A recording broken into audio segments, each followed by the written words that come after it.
That's right. We're back. Dylan! Son of a bitch. Alright.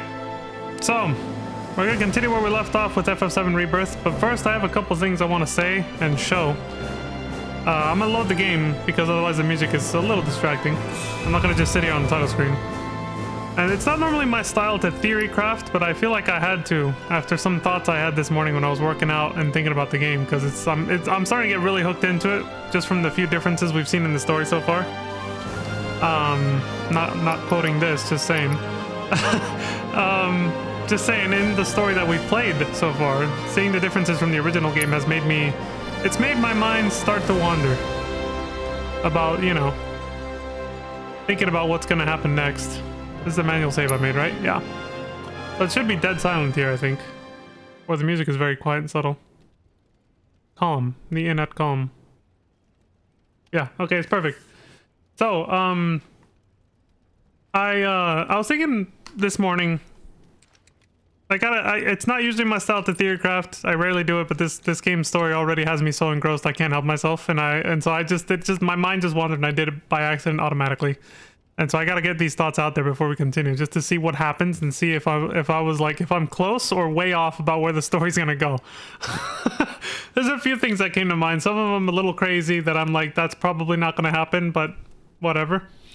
So let's see. The first thing is, I was thinking about how Zach said, and I low-key tried to verify this with the beginning of the chapter 1 that we did yesterday playing as Zach. But I only tried to verify it after I had this thought earlier, which was, so I was working out this morning and I thought to myself, wait, they talked about tornadoes rolling through Midgar and destroying all of it, blowing up the reactors. We saw the Shinra building in shambles when Zach was running through. Like, all of Midgar was just, like, completely destroyed. And they said it was, like, weather warfare, quote unquote. You know, they're saying the weather just got so bad. They're talking about tornadoes. And I was like, what about when we went to fight the Whispers? Especially the big one, the Arbiter of Destiny or whatever the hell it was called, the final boss essentially before Sephiroth in FF7 Remake, the game right before this, right? What if that's Zack's reality? Because, you know, at the end, when you reach the end of the motorcycle chase, they go into this portal of light that Aerith makes, and then that's where you fight the Whispers in this like alternate version of Midgar that gets completely destroyed during the course of the whole fight. Like, during the course of the entire fight against the Whispers, the three that are obviously supposed to be the spirits of Kadaj and his little gang from Advent Children, and the big-ass one in the background through most of the fight, the Arbiter of Fate, whatever the hell its name was called. All of Midgar gets destroyed during that fight, and even whatever is left is finished getting destroyed when you fight Sephiroth right after. You know, Cloud and the others are jumping across pieces of highway floating up into the air, buildings, pieces of the Shinra building and everything as they fight the Whispers and as they fight Sephiroth. It's just like, it's supposed to be reminiscent of when Cloud fights Sephiroth at the end of Advent Children in a completely destroyed and ruined Midgar because of Meteor from 2 years ago, right? So yeah, you're fighting them all in the air as pieces of Midgar's entire city and foundation are flying everywhere. And then after you defeat him and the ending to the game actually starts, you know, you see Zack outside of Midgar and he sees the Whispers floating around it, kind of like a tornado, and then all of a sudden a big shine of light makes them all disappear. But now Midgar is destroyed much in the same way that it was destroyed during the final battle. But Cloud and the others are all dead or close to being dead, you know, as we saw in the intro, right? And so I was like, what? So I thought to myself, I was like, wait, so then did Zack arrive to that version of Midgar that was destroyed during the final battle? But then this Cloud that we're looking at here and his party went back to their normal reality with the normal stamp, you know, not the alternate stamp that's a different breed of dog. And then they just left that other reality completely fucked with the alternate versions of themselves completely completely fucked up because of what they did when they destroyed Destiny. Like, is that what's going on here? And so I decided to, right before, literally seconds before I started the stream right now, I actually went back and hit new game, and I took some pictures. Yeah, there's one right there in the. Let me go home.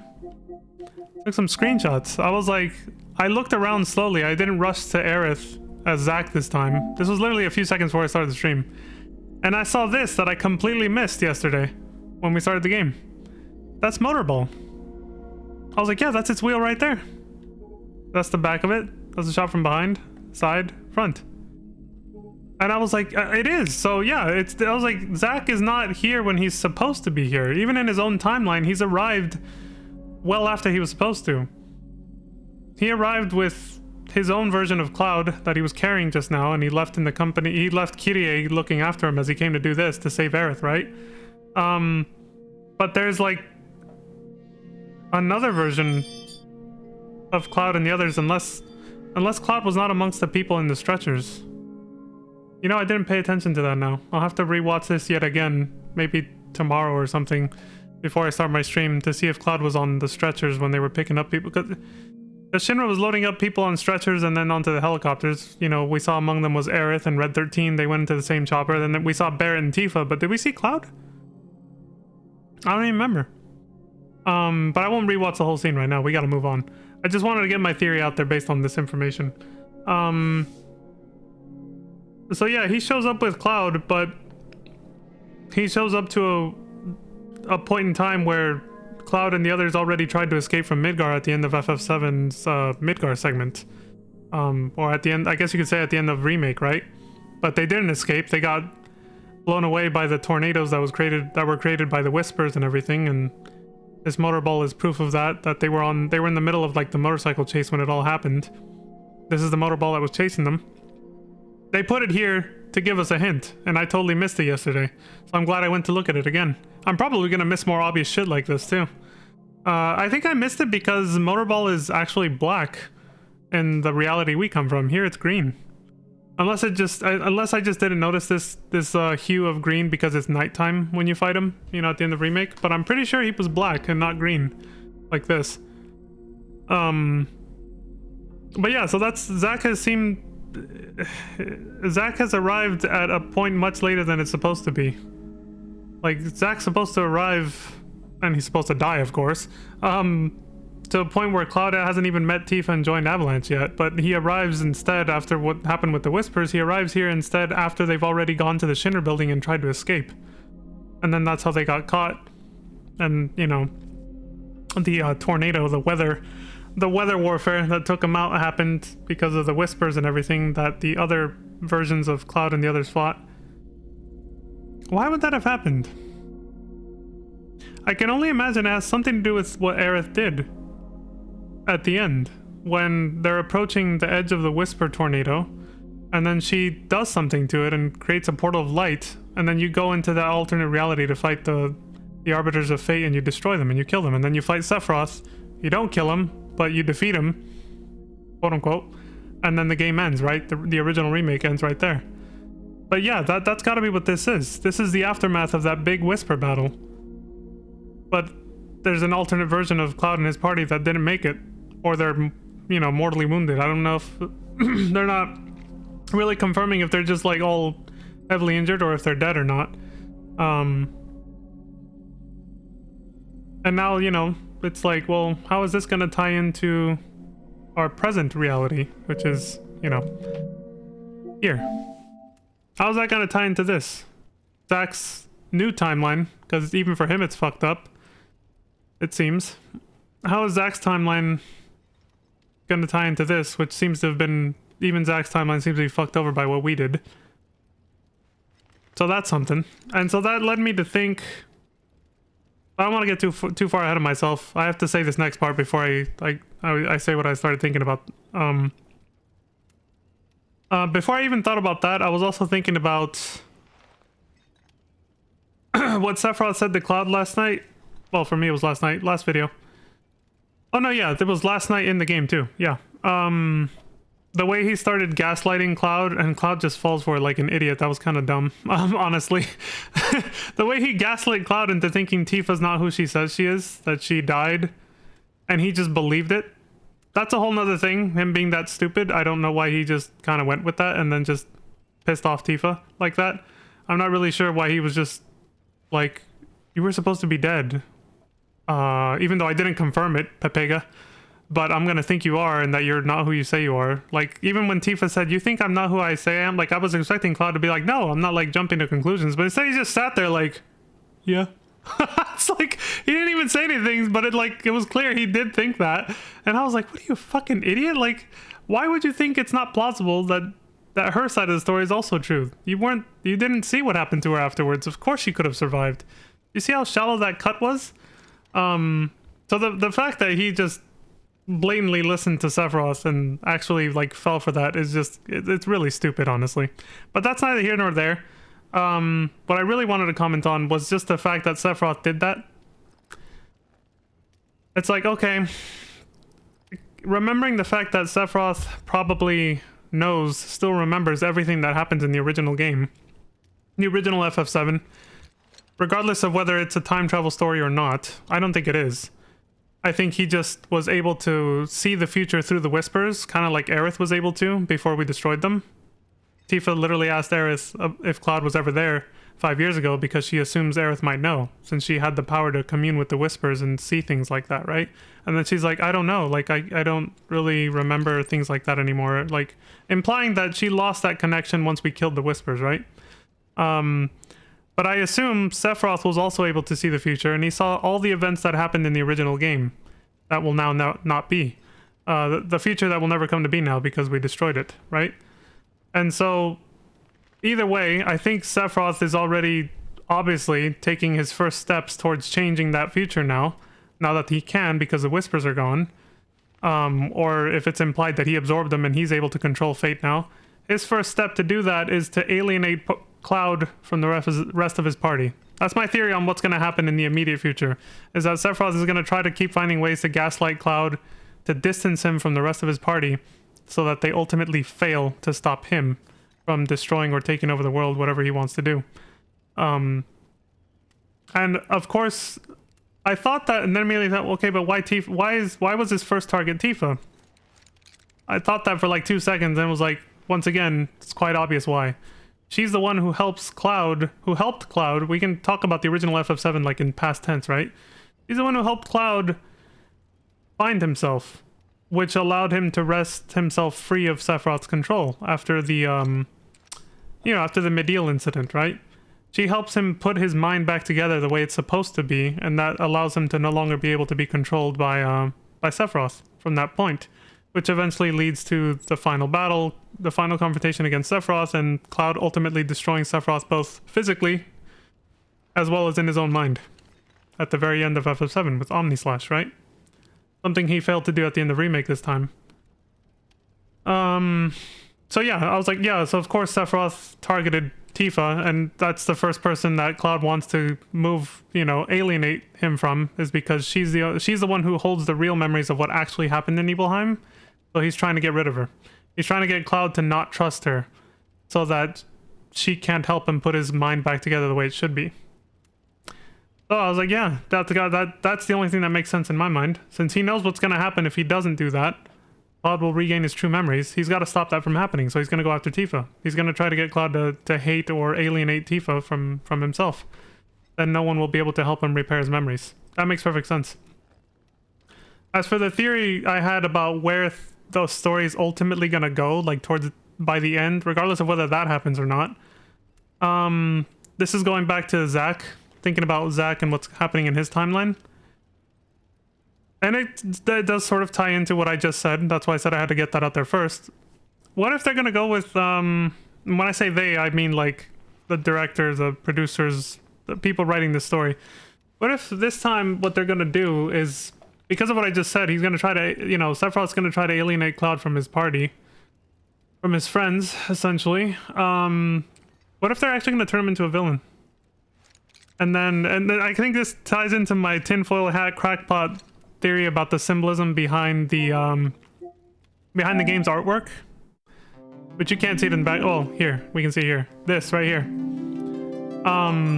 What if they're gonna turn Cloud into a villain that's just completely controlled by Sephiroth by the end, and it's like we have no choice but to put him down, and the main hero of the story becomes Zack over here on the right side, where you see like nothing but light, like hope and light on that side, and then you see nothing but darkness on Cloud's side on the left.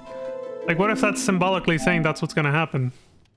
Like, that's where this is going. Like, Cloud is just gonna hopelessly fall into Sephiroth's thrall as Tifa and everyone else gets alienated from him because Cloud stupidly falls for his gaslighting, and then he just becomes like one of the main villains. Almost like the plot twist in, spoiler alert for anybody who didn't play Chrono Cross. I didn't play it either, but I saw somebody else play it enough to see what happened near the beginning, where the main character literally gets forcefully body swapped with the main villain, and you end up playing as the main character in the main villain's body for like 90% of the game. You don't get your body back till the very so, and the villain was like a cat. He was like this lion dude. Like, he's a humanoid like lion dude. He's a furry. So you have to play as a furry for like 90% of the game. No offense to furries, by the way. It just sounds funny to me. The name furry sounds funny to me. But yeah, like, you end up playing as that guy. You play as the bad guy, essentially, or in the bad guy's body for 90% of the fucking game. That's a big plot twist that happens near the beginning of Chrono Cross. So it's like, what if they do something like that, where the main hero is just going to become Zack halfway through, or maybe not even until the next game, but he's going to become the main hero, and then Cloud is just going to be a bad guy, and he's just going to be one of Sephiroth's minions. That would be a shitty way to go for Cloud, you know, for him to go out like that. Especially after we've come this far since Remake. So I don't think they're going to do that. I think that is very out there. That is a very crackpot theory that I came up with that I don't think is going to happen. I don't think Cloud is just going to become a full-on bad guy and become like part of the final boss fight or something, and Zack's going to take over as a protagonist. I think it's still more likely that Cloud and Zack are probably going to team up against Sephiroth instead. But hey, it could happen. Who the fuck knows, right? And so that's the crackpot theory I wanted to get out there. Is that is a possibility. Is the time of day changing? Was it not just... Hold on a second. No, it shouldn't be. Looks... No, I must just be imagining things. I thought it got darker over where the luggage is on the right there. Just under the radar. I thought it got darker. Anyway, yeah, so that's my crackpot theory. I wanted to get that out there. I knew it was going to take a little bit, and it did take up like the first fucking 15 minutes of this, but I had to get that out there. I wanted to get my predictions and theories out there. And I know I could be horrifically... I was completely wrong about how Endwalker was going to play out for FF14. I won't spoil it for anybody who hasn't played that yet. But yeah, I was completely wrong about my theories for that at the end of Shadowbringers, so I know that this all could, at the end, just blow up in my face and just... You suck! Yeah, I could end up being completely fucking wrong. But I just had to get that out there. Like, I just suddenly started thinking about it while I was working out this morning, and I couldn't help it. I was like, I need to get these thoughts out there, man. That's the whole point of content creation. You get your thoughts and opinions out there, especially about, like, a video game you haven't played before if it's your first time. That's the whole point behind it, so I had to get that out there. Yeah, those are the things that I think might happen with this story. Most likely they'll team up, but maybe there's a possibility that Cloud will turn into a villain because Sephiroth will gaslight him into not trusting anyone in his party anymore. You know, starting with Tifa so that she can repair his memories. Some stuff we saw in the trailer at the end of the demo, the first half of the demo, the part with Nibelheim, they showed us a trailer before they gave us the Junon segment, and they showed Aerith giving the white materia to Cloud. So that leads me to believe she's not just going to run off on her own to the Forgotten Capital and get herself killed, stabbed and killed by Sephiroth this time, like in the original game. But she's actually going to just trust Cloud with the white materia for some reason. It looks like that's what it is. Which, again, if that is what happens, I don't understand why they would spoil it by showing us that in a trailer, in a demo, a month before the game comes out. But honestly, Capcom does it all the time with Resident Evil games. They spoil the best shit in trailers. I try not to watch trailers for new games anymore. For new Resident Evil games anymore, because they spoiled like the best jump scares. They did it with Resident Evil 3 Remake. So I wouldn't be surprised if they did already give us a huge spoiler in the trailer at the end of that demo. So yeah, we'll see what happens. But there, my rambling's done. I had to get that out there. It's done. Now we can continue and see what actually happens. I'm pretty sure that's all my thoughts. I can't wait to see what happens next with Zack. I don't know when we'll get to play as him again. I assume it won't take too long. Like, I assume we'll be switching back and forth between Cloud and Zack throughout this story. But maybe not. Maybe we don't play as Zack again until, like, the very last 5 minutes of the game. But yeah, for sure, I think Zack is definitely in his own timeline for now. But he's definitely at the wrong time. He arrived at Midgar when Cloud and the rest of the party were trying to leave. It's not when he was supposed to get there. What's this? A gift from our humble establishment. Though it may not look like much, It should help you to break the ice with those you meet. Queen's blood? Oh, a Queen's Blood starter deck. They brought Triple Triad into this, or some kind of card game equivalent to that. You can now play the card game Queen's Blood. Find other players denoted by that icon. Which is the same icon they used for the fucking Fort Condor minigame for Yuffie's DLC and remake. Find other players around the world and challenge them to matches. Should you win, they will often give you new cards to add to your collection. Defeating players will also give you the opportunity to fight other opponents in different towns. You can also build and edit decks by selecting card decks from the main menu. Cool. Never gonna touch it, unless I have to. Learn how to play Queen's Blood? No, because I don't care.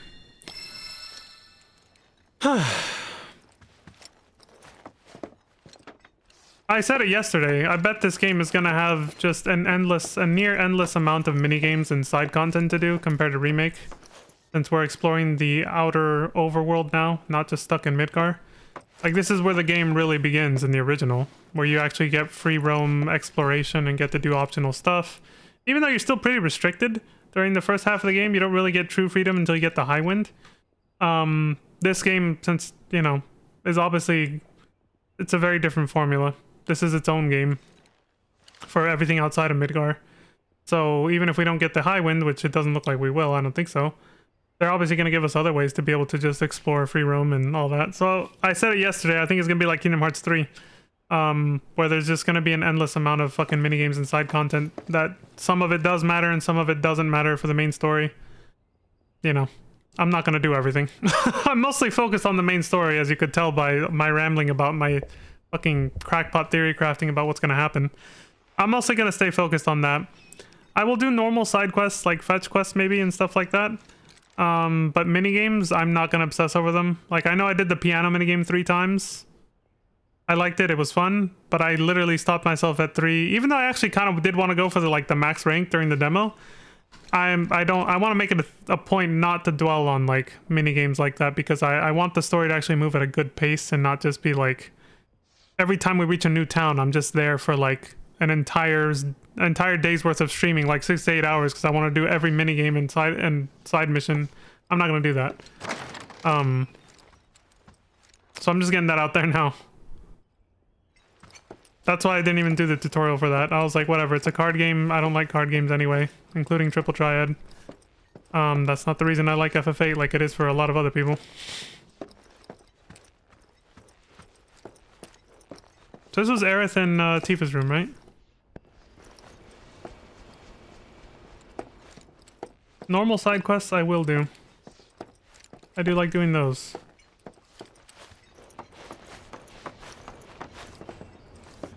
Minigames, not so much.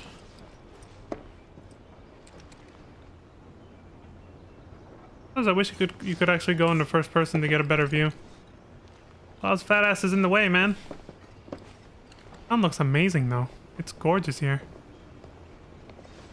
The graphics and the level of detail. Again, I can see why it took them 4 years to make this. Excuse me. Did we check this room too already, or?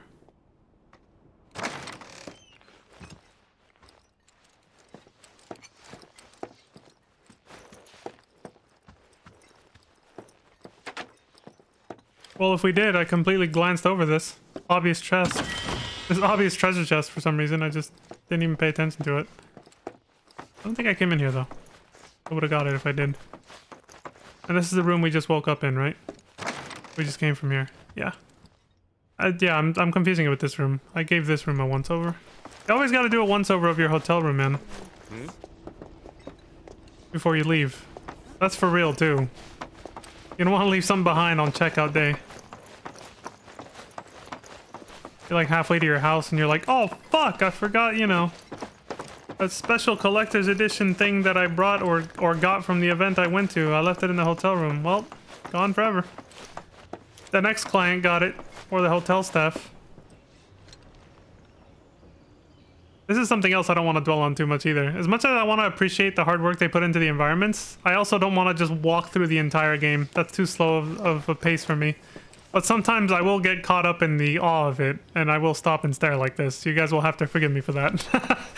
It's a very pretty world they made.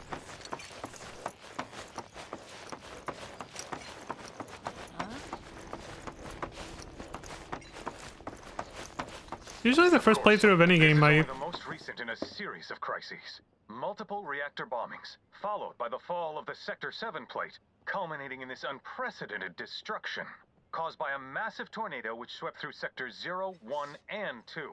After a briefing with Shinra investigators, Mayor Domino released a statement, declaring the tornado to be, quote, weather warfare, perpetrated by the infamous insurgent group known as Avalanche. The administration also suspects the involvement of Wutai, and has begun investigations into the matter. That is identical to the reports that Zach found. So maybe we're still in his timeline. Again, what I was saying earlier, the tornadoes were caused by the Whisper fight at the end of Remake. And we're in the exact same timeline as Zach now. But it's alternate versions of us, like this Cloud, Barrett, Aerith, everyone here is from the other timeline that we came from. And there's a duplicate versions of ourselves from this timeline that are being captured on stretchers by Shinra in Midgar. Except for Aerith, because Aerith got rescued by Zack. Unless it's implied she's already dead, because he did start crying when he was holding her in his arms. So I don't know if she's dead or not, but yeah, I think we crossed over into another timeline when Aerith made that portal. So we can run into Zack then. We're in the same timeline as Zack, probably. Probably. I'm willing to bet that could still be wrong too. We could just be hearing the same report across both timelines. The only way we're going to verify this now is looking at Stamp. We need to find a picture of Stamp to see if we're in Zack's timeline or not. I need to keep this place looking spick and span. Don't want to let Broden down. Especially after he insisted I focus exclusively on cleaning. We need to find a picture of Stamp. Stat. Of course, this is only the most recent in a Oh, it's series repeating of it. crises. That took too long. Reactor bombings, followed by the fall of the Sector 7 plate, culminating in this unprecedented destruction, caused by a massive tornado which... Good morning, sir. I must apologize for not introducing myself to you earlier. I'm Broden, the owner of this inn. Your companions have all stepped out. Oh, but Barrett left a message he wanted me to pass along to you. You missed roll call, soldier boy. Luckily, you're on leave for the day. Don't waste it, though. Get your equipment checked ASAP. Sound advice? Adjust your party's gear by accessing material and equipment. Perhaps a trip to the arms dealer is in order? New Good weapon idea. time. By the way, Cloud, do you have any folios on you? Yeah. In that case, you might also want to pay a visit to Magnata Books. They have stores all over, but the first official one was built here in KALM, and their resident scholars are remarkably talented. If you want to unlock the true potential of your folios, you should go see them. The first customization is always free. Folios? Is that the weapon upgrade system he's talking about? My brain's still processing everything, so I tend to miss things like that, even if he just probably said that right now. That happens on my first playthrough of a game like KALM's this. a simple but beautiful town. I guess we'll find out in a second. Alright. See ya, buddy. Finally. Rough day yesterday, huh? Yeah, mostly at night. You on your own, buddy? You've been waiting for me? I've been waiting for a chance to thank you properly. Kitty. Without your help, I'd still be in Hojo's clutches, trapped in that lab. Was nothing. Even so, I owe you a debt. Until it's paid, I'm going to accompany you. Aw.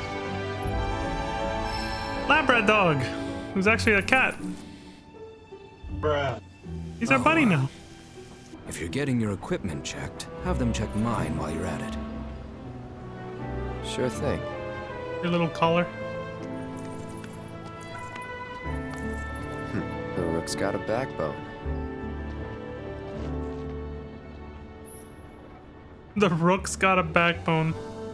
Why do you assume he's a rook? Party level? Overcoming challenges, helping people in need, and exploring the world will deepen your party's bonds, thereby increasing your party level. Oh, this is interesting. The higher this level, the more skills and abilities will be available in your folio. What the hell is a folio? I still don't know what the hell that is.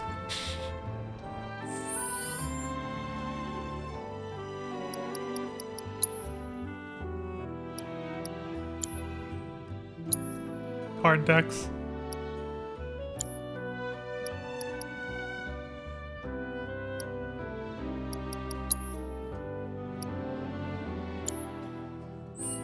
Whatever. Alright, where do we go? Armed and dangerous.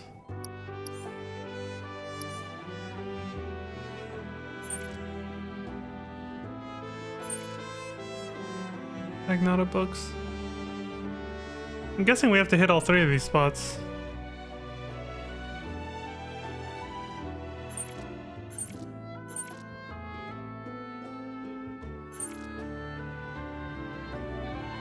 Level 15. Level requirements for quests in my FF7 remake? Sorry, Rebirth? What is this, FF14 now? I mean, it's gonna have a very open world feel to it, right? The actors are terrible from nearby farms. Yes, they are. I gotta climb this thing or what?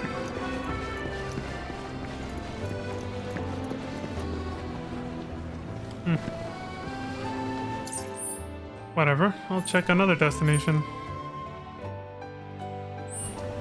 Magnata books. Sure.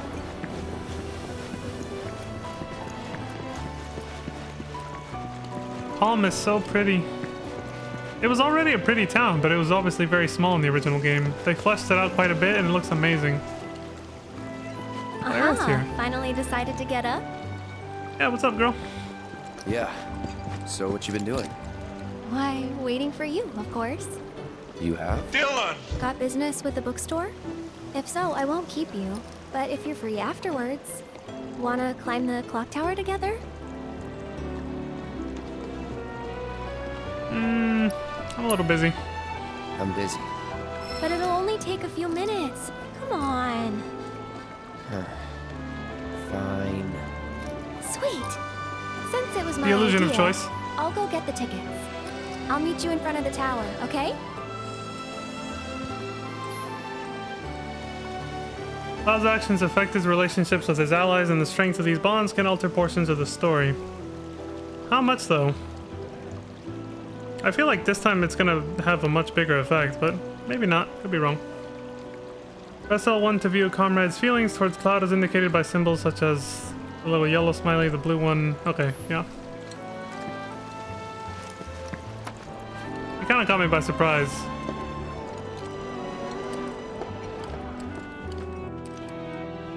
Hey there! Welcome to Magnata Books. Oh, I take it this is your first visit to one of our stores.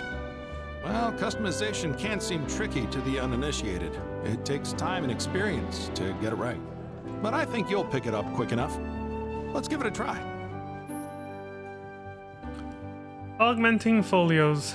Spend skill points at Magnata Books locations and automats to augment your party's folios, thus unlocking powers latent in your allies. So folios are actually like books. Okay. Unlocking skill cores in a character's folio increases their stats or teaches them new abilities.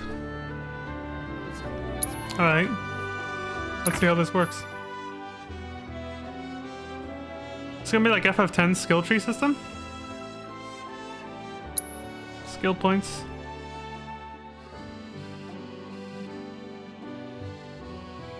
Move to the skill core on the upper left. Okay.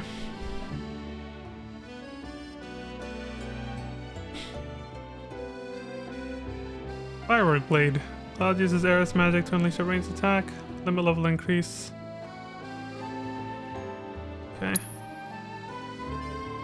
Just hold it down.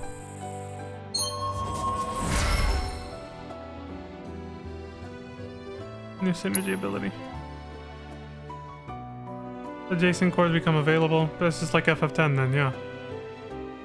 You're free to choose which skill cores to unlock and when adapting a character's strength to suit your playstyle. Increasing the party level creates more skill cores. I see the background is reminiscent or resembles the background when you pull up the pause screen, the main menu. Like that, where the skill cores are, that big round plate that it's on. It's behind the party members when you first push start or whatever. SP when you level up or acquire manuscripts. You can reset skill cores at any time. Good. You don't have to go find Chadley to reset that's it. That's about all we can do for now. But we haven't even skimmed the surface, believe you me. There's much more to this than meets the eye. May not seem like it yet, but you'll see. I can tell. Usually these kinds of systems have a lot of depth to them. Cactuar King's completely... Hey there!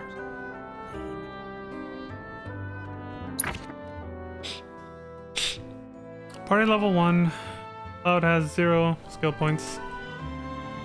He just has this one for now. Synergy with Aerith. Okay. Aerith can get this, United Refocus.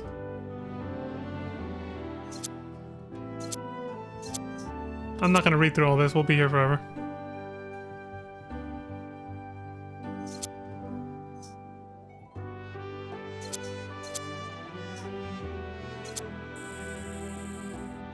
I'm not sure if I'm going to focus my build too much around synergy abilities, because that would require forming strategies around having specific characters in the party. And envisioning what my party loadout's going to be for the most of the game, I can already tell which skill cores are going to be effective and which ones are going to be a complete waste of time. Even though I know there will be certain segments in the game where you're forced to be with other party members, whether you like it or not. I know that's a thing. But I'd still rather like unlock abilities for most characters to be able to be self-sufficient rather than relying on synergy. In this case, I got Aerith's synergy, so I'll get one for Tifa as well. But for everybody else, I might go the other way.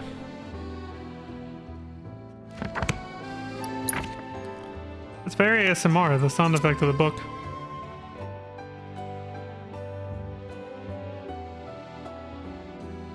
Tifa makes use of Aerith's magic to deal damage across a wide area. That's cool. See, I know I'm gonna have Tifa and Aerith in my party quite a bit, so that's why I'm getting synergy abilities for them.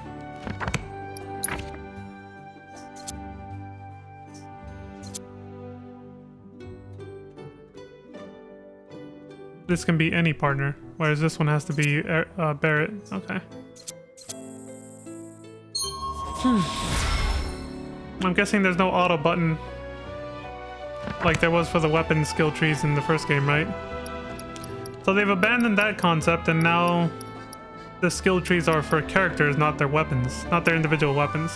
I think that's a little better, and honestly it should have been that way from the beginning. Having it focused on weapons... Thanks for stopping by. It was alright, but I think it's better like this. It just... Those folios are too much for me. Can't understand. I can't really describe why. For one tiny reason for me, this is just a tiny reason though, is I didn't like the system of having to force yourself to equip a certain weapon and use its ability several times just to be able to master it and keep it with any other weapon. But aside from that, I think having skill trees for individual characters rather than the individual weapons of each character makes for a lot less clutter, first of all. And, well, like I said, it doesn't force you to have to use a weapon you might not want to anymore or something. You're a little bit more free in that sense. And it adds more, like, weight towards using certain characters over others rather than their weapons. Rather than having to strategize around making them use certain weapons, you know? Crap, I'm gonna be so late. Where the hell did Aerith go? Did she just say she was gonna meet me at the tower then? That's probably it.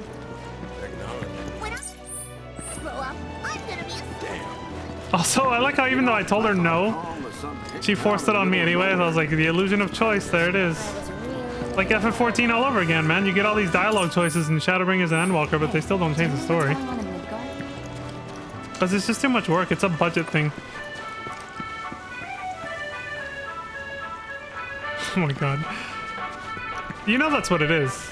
Like, it's definitely budget constraints. They don't want to fork out the dough to make a shit ton of branching paths and make the story play out completely different for every fucking player. It's just too much. I think that's the main reason modern RPGs don't have a lot of that. Baldur's Gate went all out on that because I assumed that's what that was like. I never played it, but just from how people were talking about it. Morning. You still mad at me? Morning. Everyone's kind of off doing their own thing. I noticed. Say, this tank remind you of anything?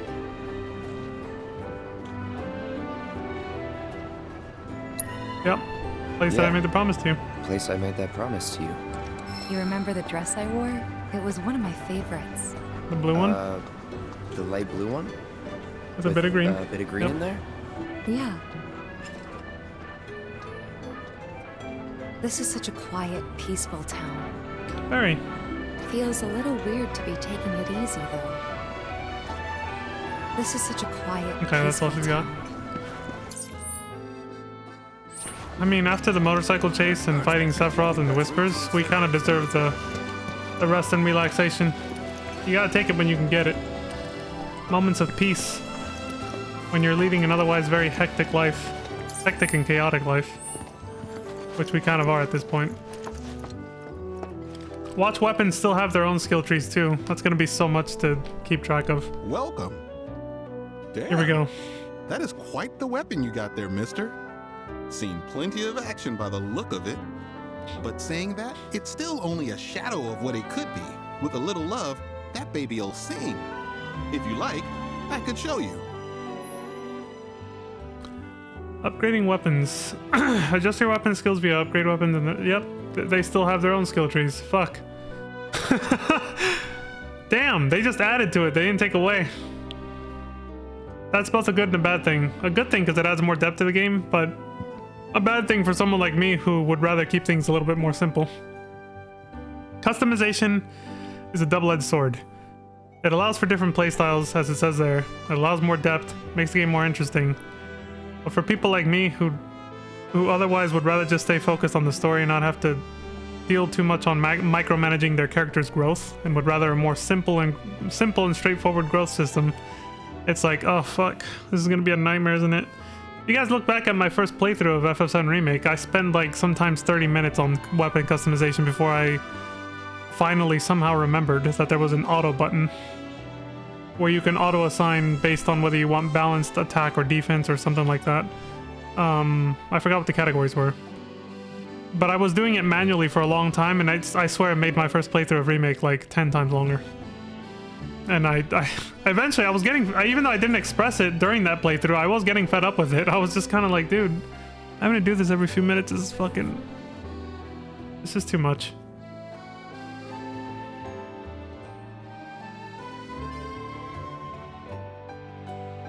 Okay, just making sure I read it properly.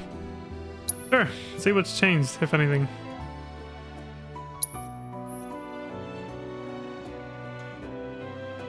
Skill points for weapons is separate from characters, I guess. Buster Sword. Yep. Try equipping a weapon skill with triangle. The nodes in which you can equip skills are displayed here. Weapon ability damage. Okay. Increase your weapon level, you'll learn more skills and unlock more nodes. In addition to the upgrade weapons screen, you can also tweak your skill loadout by going to the materia and equipment screen, selecting a character and pressing triangle to set materia. Yeah, of course.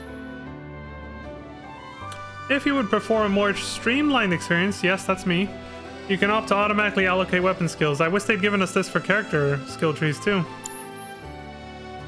But it looks like I'm gonna have to do those manually. It's gonna be done from the auto upgrade settings. So yeah, I read this in the original games tutorial too, but somehow I completely forgot about it and was just doing it manually for way too long. During my first playthrough of Remake 4 years ago. Same as before, balance, prioritize attack or defense. Yeah. As you accrue more weapon skills and nodes, the game will continue to automatically adjust your loadout based on your upgrade settings. For now, it'll be left on manual. Yeah, for 2 seconds. What'd I tell you? That girl is singing, and she's got the voice of an angel. Just make sure you take proper care of her, all right?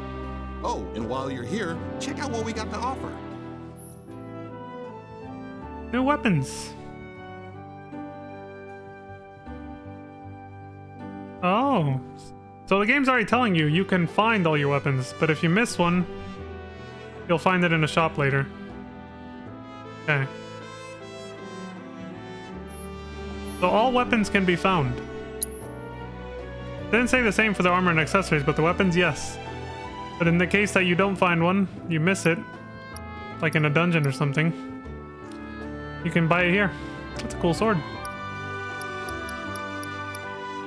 Alright, so I assume the Sleek Saber we're probably going to be able to find shortly after we leave KALM, so it'd be a scam to buy it now even if I could, but I can't. Too broke.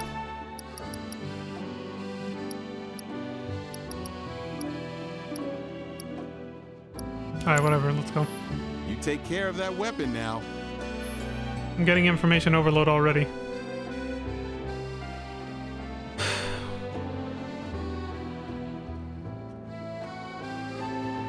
Yeah, the proficiency system I was just complaining about is still here too. Oh well.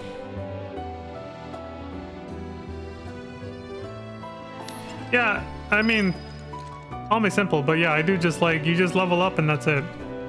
That's what I prefer. Your stats all just go up and that's it. You don't have to worry about customizing anything. That's how I prefer it. I don't like having to micromanage all this shit. Character skill trees and weapon skill trees, or even if it's just one or the other. I think it's one reason whenever I go back and replay FF10, as much as I love the story, I hate the sphere grid system. Absolutely hate it. Not just because of the micromanaging, because they make it even worse. You have to use items. It's like, it's not enough to just level up to unlock the nodes in that game. You have to also pick up the items to unlock those types of nodes. Like, if you don't have ability spheres, you can't unlock ability spheres on the grid, even if you've already leveled up enough to unlock it. So that one's especially stupid. But yeah, like I said, I just prefer more streamlined and simple. Like, just apply the upgrades automatically and give me whatever, I don't care. That's why I play on easy. I'm just trying to enjoy the story. I don't want to micromanage all this shit. Alright, so well, speaking of that, let me set this to, auto upgrade settings. Balanced. There. Don't want to have to worry about it. Same with yours. Same with yours. Yep. The collar. It's not a comb anymore. It's the collar that is his weapon now. I was wondering about that. Okay. I'll wait to see who's going to be in my party when we first leave. Then I'll equip their accessories. And materia and all that. Okay, what's next? A date with Aerith. Right. That was over there? I thought it was... Oh no, the water tower was, that's just where we found Tifa standing or whatever. Right? I thought at first it had like a... Yeah, there was a marker here, but it moved over here now. Alright, Tifa, I'm gonna go cheat on you for a bit. To be taking it easy, though. I'm gonna go on a date with Aerith, sorry. Boy, that's gonna be awkward if Zack ever meets up with us. Assuming we're actually in the same timeline as him, which I think we are now. For sure. Cloud! Over here! Makes sense. I mean, how else are they gonna meet? It's not like they're just gonna have Zack doing his own thing the whole time and then they never ever meet. That would kind of be... Let's get started then, shall we? The biggest blue ball ever.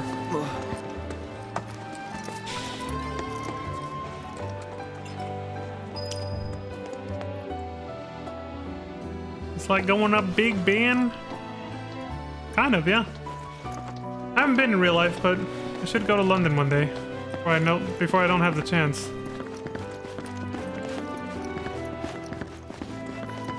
Someone's excited.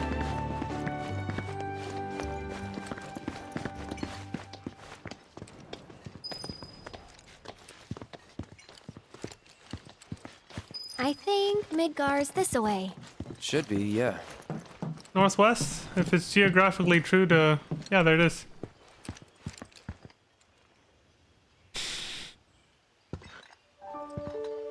True to the original.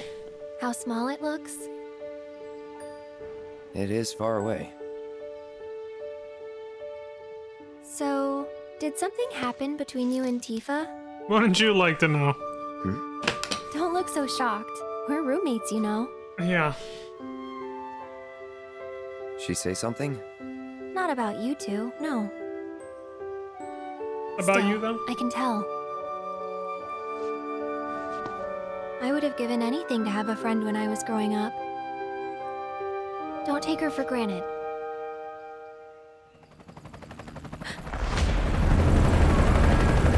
What? Surprise, motherfucker! What the fuck? It's a Guernica-class airship.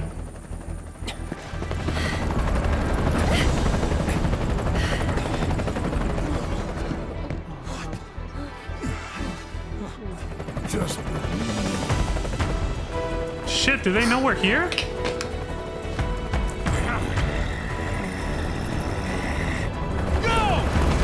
They're parachuting in. AT, BT, you know the drill. Find these terrorists. Son of a... They're just casually invading to try to find us, yeah. Regardless of whether they know we're here or not. We got a 5-star wanted level. They're not giving up. They're looking for us, aren't they? Gotta be. Probably. Nothing's for certain anymore, so I'm not gonna say yes or no. I'm gonna say probably.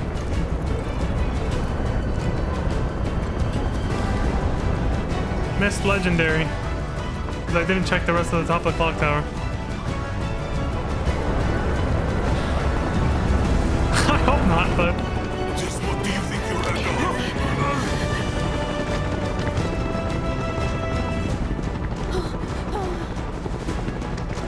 Move along! Ah, there you are.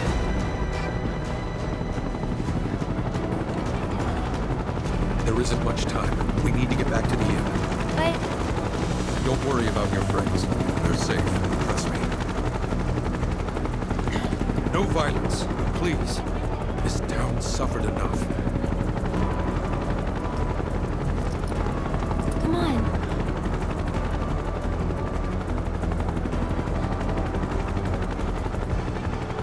Follow me.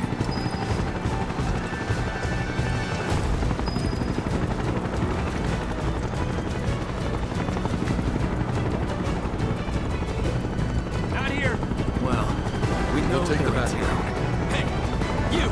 Seen anyone acting suspicious? No, I haven't. The moment any of you see someone suspicious, inform the nearest trooper. Got it? Now! I heard about the reactor bombings in Midgard. That was you, wasn't it? He knows. It's okay. I'm on your side. Got a contact at HQ. War with Avalanche? Not exactly. Stop. I'll keep the troopers occupied. While we're talking, you two go up and over.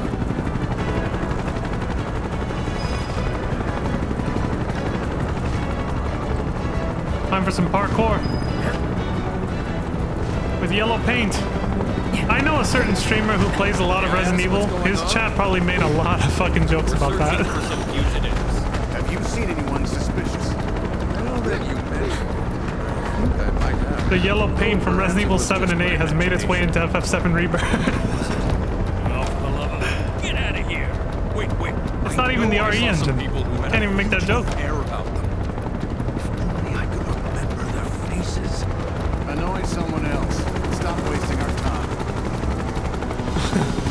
Nice distraction. Thanks, buddy. He's gonna meet us on the other side.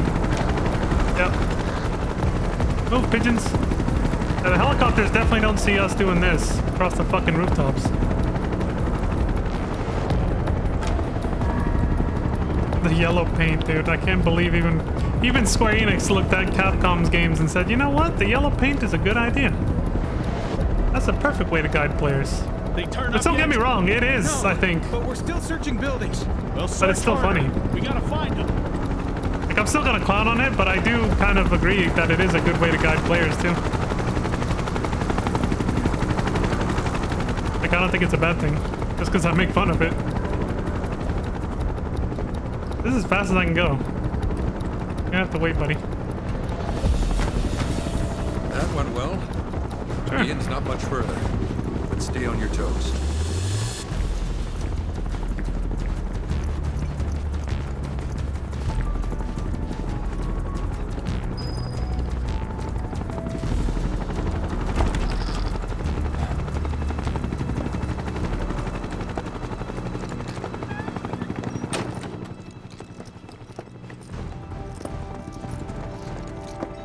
Where are they?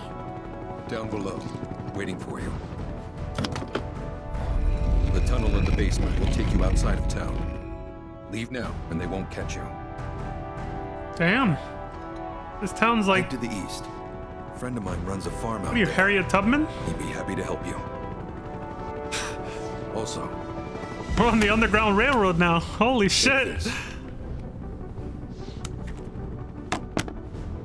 it's a transmuter. Converts raw materials into more practical items. A Republic antique, but it still works. Crafting and gathering introduction.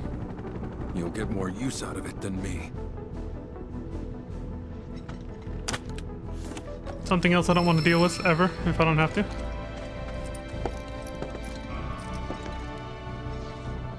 Why are you doing this? Could have just turned us in. Yeah, I could have. But this town and I have a history with Shinra. Who knows? Maybe this will turn out to be the worst decision I've ever made. So before I change my mind, you better get going. Thanks, man. You're a real one. You son of a bitch. Transmuter chips. High-tech crafting. Sure, because I feel like I'm probably gonna have to do this at some point, even though I don't want to.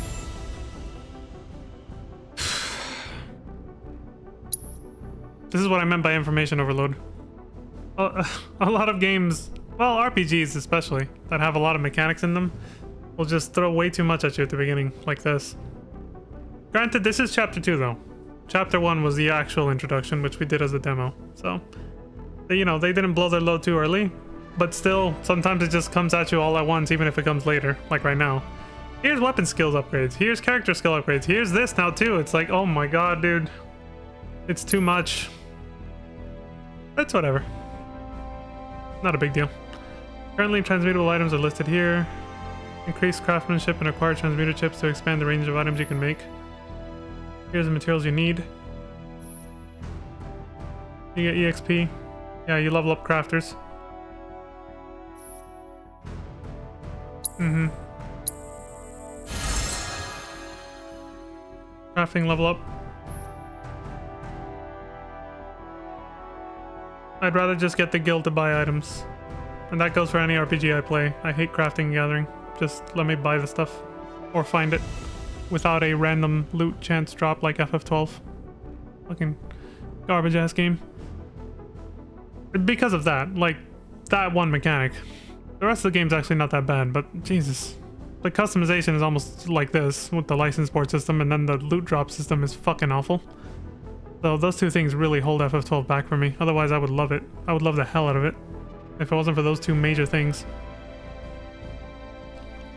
Materials can be found out in the field or in chests and gained through combat. Right, yeah. Whatever, let's go. Down and out. Oh, here's everybody else. An air raid shelter. We're in the World War II days now. Oh, you made it. All in one piece? Dylan! Sorry we're late. Son of a bitch. For the love of... Where the hell have you two been? On a date. Kind of. What? You son of a... Well, that was the last one. At least till things calm down. Aerith, are you trying to make Tifa jealous on purpose, or are you just... Got that? Reminds me of the fucking graveyard scene from Remake. Let's move. Where they both grabbed Cloud's arms. They were scared of the ghosts and they wanted him to protect them. But of course Aerith was first and then Tifa got all jealous.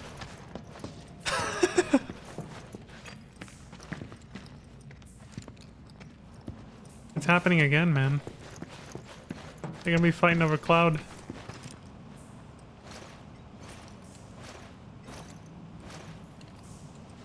Where to now? Where there's a draft. This way. Looks like a job for me. Okay. Dude, nice moonwalk. Did you see that? The side strafe moonwalk into the fucking...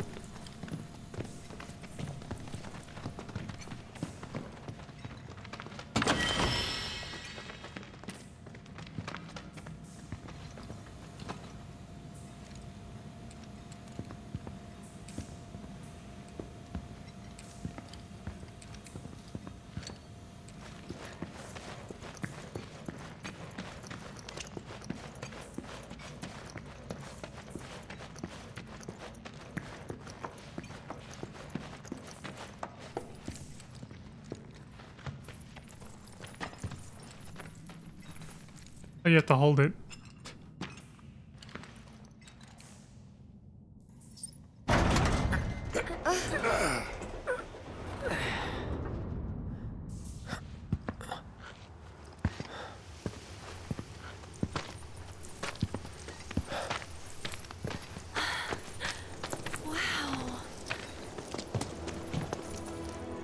This is it. The start of our new journey. Just look at it all. It's The so first step. green. I recognize this from the trailer where she says that. Dude, all the popping, man. Look at all this shit popping into view. It's probably because I have it on performance rather than graphics or whatever it's called. Breathing planet. Yes. Even after everything we've done to it, it's still going strong. In some places, yeah. It may look that way, but in reality, it's barely hanging on. Just like real life. Guess I still have a lot to learn. What do you want to know? Feels too real, man. For starters, how do we cross these plains? Come on now, that's easy. The same way you get anywhere. Pick a direction and start walking. Left, your left, right. Oh shit.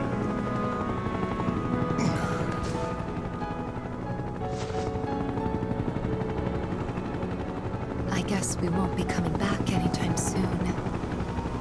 Guess not. Damn. Game's pushing us forward on rails already. We can't even go back to KALM Let's now. go.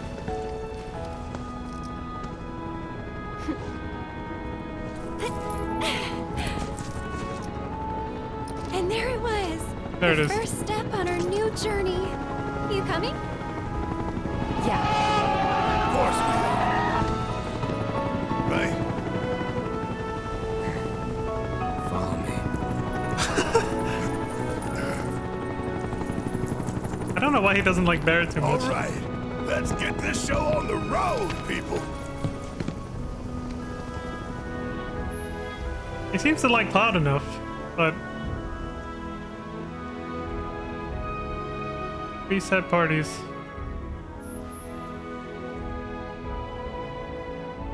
Mm-hmm. Story markers, discovery markers. You can place a pin like in GTA, a little marker of your own.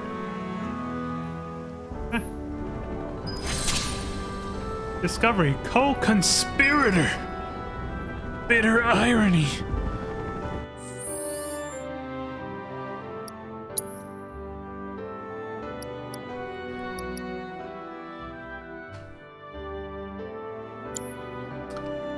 Combat settings, right? Okay,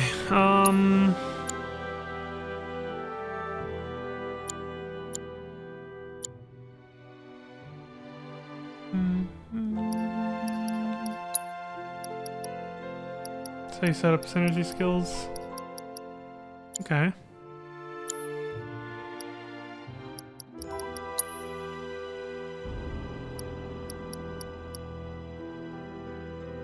Wait, I thought it said you changed your yeah, your party members through here. Oh, edit party square. There it is.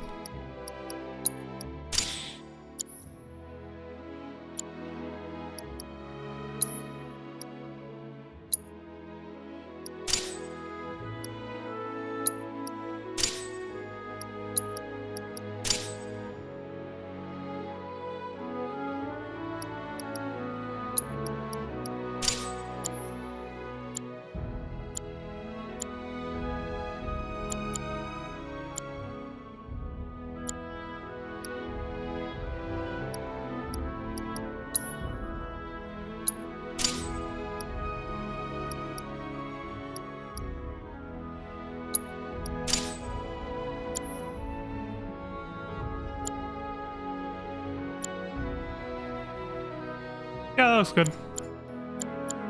Sure, why not? I think it's about time to make another manual save. We're past the initial tutorial, I think, so... Yeah, there you go. There it's going. The first step in our brand new journey. Can't wait to see what it holds. Alright, I'll leave you all with this beautiful view. Yeah, that actually kind of works. I gotta take a break, so I'll BRB.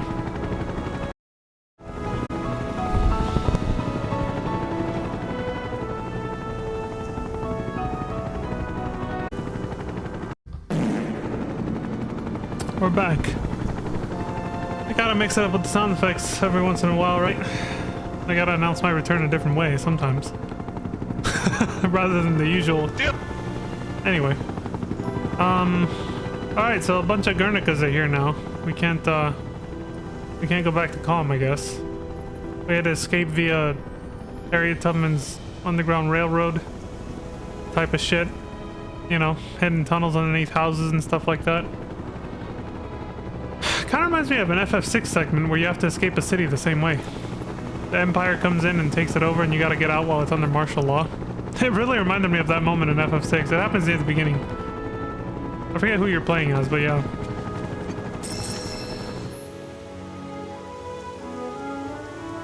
Yeah, I feel like you told me this already.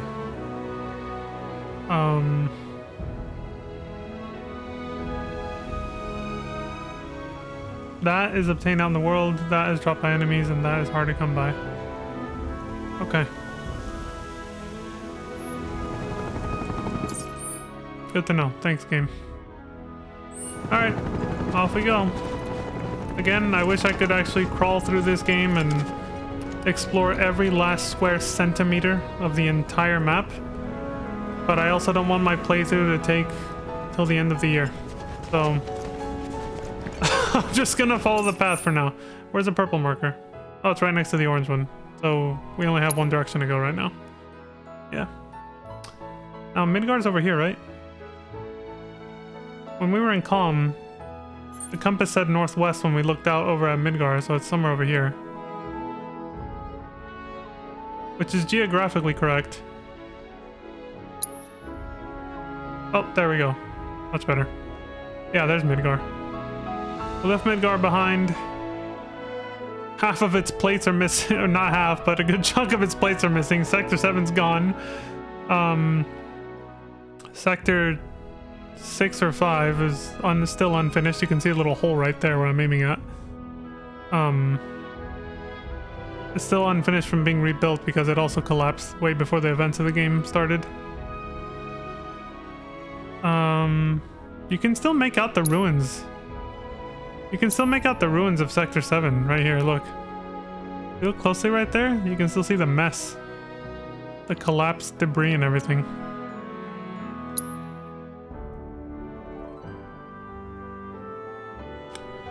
Anyway, Midgard's in ruins because of what happened at the end also. The fight with the Arbiter of Fate, the Whispers, and everything else. We got an orc, not a troll, an orc. Kill him.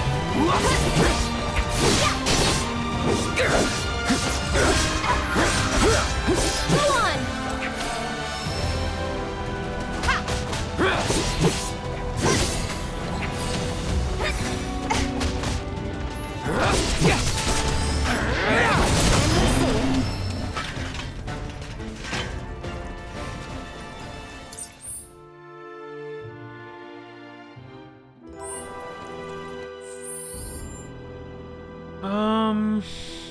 Combat settings, cloud. Change this to triple slash like I had it in FF7 Remake. This can be braver, I guess.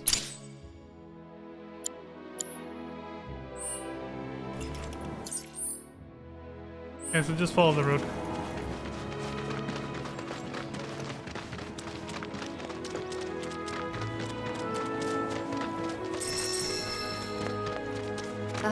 Should we be worried about those things? We're fine. All I can see is Aerith's dress.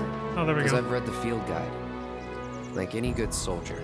Local wildlife will only attack while on the hunt or in defense of their territory. Fiends, on the other hand, attack without reason. If they're attacking, what does it matter? It matters if your nose can discern their intent before they attack, as I gather yours can't. Oh shit! Red 13 is so sassy, man. They made him so fucking sassy, which takes after his personality in Advent Children, because that's what he's like in that movie. Easy.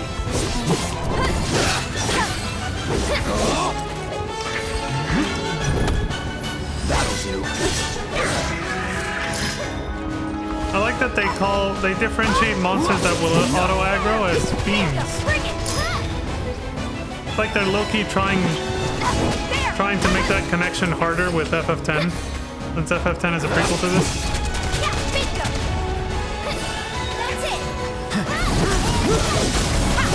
Can you die already? That reminds me.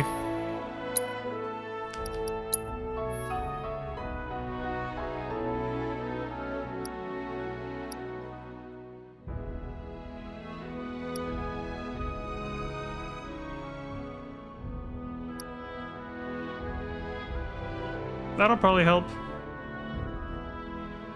Increases max HP. I like that, combined with getting more materials when gathering.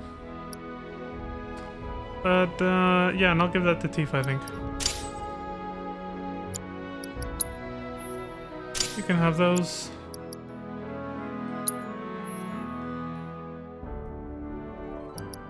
Yep, sure.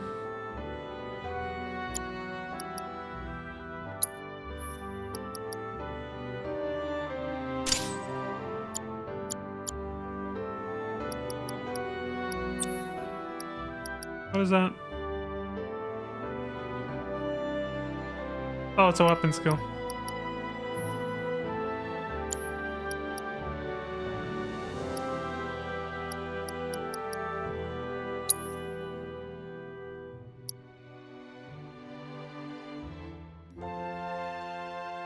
Deals damage with coordinated attacks. Lupo Valse is the ultimate attack. Non-elemental magic damage. Raises party synergy by 2 levels. Small summon.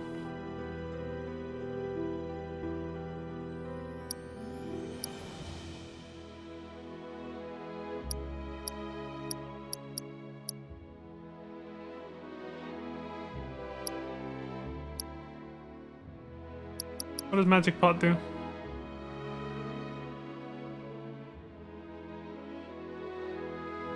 Okay.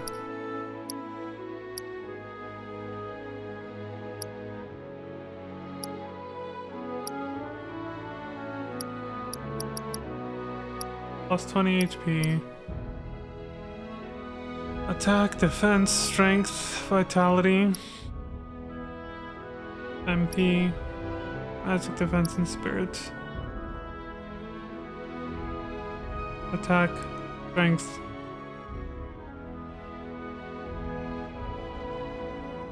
This one gives more. I see. This gives +4, but this one subtracts 4 for magic attack. Strength.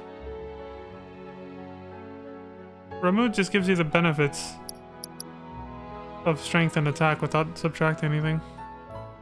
Okay.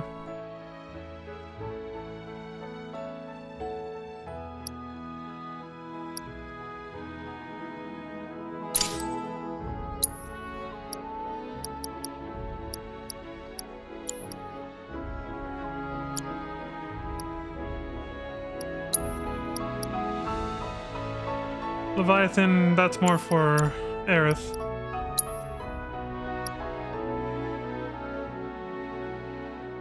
Oh, it's magic defense and spirit though. Never mind.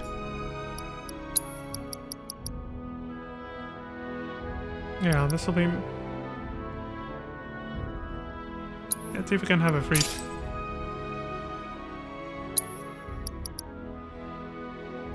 Attack goes down with everything else, so yeah, that's good.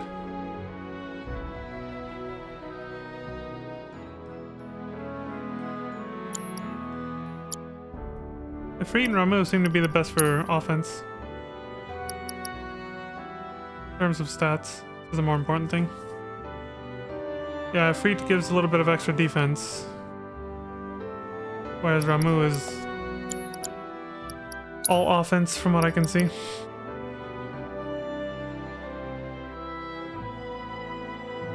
Yep, including magic. Okay, so I think I'll leave it like this. I think it's interchangeable for the build I'm going for. For the party build I'm going for. Like, Cloud can just as easily have Ifrit and she can have Ramu. But for now, I'll leave it like this. I don't want to overthink it. Aerith, like Shiva or Leviathan. Depends on if I want magic attack or magic defense. Unless... Oh, no. Shiva didn't... Oh yeah, Leviathan's better then. I mean, obviously the DLC material is going to be... It's going to have an extra edge to it, right? This is an appreciation for having played FF7 Remake and its DLC. So of course they're going to have a bit of an advantage over the stuff you start with. The vanilla stuff. Okay, yeah, this looks good. Now for the remnants. These guys. You guys can have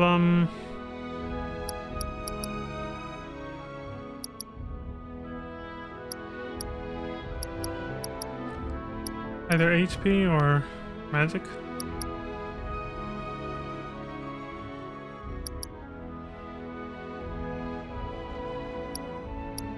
Damn. None of these are really good choices, but...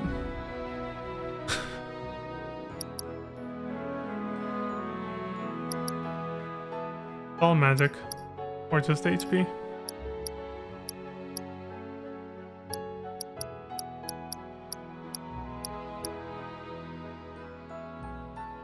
Sure.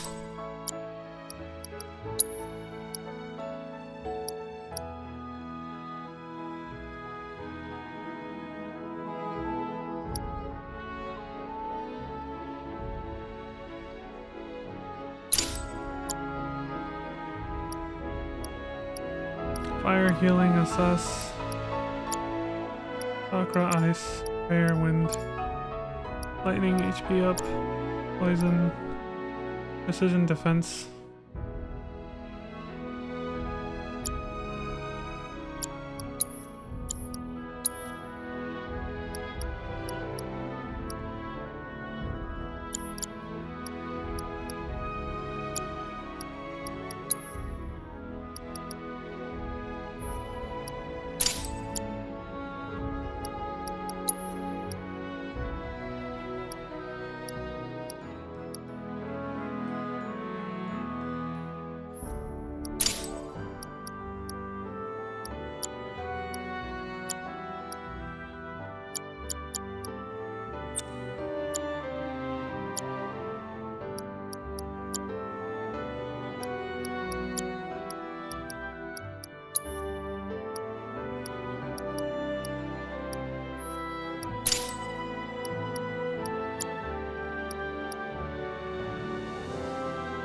I like that it cures poison too, but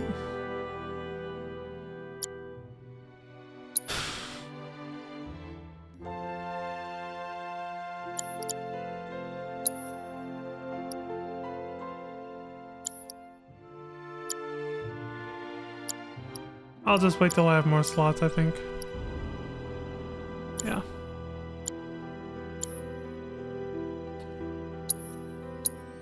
One more thing I forgot to check.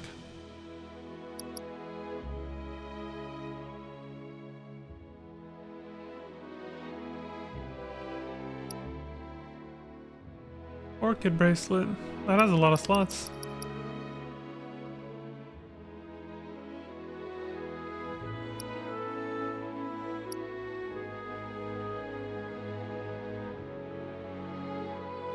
Defense and magic.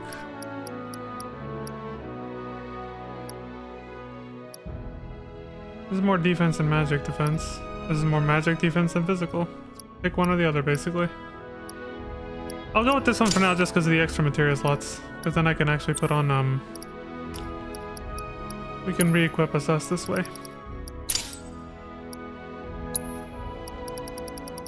Yeah. Just for now.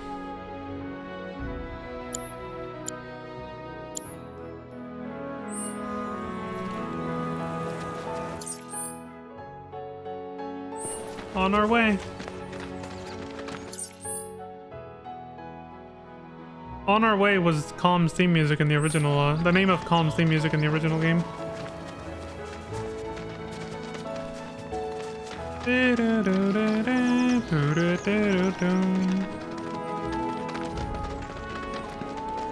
I have the Koopa charm equipped, right?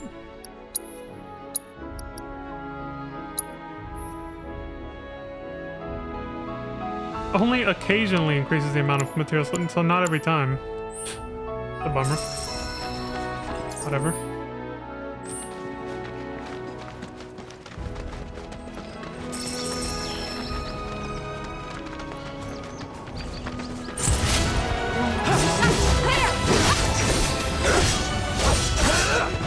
Thank God triple slash works in the air now.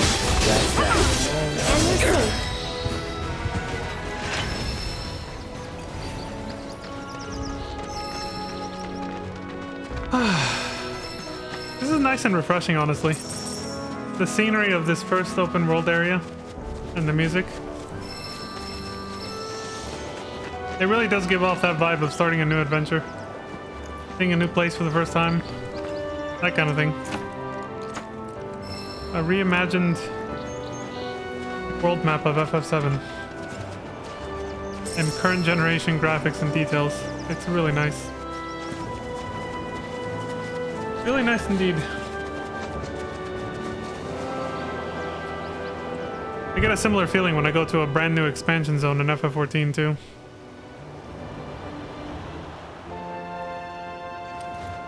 As does pretty much anyone and everyone who looks forward to a new expansion in an MMO, I think. Assuming it adds new zones to explore. But what is up with the livestream fucking random beams of livestream energy just going different ways?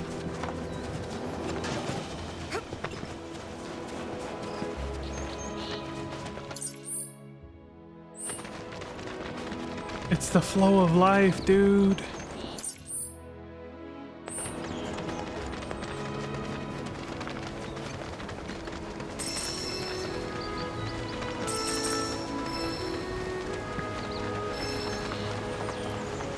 Pigeons.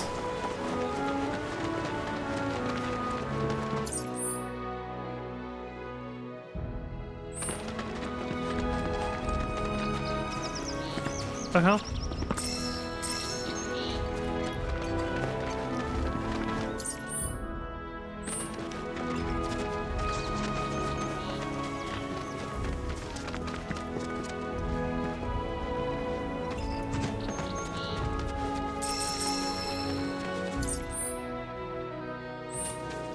The road was gonna veer into it anyway, okay.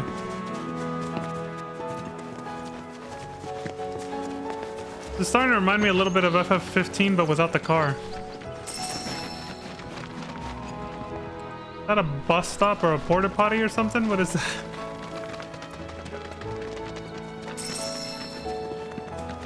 It looks more like a bus stop, yeah. There's a big C for the save crystal checkpoint thing from the original game. Loveless. While many chocobo stops built in the days of the Republic have fallen into disrepair, their benches are mostly intact. If you use a cushion, you can sit down for a rest. Will fully replenish your HP and MP. So cushions are the new tents. I only have one. Oh wait, no, I have 10. I'm good. Heals aren't free anymore, like in FF7 Remake. Now you gotta buy cushions, and then you gotta find cushions for your ass, and then find a bench to park it on. Okay then. That's amusing.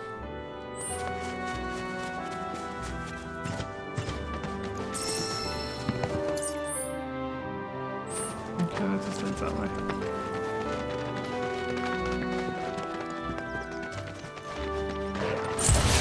Kill their ass.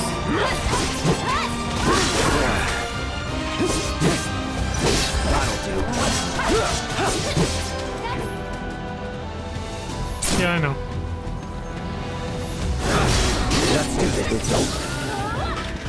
I'm skipping the tutorials that we already saw in the demo. We learned a lot of this stuff already. And a lot of it's just recaps of mechanics from the previous game.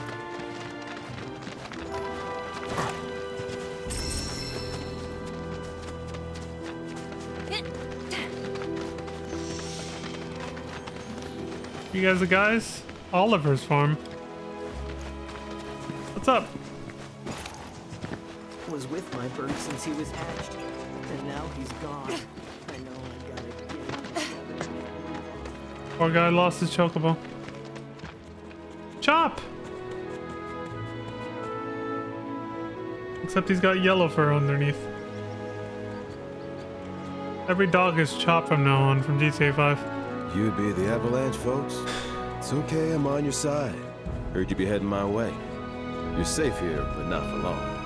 By the sound of it, Shinra's leaving no stone unturned. Might want to hole up at the old dock out by the swamp. I'd wager Shinra's forgotten it's even there.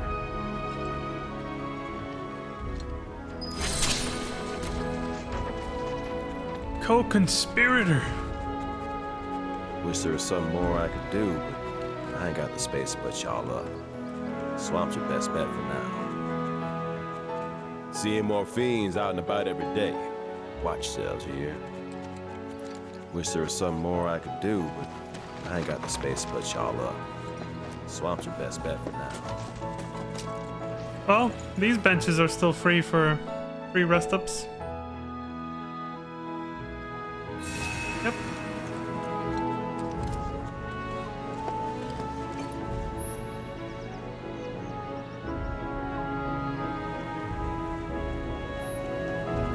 Wait for the sale, man. Wait for the sale. What do we got? A cushion. Sure. There's a regular price cushion. You gotta protect those buns, man. More like that tailbone. Gotta rest your ass properly.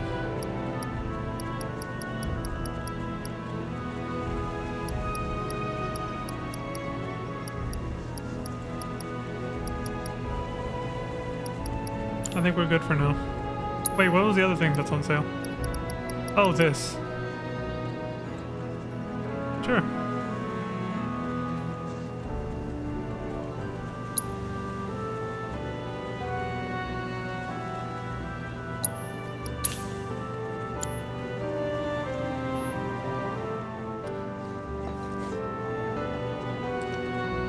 Oh, this is for the books, the folios. Why doesn't this have an auto? Too complicated, that's why.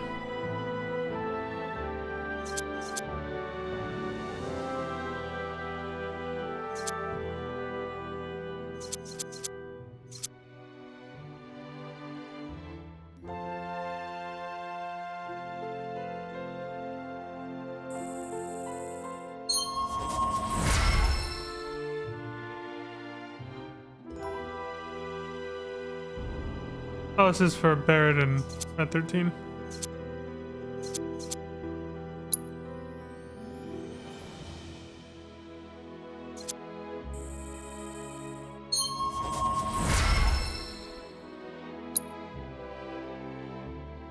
Starts off pretty much the same and very simple for everybody.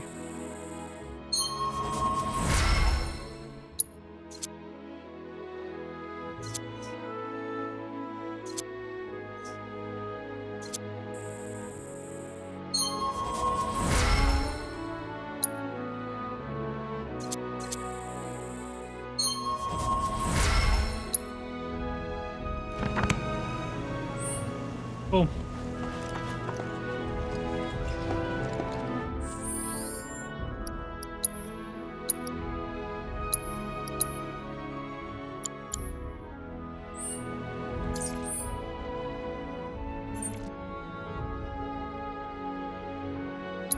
All right, now where to?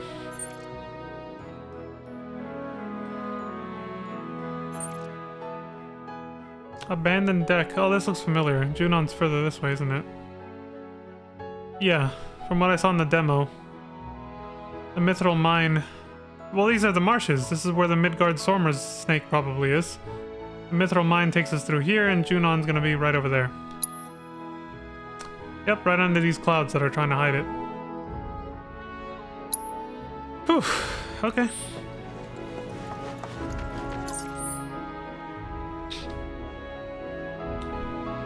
Recommended level 16. What level are we right now? About 16. This way.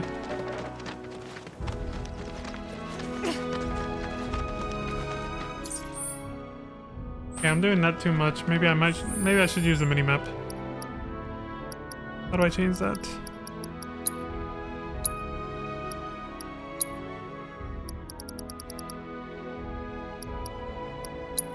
Let's try this. Maybe it'll help, maybe it won't. Oh, fuck it. I have to make it static.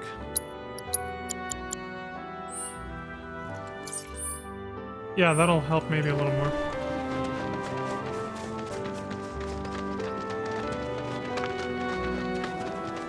It's still pretty zoomed in, so I'm still gonna have to do this, but it helps a little that it helps a little.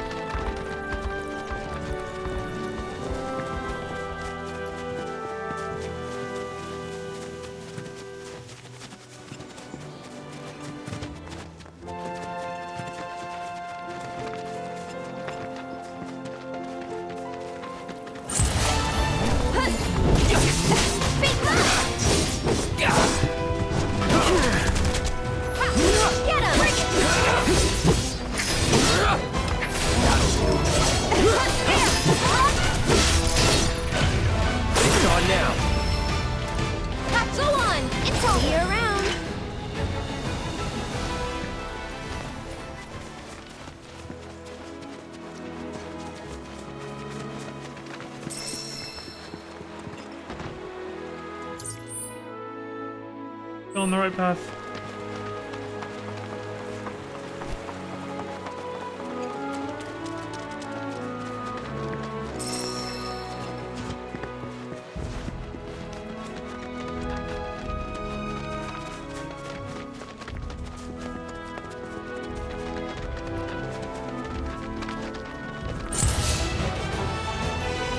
You sure you want to fight?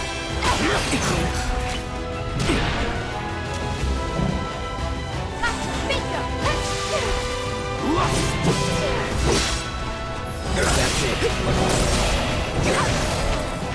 Here he comes! Don't know how I did that. Go on! That's it! I was getting his ass handed to him. Deal with that. Let me watch yourself. I'll take care of him.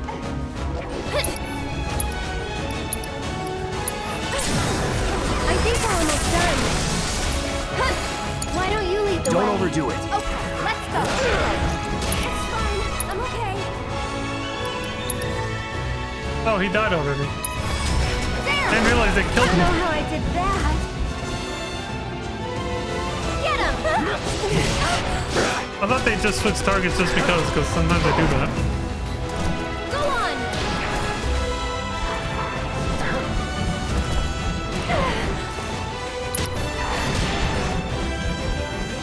fucking nuts? Come on.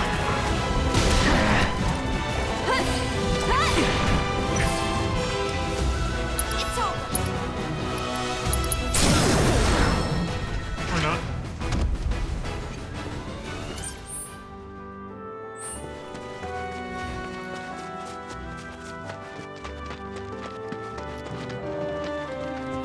What?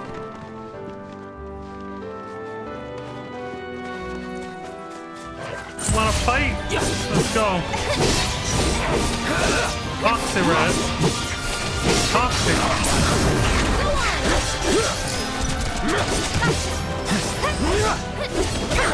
On now.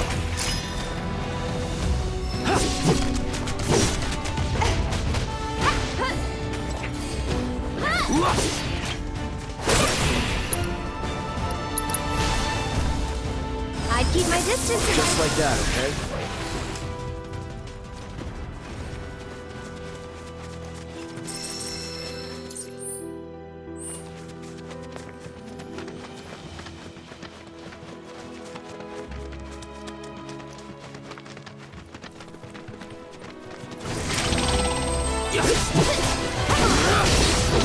It's these guys. The moves.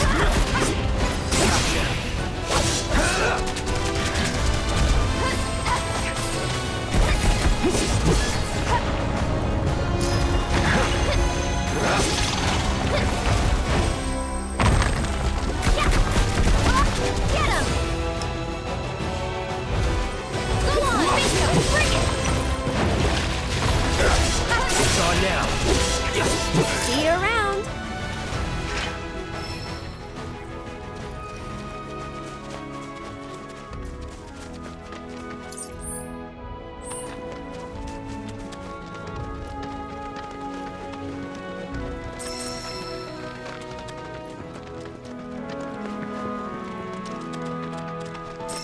Getting dark and misty here.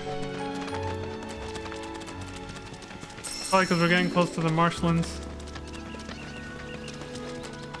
The music's changing. Getting ominous. Hey, there's a sleek saber. Good thing I didn't waste 3,000 gil on it. Not that I could have. There was no way to make gil unless I would have sold some shit. No sign of Shinra. Yeah. Looks like an old Republic landing. Could borrow a boat, make our way across. Then, head on through the mines and keep going till we hit Junon. Sure. Why not? You'd trust these rotting hulks? Alright, Chester Cheeto. We could. Let's not. He does resemble a cheetah. We swim it. This swamp is home to the deadly Midgard Stormer. Beware. Thank you. But even if you're slow, Corroborating you that can it rent a was. chocobo.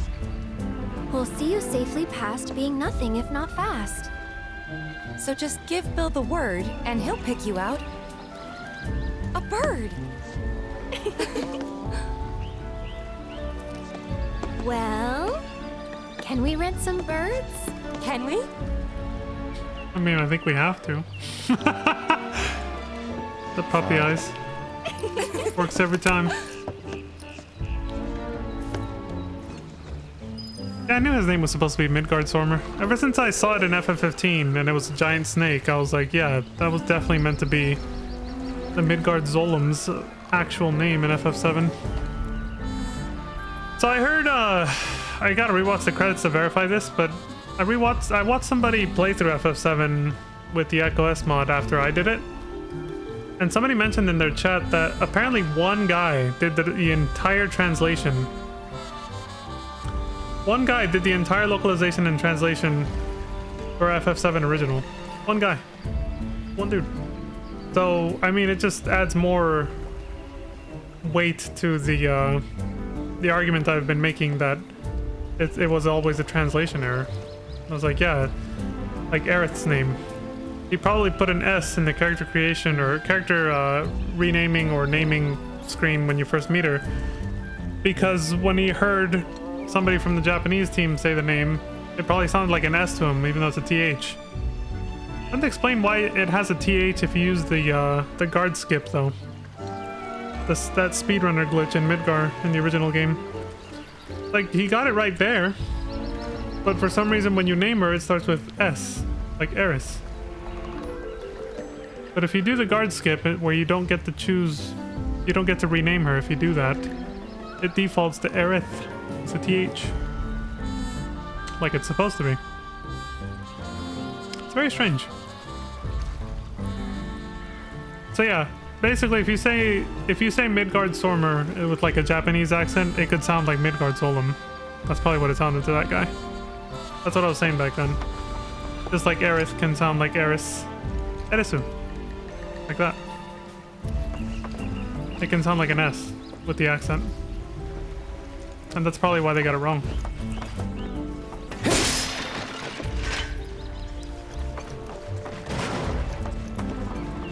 At least now he has his proper name, Midgard Stormer. Just like in FF14 and 15.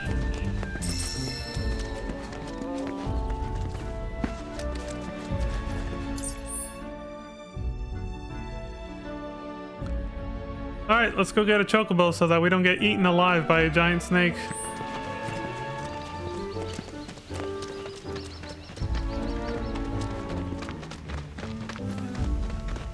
Neck!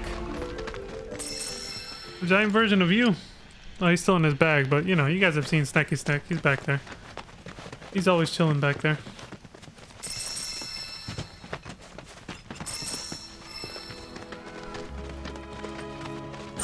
They're nothing. I'm used to having first strike, damn it. That's it. It's on now.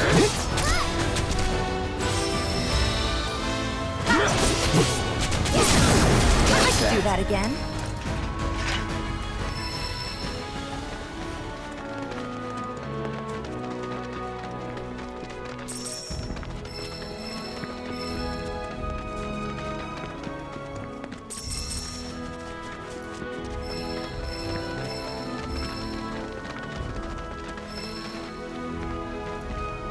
Yeah, we're fine.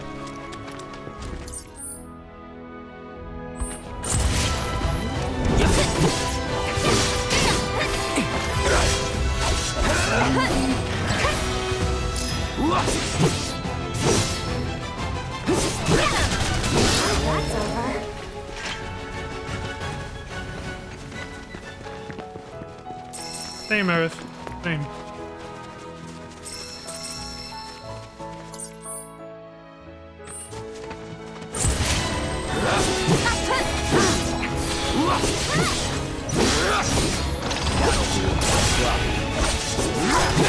Not bad, but not my best.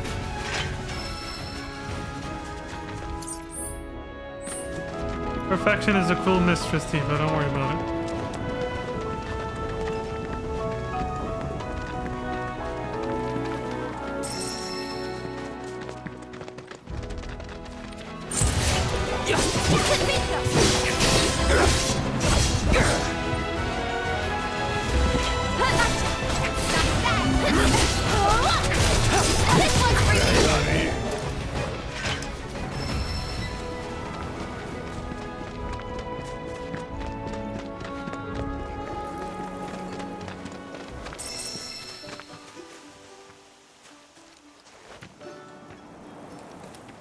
What are these posts? I sense a minigame coming. Well, well. If it ain't my favorite group of hitchhikers. Oh shit, it's this guy again. Fancy meeting you here. Thanks again for the ride to KALM. Chocobo Don't Sam. mention it. It's the least I could do for two such lovely young ladies. But I do believe I neglected to introduce myself. The name's Bill, and you can count on me for a lift anytime. Bill, that's his name. Anywho, what can I do you for? Oh yeah, You in the Chocobo Sam market is. for I'm some confusing him with the guy in fine-feathered friends by Midgar. any chance? Are we ever? Need him to get through the swamplands. Then you have come to the right place. Back in the day, we had Republic ferries to get us from A to B, but now they're nothing but driftwood, sadly. We got the next best thing, though, chocobos. To them, a bottomless bog's no worse than a kiddie pool.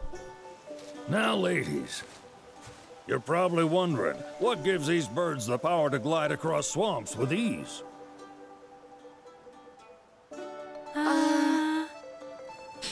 Would you believe that their fluffy feathers give them the buoyancy to float, while their limber legs can outrun a motorboat?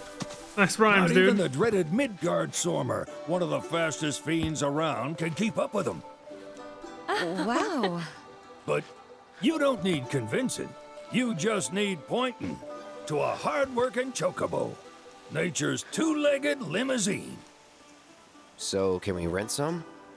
Sure can. My grandson Billy's in the stable over yonder. He'll help you out.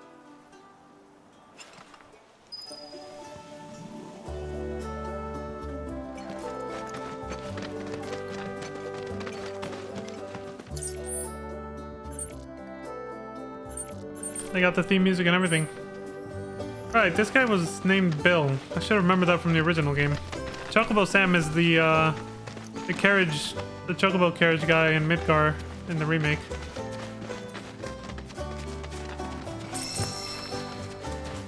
The guy who's in Wall Market.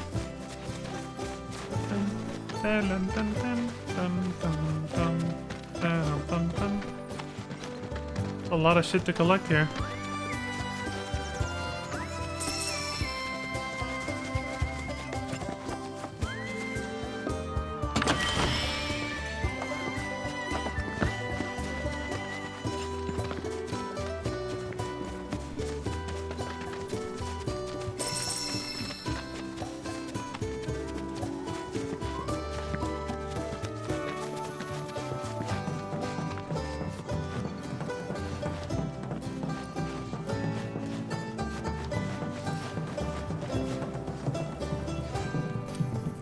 What is this for?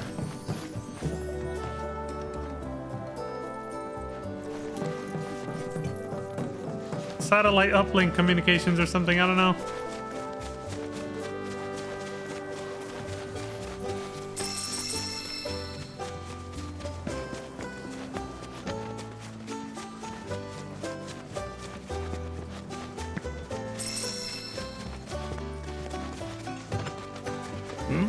There's something I can help you with?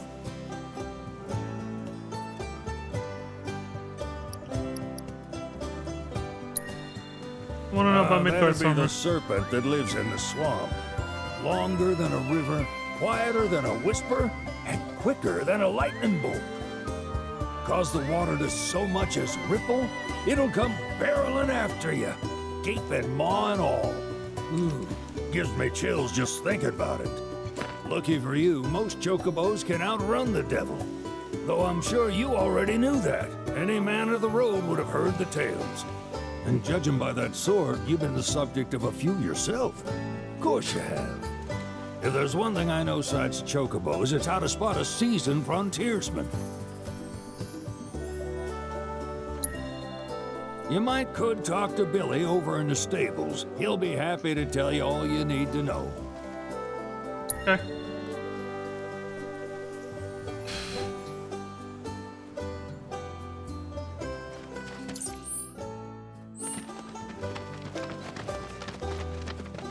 Where?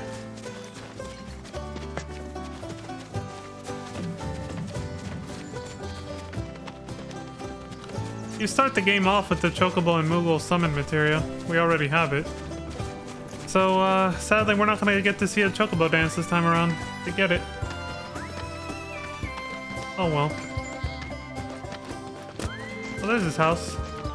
The same as before. Can't go in this time.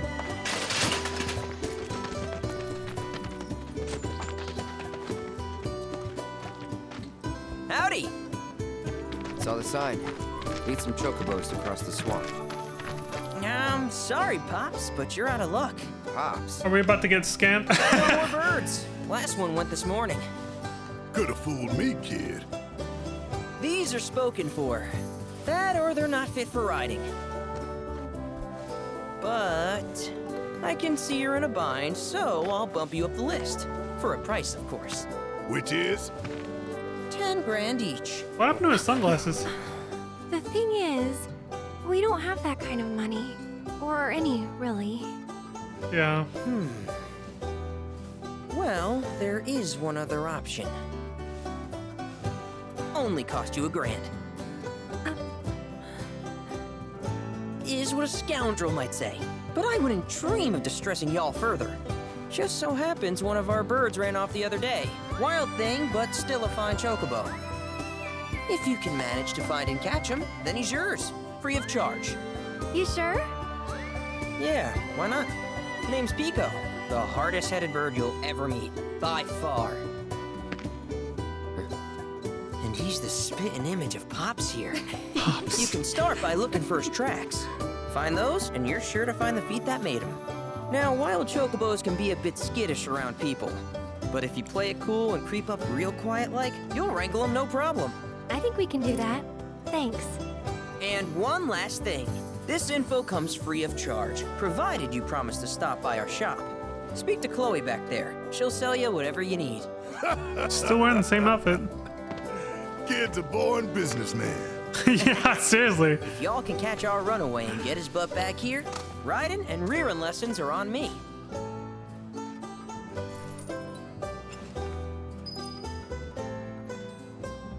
Just like Shinra, he knows how to do business.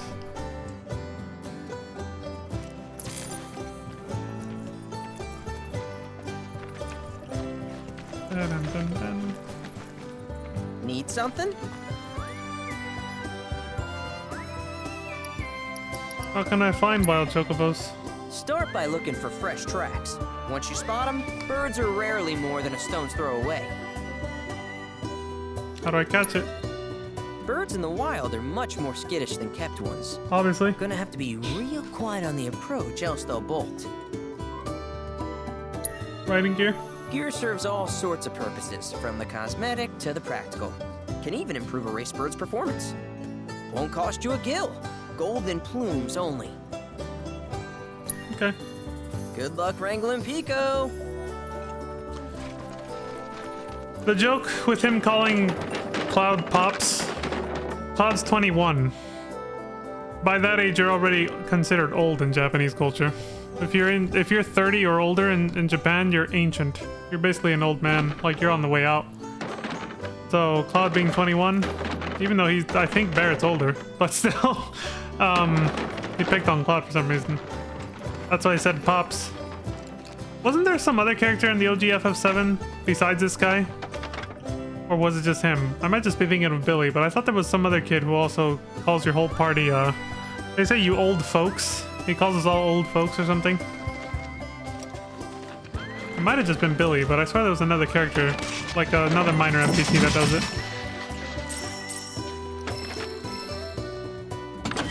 Dun, dun, dun, dun, dun, dun. Sorry about my brother. All he thinks about is money. He's just No doing his shit. job. We understand, I suppose, but he's been a real pain about it ever since our parents left. Say, are you guys from Midgar? Yeah, the Undercity. Then do you happen to know Chocobo Sam? Yeah, I was just getting him confused with your dad. Well, but yeah, I guess we do. Where is he? Probably the Sector 6 slums. He's a big deal in Walt. Why do you ask? I was thinking about reaching out. It's his fault Mom and Dad are gone, so... Chloe, that's none of these good folks' business. But they could help. Don't tell anyone what she told you. Sam's one of the biggest names in the business. If he gets wind of that story, our ranch is done for. Don't worry, your secret's safe with us. I promise. Oh, take these greens. You can give them to Pico when you find him. They were always his favorite treat, you see. Maybe he'll come back once he's had a taste. Right. Should probably sell you stuff, huh? Billy'll throw a fit if I don't at least try to get you to spend a few gil. No pressure, but if anything catches your eye. Also, if you have any golden plumes on you, I can exchange them for chocobo gear. So be sure to hand them over if you do. I like how Aerith seems to be doing a lot of the talking for us. So far. She even interjected when Cloud was about to say something about Chocobo Sam. He's one of the biggest names in the business.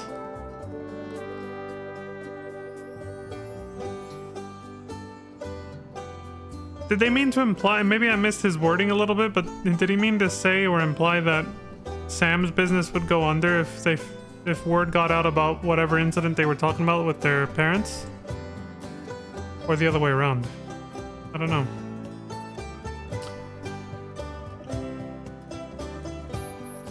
Some extra hidden lore there. We had these in the demo. I remember that.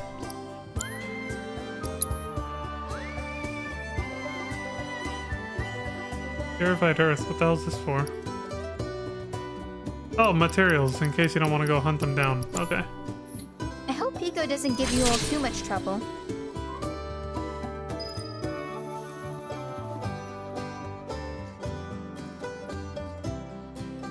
We're a one-stop shop for all your chocobo needs. That's just for the plumes. Thank you for stopping by. Yeah.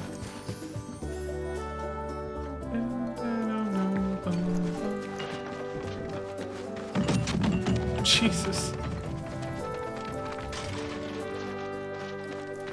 I'm going up the ladder.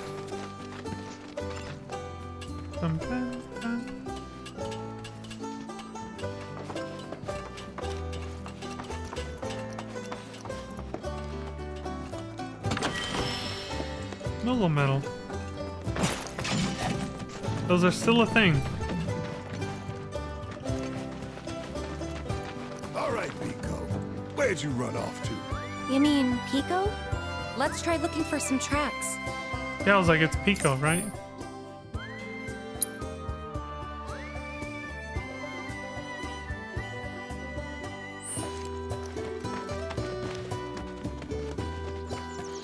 I think we have to leave, yeah, through the gate first.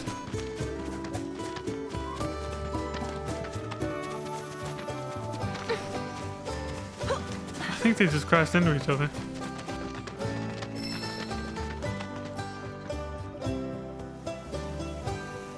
Yes, I'm aware I have to follow the chocobo tracks, but I have to find some first. Wait, what the? Oh, they're right here. I'm legally blind. No, seriously, I did not see them. They're actually quite subtle.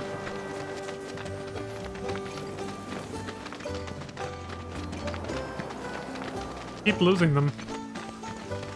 Okay.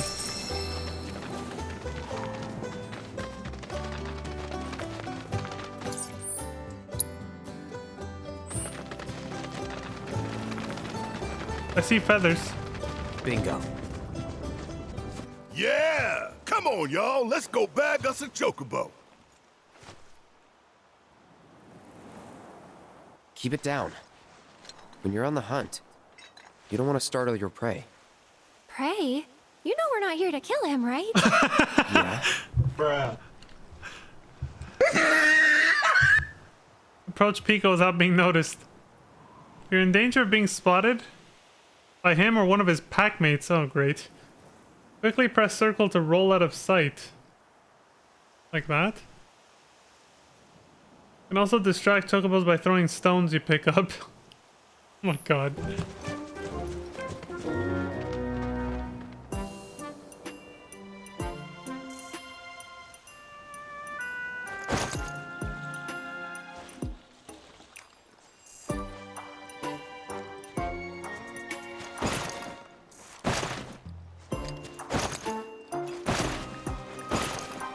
Minigame checkpoint updated. Does this grass cover you? Okay, it does. That dude fell asleep! Where do you find rocks to throw? I don't see any.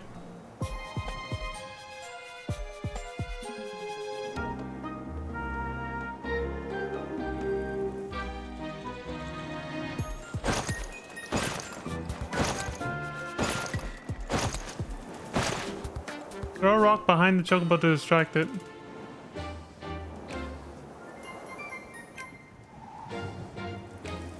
Dude, he's looking right at me. Can't move. gonna look away or am I just like stuck? What is this?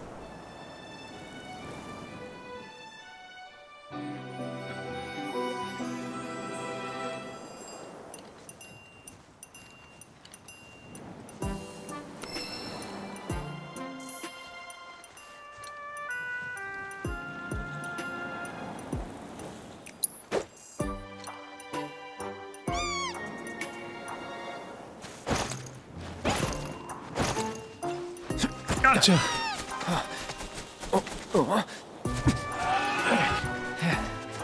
Good surprise, motherfucker. Got him.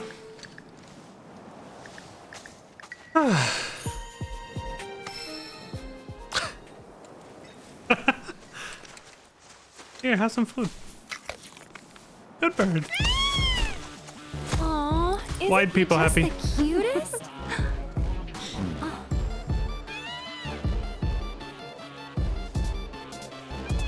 You know, they are kind of similar. Yeah, I was gonna say that. They do look alike, yeah. The hair. It's the hair, man. What does he want now? Do you think maybe he's still hungry? The hip hop chocobo Sorry, song. That's all the food we had. But you know where there's more? Bill's place.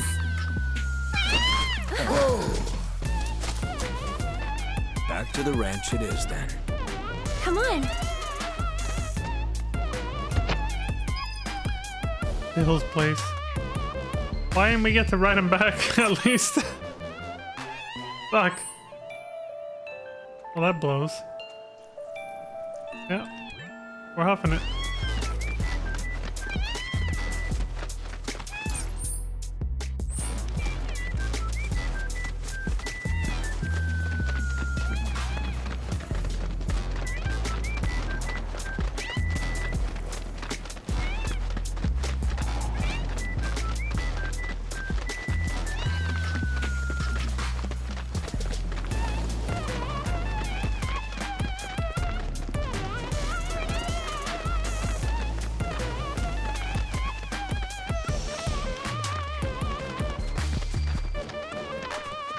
The live stream swirls, what is that?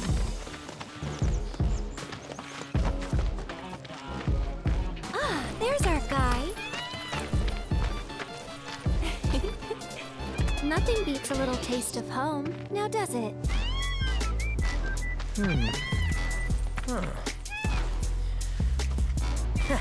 Not so much as a feather out of place. Got one healthy bird here. Enough to ride? Sure, though I wouldn't try till he's done eating. Once he's had his fill, though, I'm sure he'll come around to the idea, if we ask him nice. Ain't that right? I'll need to prep his gear and all that, so why don't you wait outside?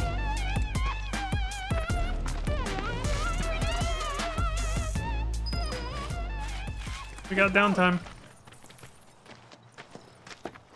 Chadley! Hey there. What a pleasant surprise. Been a while, buddy. You do remember me, don't you? Of course we do. Nope. Yeah, we do. I knew you would. It was an absolute pleasure working with you in Midgar. Thank you again. Your invaluable intel allowed me to create so much materia. Forgot the E. Detecting internal monologue. The hell's this weirdo doing here? He's reading our minds? I was created by Professor Hojo, you know. Though your thoughts could be read by any cyborg. But, to answer your question, I took a page out of your book and skipped town. Now, the whole world's my laboratory. Speaking of which, I have a favor to ask, if it's not too much trouble. You need more battle intel. That's the Cloud I know. Always eager to get on with him. But yes, though, I'd like you to activate some Remnawave towers first. Is that what that thing was? They were originally constructed by the Republic of Junon, but were claimed by Shinra after the war. Since which time they've sat idle and untouched, just waiting for someone to put them to good use. The more towers you activate around the world, the more my processing power will grow. As will the area I can survey. I might even be able to construct a communications network independent of Shinra. How does that sound? You'd not only be helping me, but yourselves as well.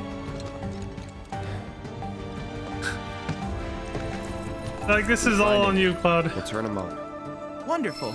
I thought you might say something like that. Let's get started then. See that tower? That's your first target. And this will activate it. The Chad module. As the tower is close by, allow me to accompany you. The Chad module. See, he had to explain that he broke free of Hojo's control and left town because not everybody did the post-game content for the original FF7 remake, which is the only way you'd know he did that.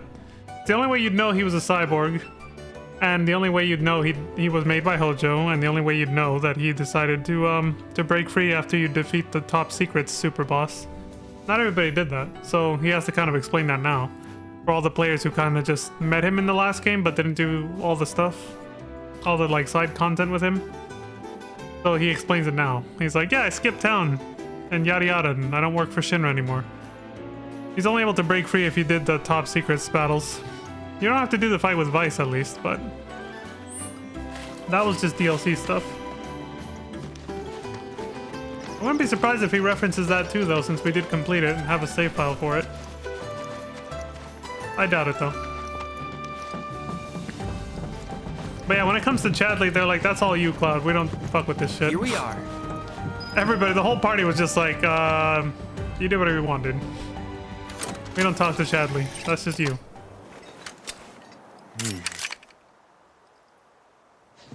Is this where we meet Mai? From the demo?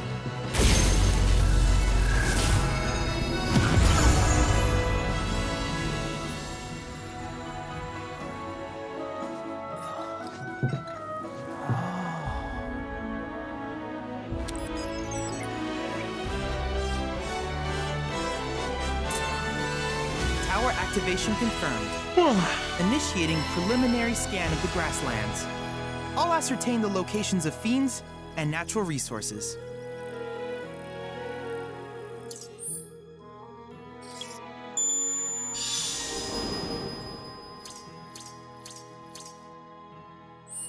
After careful consideration, I have devised a new name for this type of research. I call it World Intel.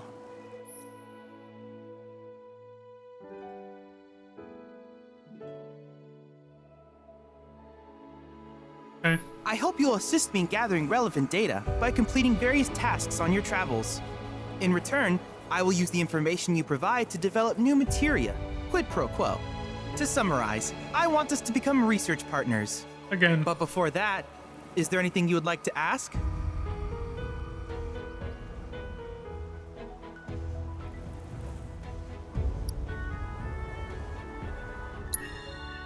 With each piece of world intel you collect, you will also provide me with the data I need to develop new materia. What I ultimately produce, however, is for you to decide. I look forward to finding out what we can create together. Do you happen to have any questions about world intel and the like? These communications towers were built by the Republic of Junon in order to further their understanding of the planet. They scan for all manner of signals, which in turn reveal myriad locations of interest, such as long-forgotten ruins and rare natural phenomena. Should you happen to stumble across a tower, please activate it. I must urge you to proceed with caution, though. Feral beasts often claim these installations as their territory. Do you happen to have any questions about world intel and the like? With a special pair of goggles, you can do battle in a virtual arena, regardless of your real-world location.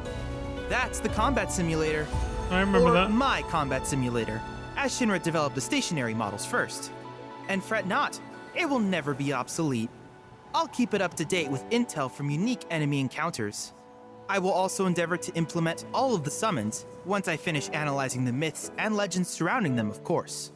In fact, after poring over stories from the grasslands, I have finished implementing a new one, the towering colossus known as Titan. Engage him at your leisure. Do you happen to have any questions about world intel and the like? Which particular task would you like to learn about?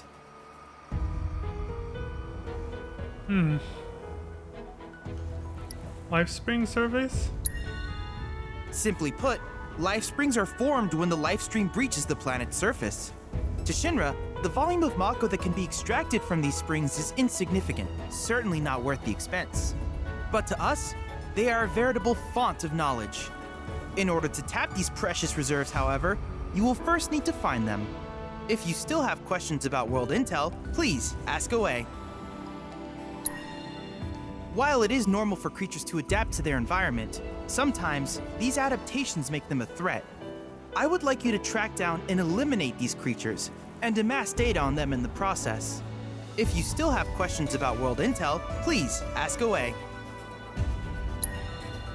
In certain remote areas, fragments of planetary wisdom have coalesced into crystalline forms. Though the knowledge contained within them is vast and varied, one subject is of particular interest to me, that of summons. If you would analyze the crystals in my stead, thus extracting said knowledge from them, I can use it to enhance our materia. If you still have questions about world intel, please ask away. Proto relic salvaging. Ah, yes. I was hoping you would ask. I detected some strange energy signals earlier. My current theory is that they emanate from the remnants of ancient artifacts. But until we investigate, there's simply no telling what the sources might be. And since we have yet to identify them, I have taken the liberty of naming these objects proto-relics. A rather endearing name, if I may say so. At any rate, I would be grateful if you could investigate said curiosities and ultimately recover them for study. If you still have questions about world intel, please ask away. A lot of shit. Do you happen to have any questions about world intel and the like? No, that's everything. In that case, I see no reason not to begin at once. With your activation of this tower, my analysis of the grasslands has already yielded some data. Though hardly substantial, it is enough for me to create materia. Which of these would you like? Well, during the demo, I did pick up this.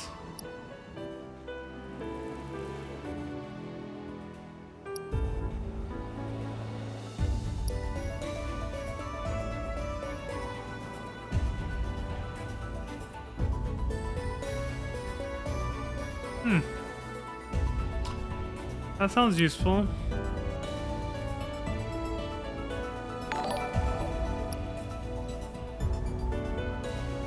I'll go with fire and ice for now. And then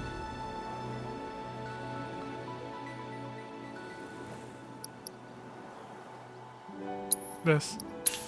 Here we go. I wish you all the best in the long journey that lies ahead of you. And remember, you're not in this alone. Should you require assistance, just ask. Thanks, Chadley. Outgoing Guardian 7, thank you very much for the follow. I appreciate that. Combat Simulator updates. Assessing and defeating new fiends will provide Chadley with the data he needs. Right, he just explained all that. We can fight Titan now.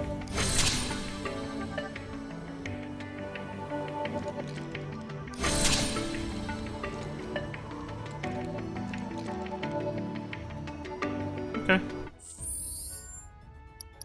I'm gonna make a save. And then, take a little break because it's been about an hour.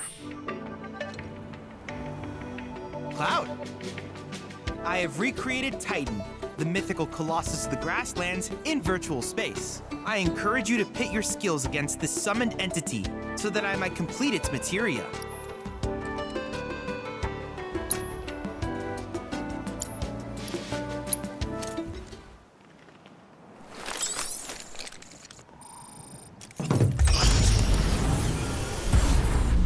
A Chadley combat simulator.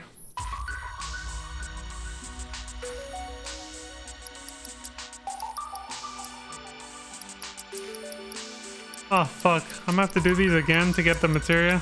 I knew I shouldn't have done them during the demo. Shit. Well, if I skip all the little like tips that it tries to give me because I already know how to play the game, I can rush through them pretty quick just to get the prizes. Yeah. Get all the materials. Cool. Well, I'll just leave it here so I can remind myself to do that. When I get back.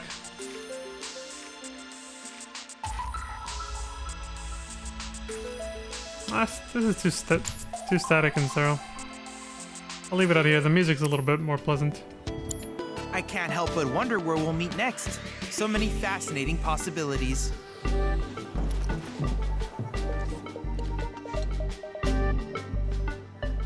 Well, not the best view, but whatever. I'll leave it there. Alright, I'll be back in a bit.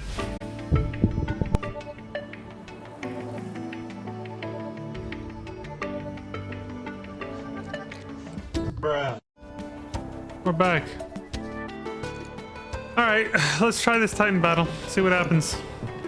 Cloud, have you heard of golden plumes? They're a variety of chocobo feather noted for their especially unique luster and are used for both ornamental and medicinal purposes. You should pick up any you find, as certain shops might be willing to trade them for goods. Well, right about him. Alright, let me zoom through the tutorial battles again. That one's 3.1.0. Didn't the demo say 3.1.5? I guess it upgrades over time, or maybe I just, you know, misremember. Level sync, level 17. So level sync ones, you might as well just do them right away. But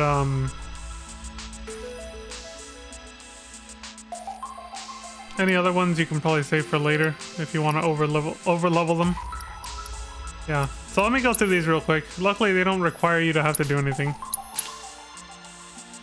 They try to teach you how to like play, but you're not like forced through a step-by-step tutorial either. You can just kill the enemies and get the reward.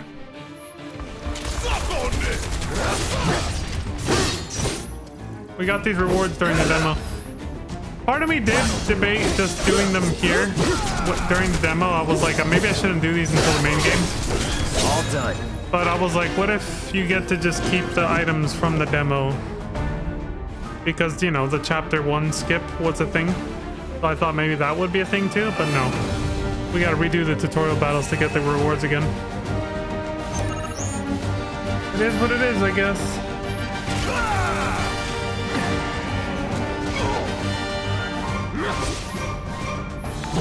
Deal with that. Guess it's my turn. Mia Taylor 0 has followed. Thank you very much for the follow. I appreciate that. That it? Not good enough. Ain't no thing.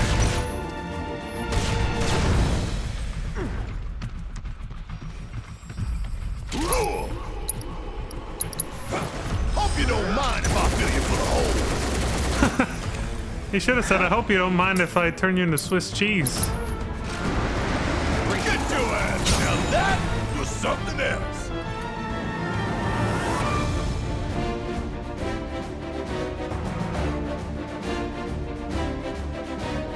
The reference worked though. Swiss cheese. Shouldn't be any such thing as Swiss in this world, right? It's not real life. They have their own lore and cultures and nations, so.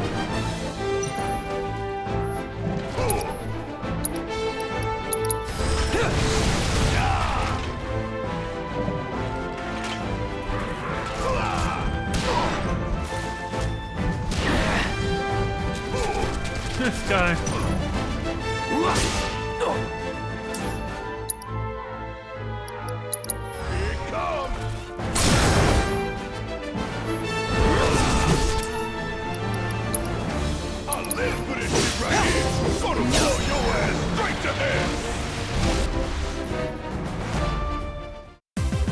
Break it down must be for using when it breaks.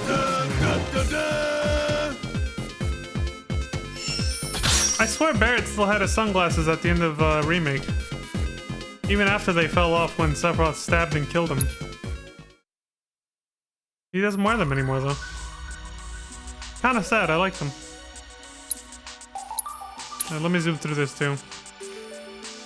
A test of your reflexes!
No holding back.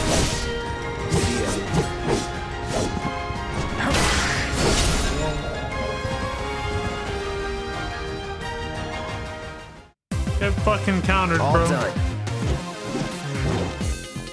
That was a very last minute block I did in Punisher mode.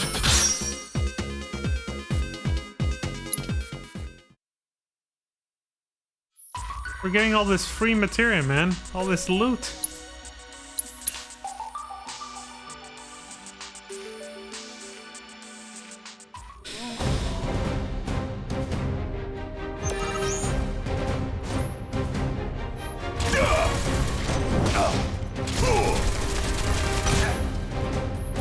Bring in the heat! Got a whole heap of land with your name on it! So we're done here! Bricks.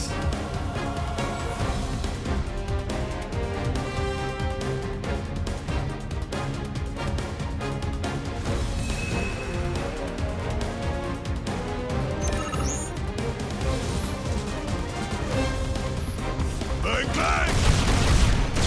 Blah! Sucker! Ain't no thing!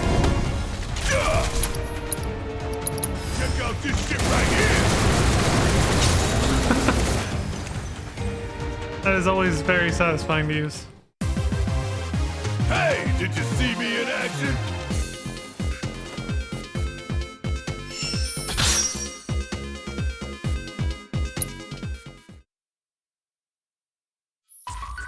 And I'm not gonna use Cloud again yet for a bit because I have to Thanks do the to you, tutorials. my archives are filling up with combat data.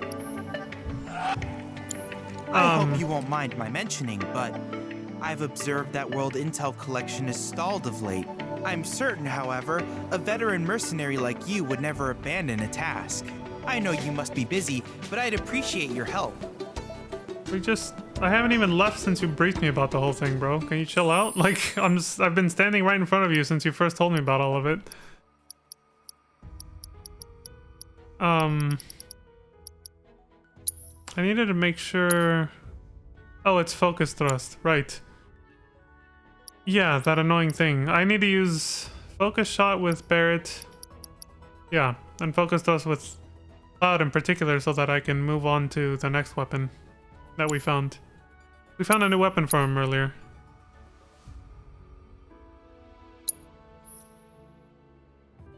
The Sleek Saber. It kind of looks like the Mithril Saber. Yeah, pretty much. This is pretty much the Mithril Saber that the first new weapon you can buy in KALM when you first leave Midgar. Imbue your weapon with your sword with fire and lightning. Firebolt. Okay. Yeah, I want to put this on, but we gotta get focus thrust from this first. I gotta keep using focus thrust a bit longer. What's this one's? Oh, well, firebolt. Yeah. What does everybody else have to do? Dive kick, arcane ward, focus shot, and stardust ray. I'll keep that in mind. Hey, Wilson Joy 89, thank you very much for the follow. I appreciate that. Let's get back into that combat How goes simulator. the hunt for World Intel? Should you require assistance, please do not hesitate to ask.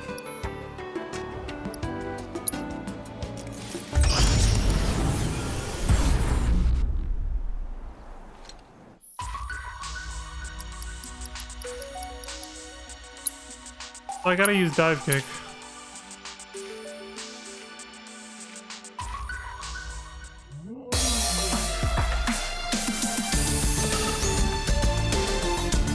Let's go. Best girl Tifa.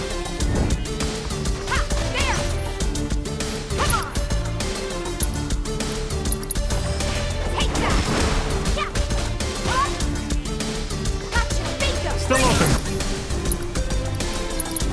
Finish him off. That's the way to do it. That is the way.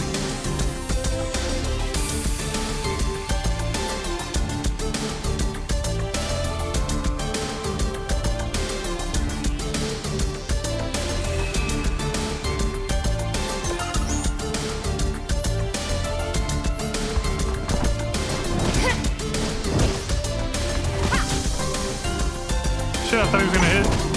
Damn it.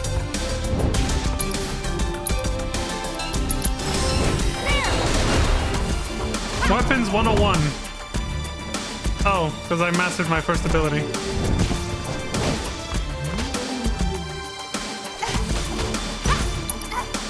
Alright, I don't have to do it anymore then, right? It should be good.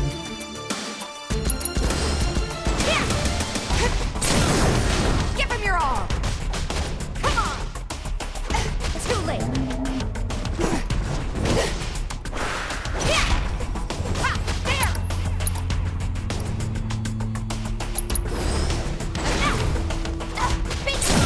Not bad, but not my best.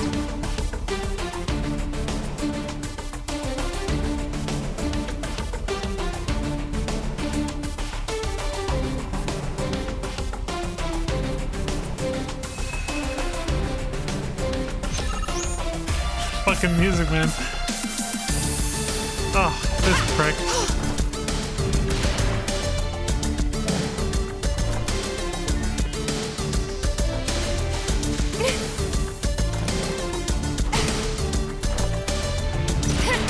It's kind of hard to get behind him.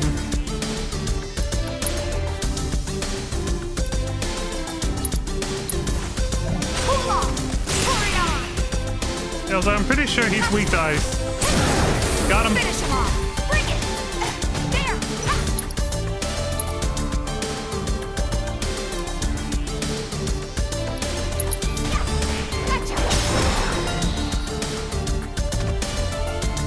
Dude, I'm just popping all these trophies like it's nothing, man. All warmed up. Like it's nothing.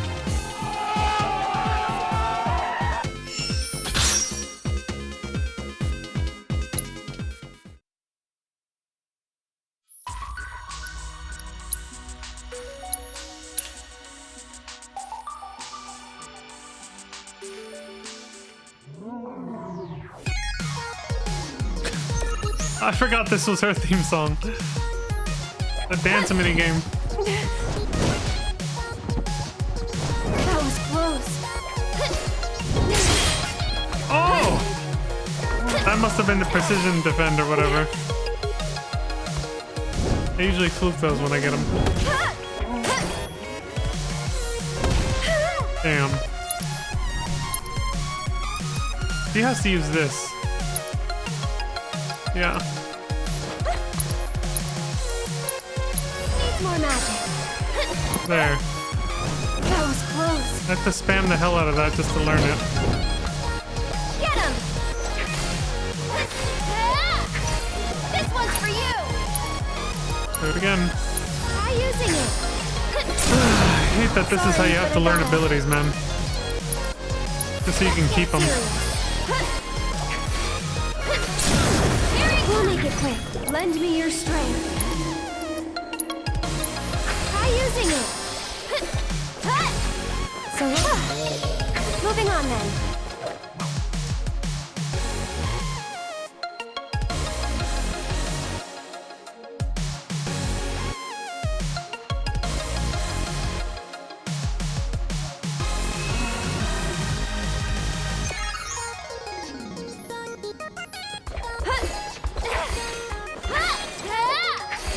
One more shot. Needs more magic. And again. Try using it.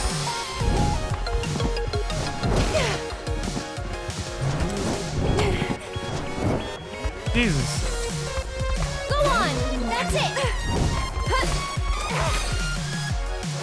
Here it comes. Let's get Come on. serious. Go on. Nothing yet. Get him. Oh, shit! Staggered with auto attacks. Needs more Please. magic. Nope, not yet. Go on.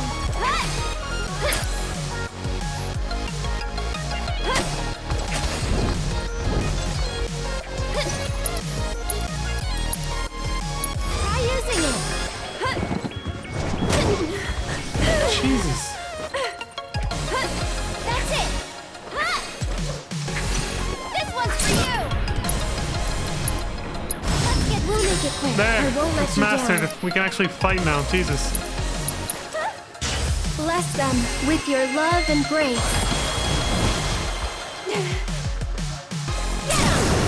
Sorry, but I gotta.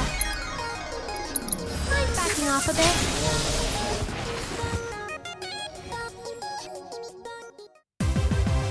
And we're safe.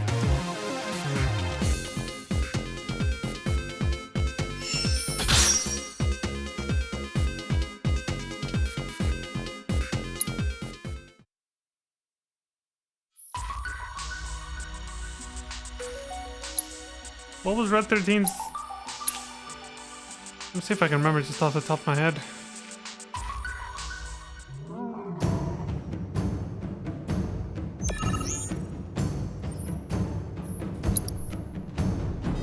I can't even check. Disappointing.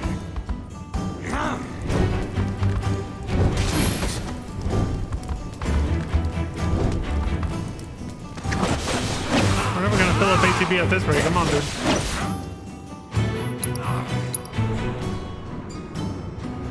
Feeding time. It was Stardust Ray, isn't it? I'm starting to realize it's the one that's marked blue like that, that little dot. Oof, we need 2 ATB bars every time we want to use this. This is gonna take a while. Lost 2 ATB, yeah. Okay. There we go. This was actually a limit break of his in the original game.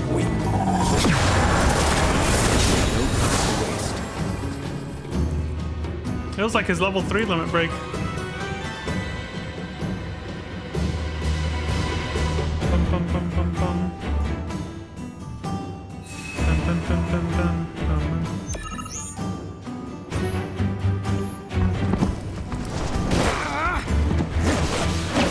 Not enough.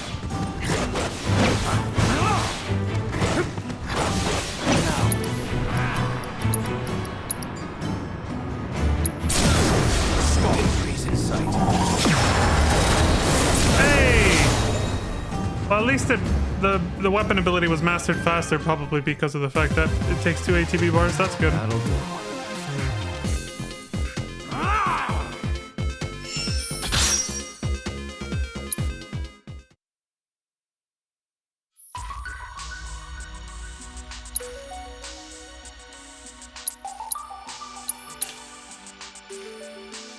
Alright, I can finish getting, mastering their abilities here. Cloud and Barrett's.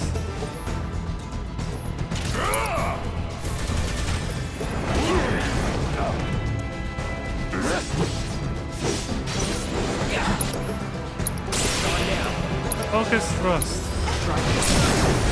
Let's finish this.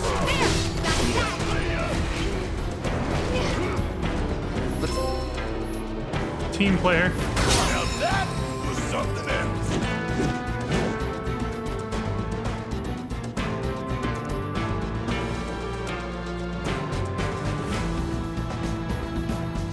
Just for using one synergy ability.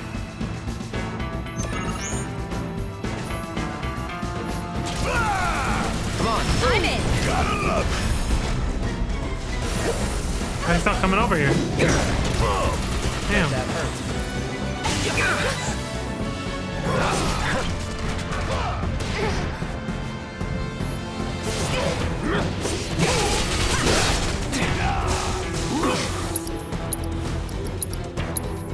Here it comes.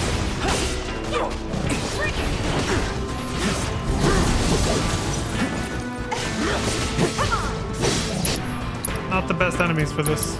Try this. I don't know if that's giving me any proficiency. Let's do this. It's over. There.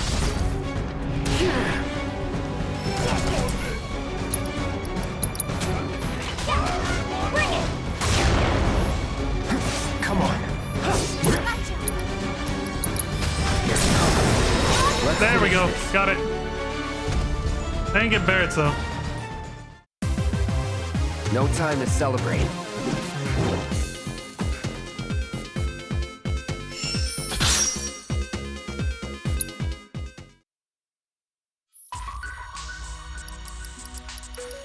I'll go back into...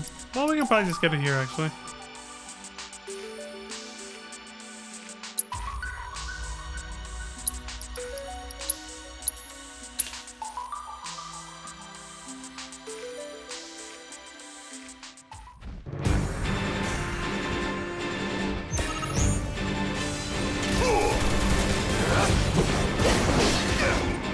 Don't become incapacitated, okay. Keep it together. Need some.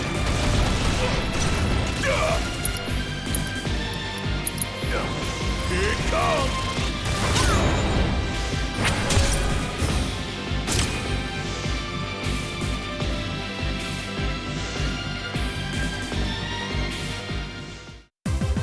No surprises there.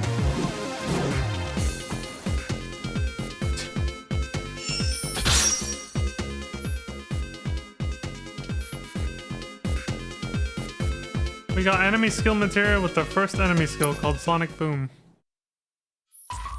Okay.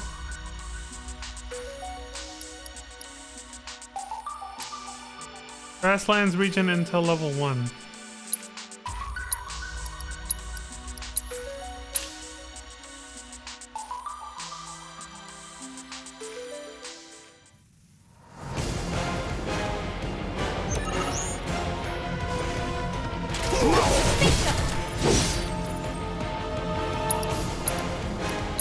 It's on you. All right.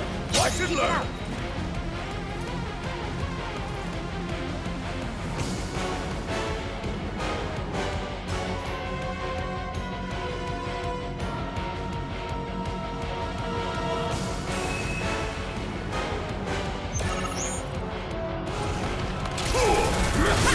Keep it together. About damn to hide you like that. One step at a time. He's never gonna get to learn focus shot at this point. We're killing everything too fast.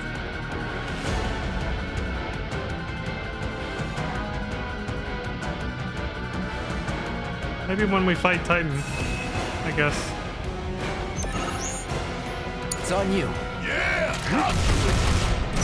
Whatever. Special delivery.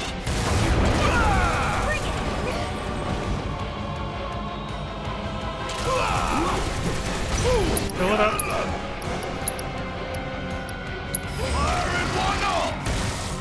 It missed! You prick! Suck on this! Want some more? Here it comes! And don't come back! Still didn't get it.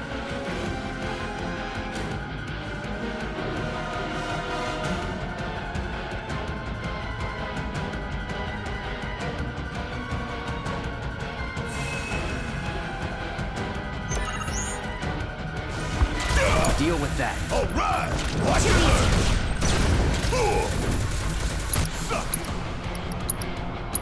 Special delivery! There we go. Got it. You got this! I got this.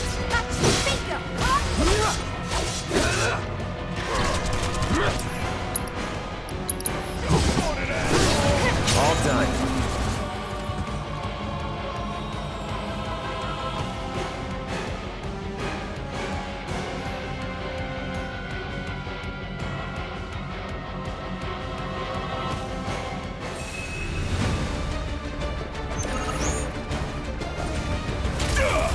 Last one.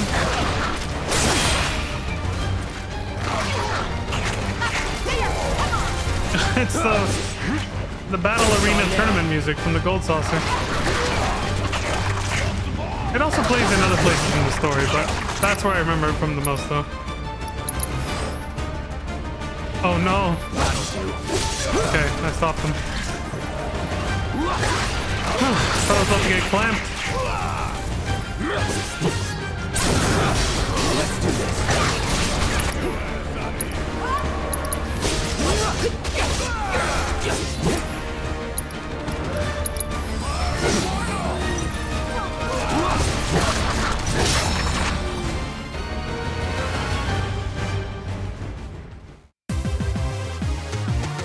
But not my best.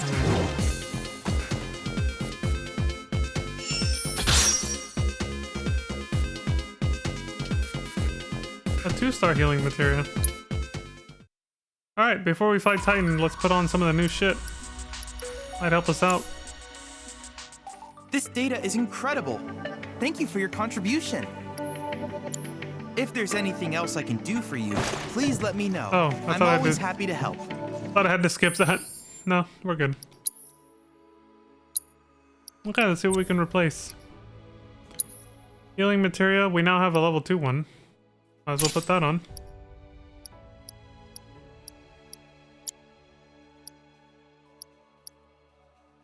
What else did we got? That's new.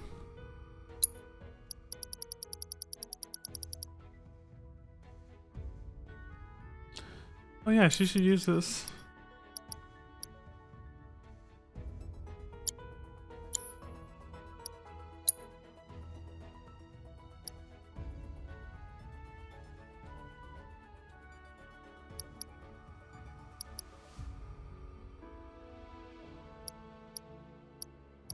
What was the other one we got? This one, right?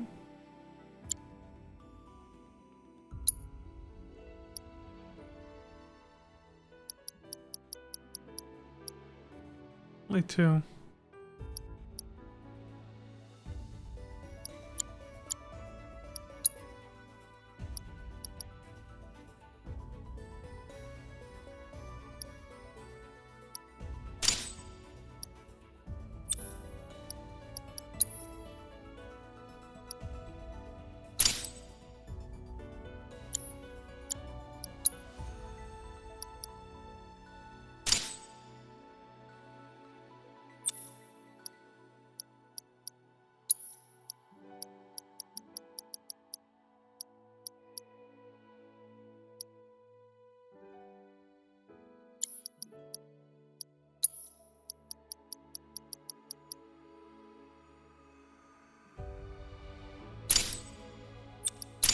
Put that there.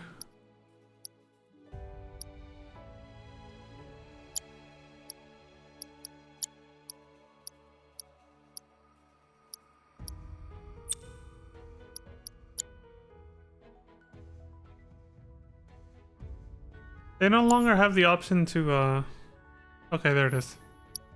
Thank you. Healing and fire.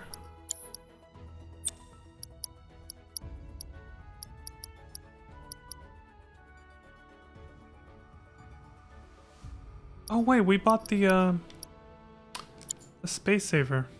That's right. We bought it, right?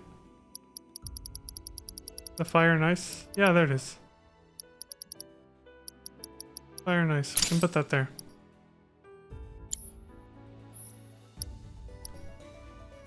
Eh.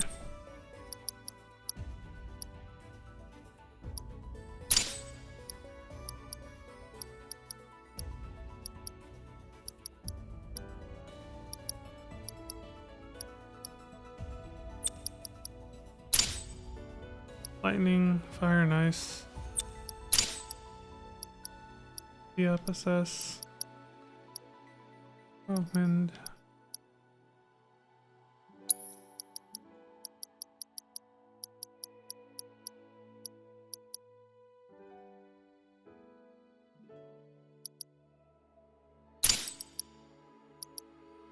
Steadfast block.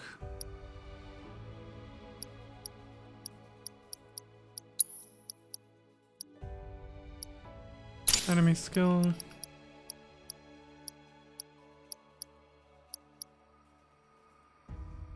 Is there anything else that might be worth it?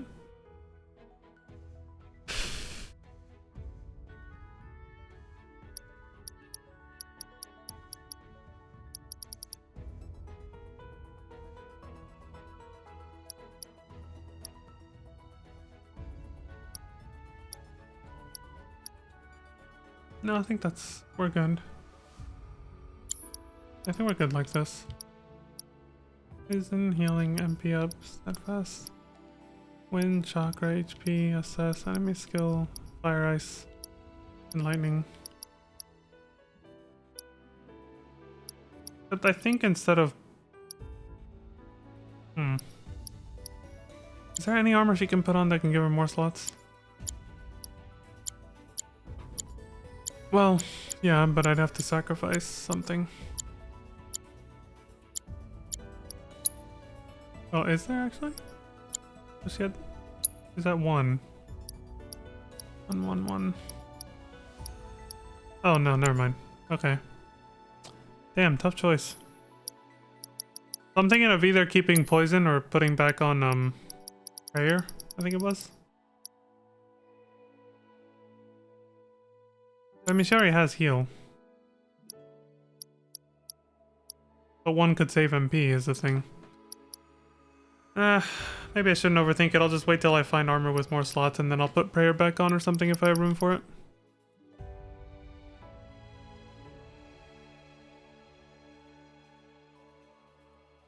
Okay. As for the weapons, did I get the check? Boom. Alright. Bleak Saber. Retain upgrade setting from the previous weapon. Yes. Auto balanced. Thank you. I can hold one more materia. Oh, well that fixes the problem. Good. Where's Aerith's poison? I can just let him have it. Then she can have prayer back.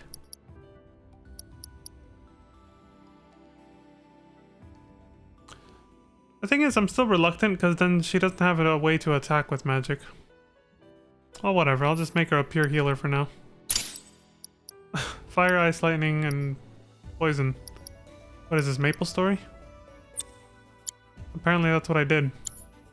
I never played a caster in that game, but I know that was their division, was ice, lightning, and fire and poison. For the basic mage classes. Okay, there. I don't want to dwell on this too much.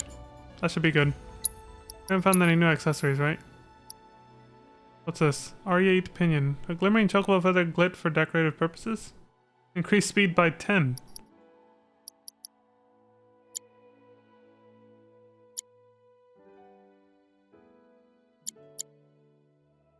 Yeah.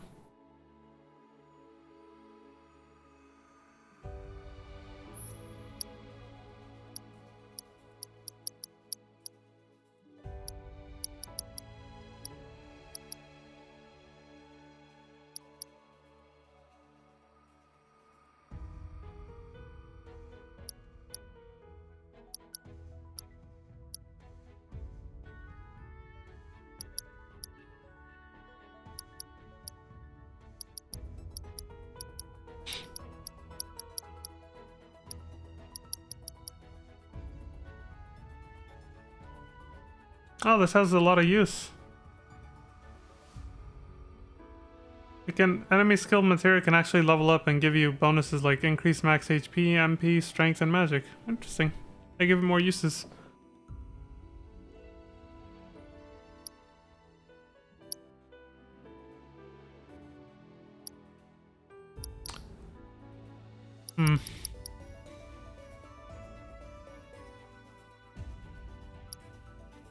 Fuck it.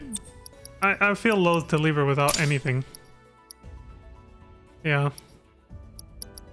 You need some kind of offense spell. I'll switch it up again later. Feels like she doesn't have enough offense without that.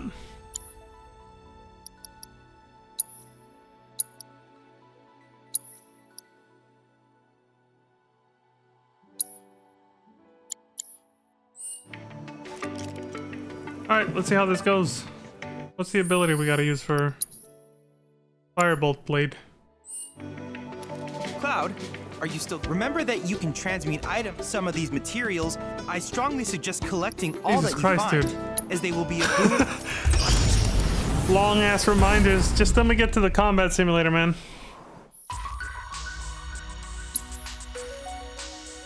Titan.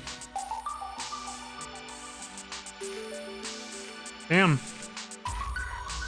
Yeah, that's similar to what he looked like in the OG, but now his body actually looks like it's made out of rock rather than just looking like a normal human who's just an oversized wrestler or something. Emerge victorious against these mighty entities in the combat simulator to be rewarded with their summoning materia.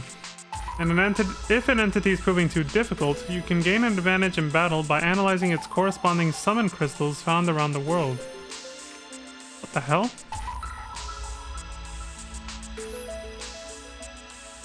Analyze the summon's crystals to face off against the weaker version. Oh, so we don't actually necessarily have to fight him now. We can actually weaken him a little bit by finding collectibles in the... So I assume that means this, if you don't do these, this is like the hardest difficulty and he's just going to kick our asses. Oh, okay. And it is level synced, so even if we level up, it won't get easier. So the only way to make it easier is this. Huh, well now I kind of want to find those first then. It does mean putting off getting the summon, but we already have a shit ton of summons anyway to choose from. Okay, I'll wait then. Never mind. I do kind of want to see what the summon crystal thing is. So that might require a lot of exploration too, though.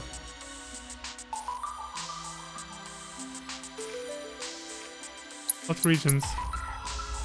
Oh, it's just categorizing the battles. Okay.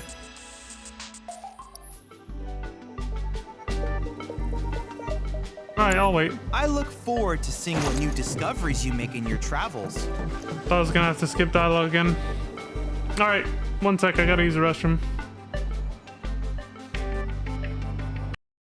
Dum, dum, dum, dum. A test of your reflexes! Bruh. Alright, I'm back. Also, I got back just in time to see that follow. Futile Playback D. Thank you very much for the follow. Appreciate that. Let's continue where we left off, shall we? Yeah, I'll see if I can find any summon crystals or anything. Expedition intel. What's that about? Fiend intel. What is this? Phenomenon intel? Coastal lookout?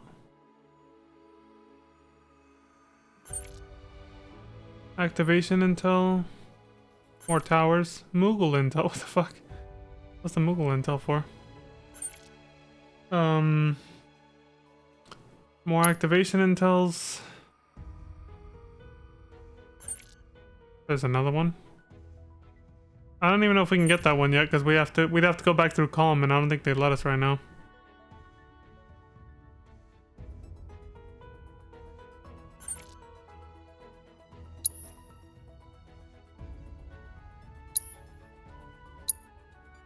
Okay. Well, if we can get a chocobo, I'll go get these right now.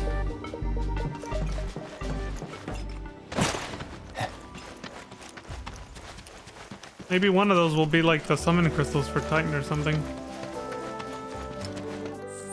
Are we topped off? No, we're not.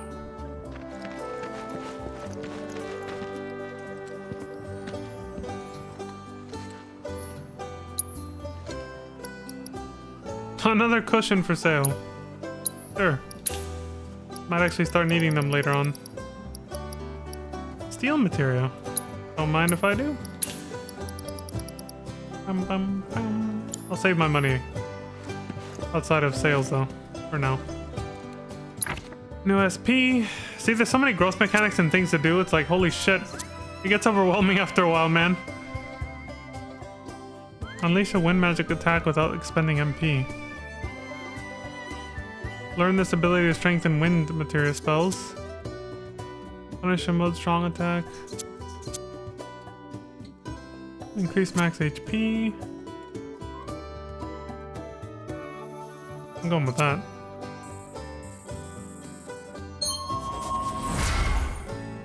Dun, dun, dun, dun, dun, dun. Dun, dun.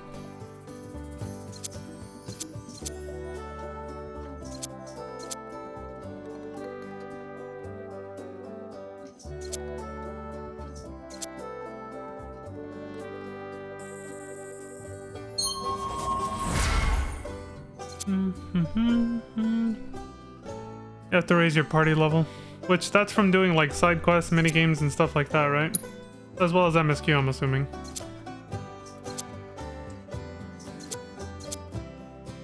Main scenario.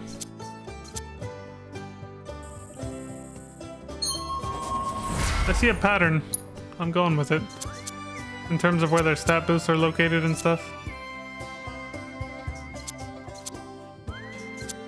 Yep, there it is. max HP, max MP. Depending on the character and what they're meant to be, what their role is meant to be.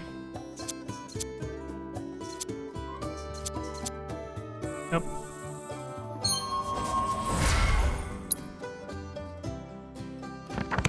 Is that everyone? Yeah.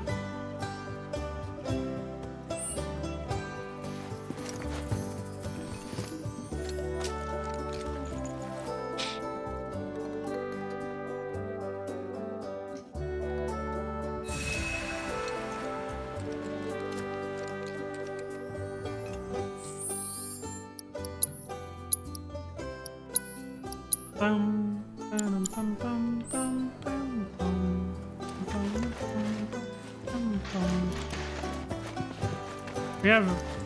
I'm convinced this is a shower. Especially when we saw it, yeah, from up here. Definitely. That's a shower. Why can't we use them? We gotta clean the dirt and grime off, man. Come on.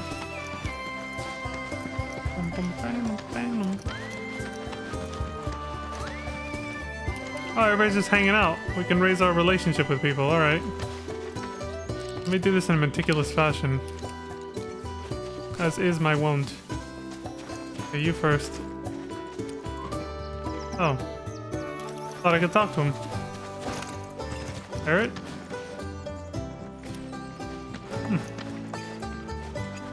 I thought if they had that marker, you could, you know, talk to them to do something to affect your relationship. I guess whatever will affect our relationship with them might happen here. Hey, perfect timing. Pico's all prepped. But first, here, you just give that whistle a toot and your chocobo will come a-running. Permanent transport, thank you. Quality of life. The chocobo won't just run away as soon as you get off it for the first time. It's like getting our first chocobo in FF14. It just stays with you after that. A permamount. Your first one. Press R1 to use your choco whistle and summon your bird to your side while out exploring the world. Note that you can only call a chocobo in a region once you've wrangled that region's bird. Ah, there's the caveat, of course. You gotta find a new bird for every region. Now, of course that wasn't gonna be a one-time minigame, right? No, why would they ever? Why would they do that? No, they gotta make you have to hunt down the chocobos and play that stealth minigame over and over. So, who here's too much never to been ask. on Chocoback? I haven't. Why don't we take a few laps to get you comfortable then? Come with me. This ought to be good. Bum, bum, bum, bum.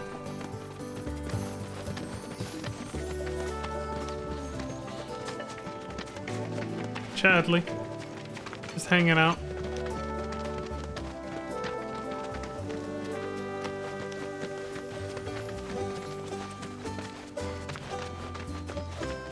Here's where we get our birds in shape for the races. What I can see that. The gold saucers, I mean. They're a big deal in our community. Won't find a ranch around here that doesn't compete. So you guys race too? We've been sitting it out since Mom and Dad left. But we're gonna get back in the fight soon and kick the tar out of one particularly nasty weasel. But never you mind all that. You just focus on the basics, like making sure you don't get thrown from the saddle. Why don't you try hopping on Pico and giving me a holler?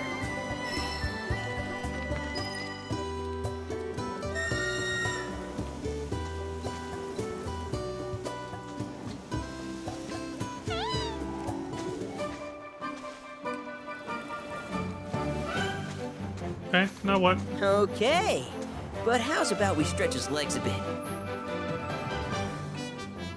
Riding practice. Hustle the chocobo. Use the training grounds on Bill's ranch to get the hang of chocoback riding.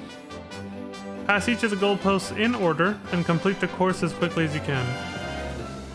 R2 and left stick, L3. To dash, press again to sprint. Okay, so just like in the overworld, and circle to jump. Ah, so a practice race by yourself. Okay, the time to beat is 31 seconds, I'm guessing. For the best prize. You get all three.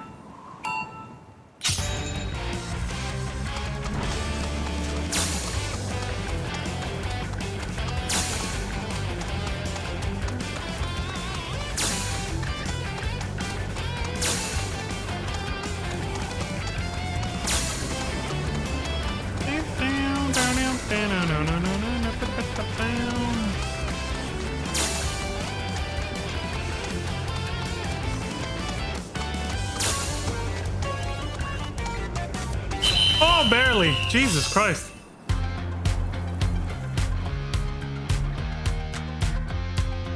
Barely managed to beat first place. That was a very tight That was fucking something time else. limit. You and Pico are a perfect match. Might even have what it takes to win a race or two at the Gold Saucer. We can't thank you enough, Billy. Oh, that reminds me. Y'all mentioned you're flat broke, right? Pretty much. Then you might want to swing by KALM again. Now that the troopers have cleared out, it's probably safe for you to ask around for work. Hey, side quest Don't time. run off just yet. My sister's looking for help. Not sure what the trouble is. Didn't want to confide in me for whatever reason. Honestly, she hasn't been herself since Mom left. They did dang near everything together. You want to lend Chloe a hand? We need to move on. True, but moving on costs money. You gotta do your side quest, People Cloud. in Sector 5, right? Same deal. We did. Here we go, the odd jobs, the side quests. This is the shit I like. Provided they don't involve overly annoying minigames or something. People the world over are willing to pay top gil for Cloud's hand-for-hire services. To track these odd jobs, open the map with the touchpad and select quests. Yeah, I helped out the people in Sector 7 too. Community notice boards. Excuse me. Certain settlements will have a notice board. Excuse me again. Upon which citizens in need will post job offers. Reminds me of that one mechanic in Legaia too.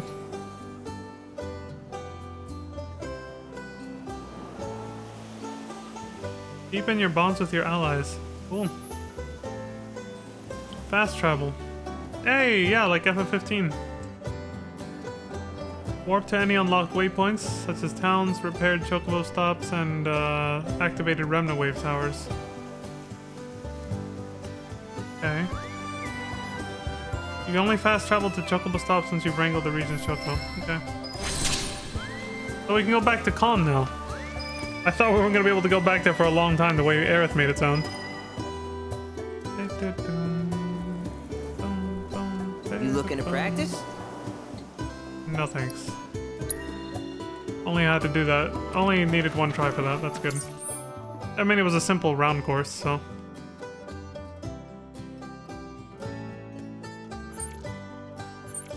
Bum, bum, bum, bum, bum. Alright, I'm itching to start exploring now. Get these towers activated, do some side quests. Let's do it.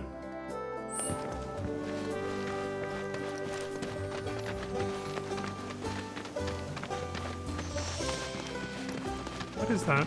Why does that keep happening randomly?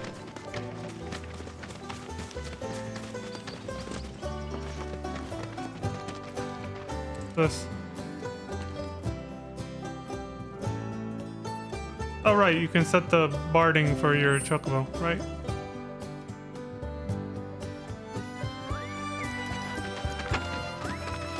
So, first side quest. Oh hey, you're back. I heard New you might client need some help. discovered. You did? Oh, I see. Billy talked to you, didn't he? I've been meaning to go pick flowers, but the plains are way too dangerous for that. I'm sorry to hear that. As a flower lover myself, I sympathize. Well, the thing is, I want to make a flower crown. Mom used to make them for us all the time. So I wanted to give it a try, but with all the monsters, I didn't know how I could. Here's an idea. Maybe we could do the picking for you? Sure. Cloud, thoughts? Why is Aerith in every single one of these conversations and no one else? Why is it always Cloud and Aerith at the forefront? Talking to all the NPCs and everybody's just in the back like... What happened to your parents? Ask your brother. We'll take the job. Well, I mean, I don't want to be a cold-hearted prick. Like, I hope she doesn't take it that way. I kind of do just want to... I kind of do want to know what's up. This is being an asshole. This is obviously being a good guy. This is wanting to know more, but I don't know how she'll take it. Truth is, our parents died in an accident when I was really little. Billy doesn't like to talk about it. Sorry. We used to go on these family picnics. And after we were done eating, Mom would make flower crowns for me and Billy. I'd wear mine for days. Ooh, we can prod even more. How do you know Sam? I shouldn't tell you this, but he's the reason Mom and Dad died. That's what Billy says. I don't know. He always changes the subject when I ask.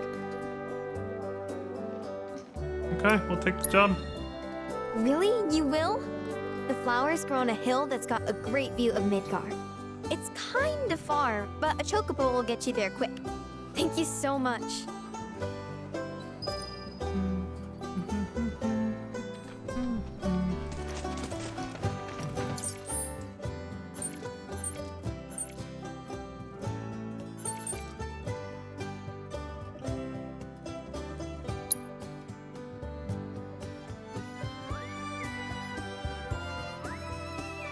Wait, is it marked? Lemon crystals look like that. Okay, yeah, we haven't found one of those yet. Oh, apparently this is a proto-relic. Okay.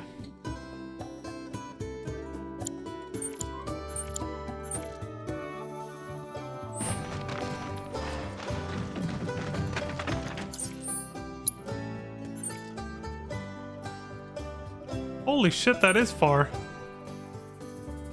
No wonder I couldn't find it on the map. Yeah, we gotta go all the way past KALM again. Damn, the game is really opening up now, big time. That's crazy. I guess I'll just slowly spiral my way out of here. We'll check all this shit. And then slowly work our way back to KALM this way. Maybe pick up some more side quests. And then just keep going.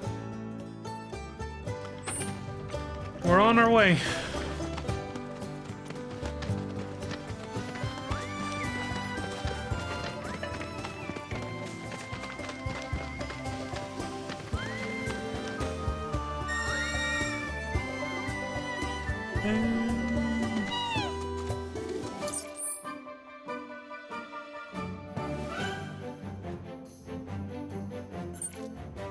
Alright, let's go this way first.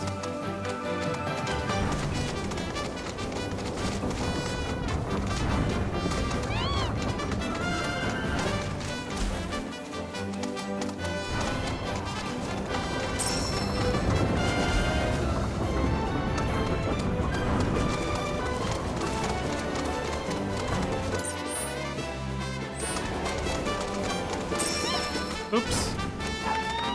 Trying to do a drive-by pickup. Great chocobos. These tough little chicks will lead you to chocobo stops? Oh. That's nice of them. I'll also just find them on my own, but thanks.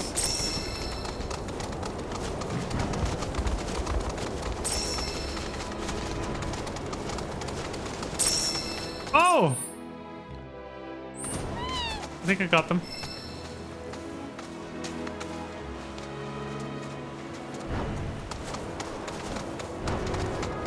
How the hell do you get up there?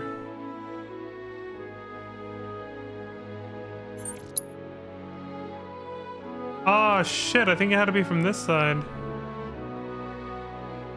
Yeah, maybe. Let me go back real quick. Oh, wait.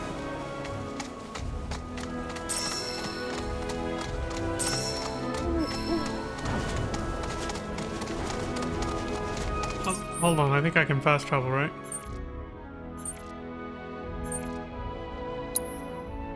Yep. Quality of life. Gotta love it.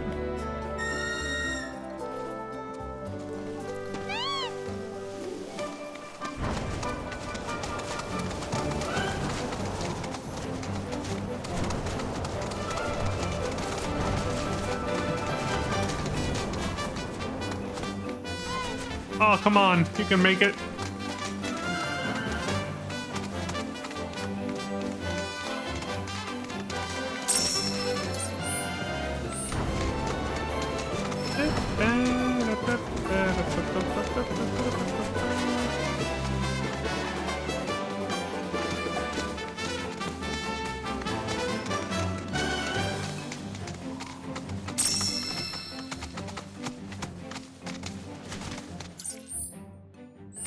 This is probably not how to get there, but I'm trying to see how far I can climb.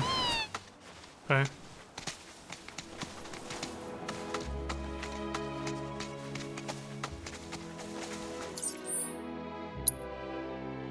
Oh, Jesus.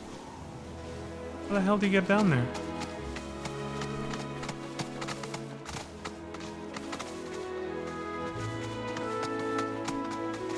These plateaus, like how they're slanted like this, they're actually pretty geographically accurate to some of the like little shapes of the hillsides and stuff that you would see out in the world map in the original game. So it was from down there, wasn't it? There was a path right there, look. It leads in right there. I see it from here, look. Right between those trees. Damn it, I got you baited twice, man. I literally can't jump down from here. I see the path right there. Fuck you, suck!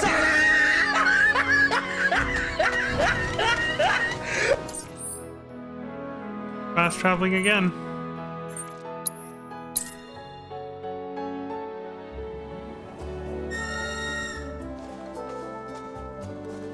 Well, who knew exploration could be so fun though, right?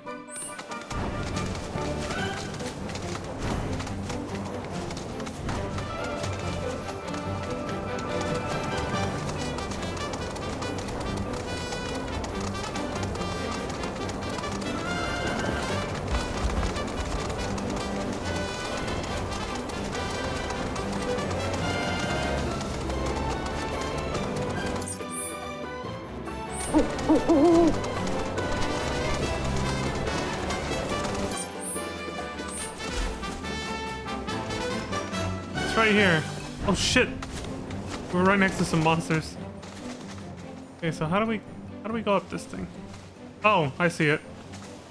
The yellow spray painted parkour bricks sticking out the wall there. Kill these assholes first.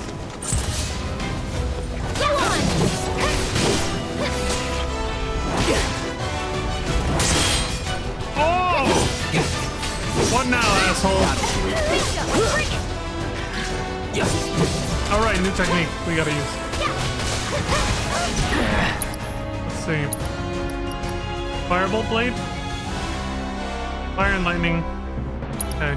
Gotcha.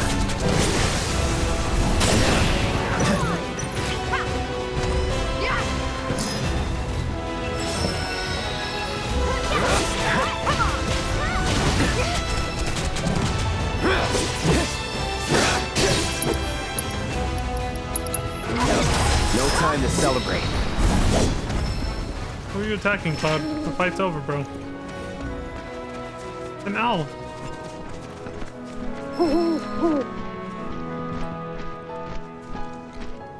He was giving me the hint on where to go. Cute. Woohoo! Little owl buddy.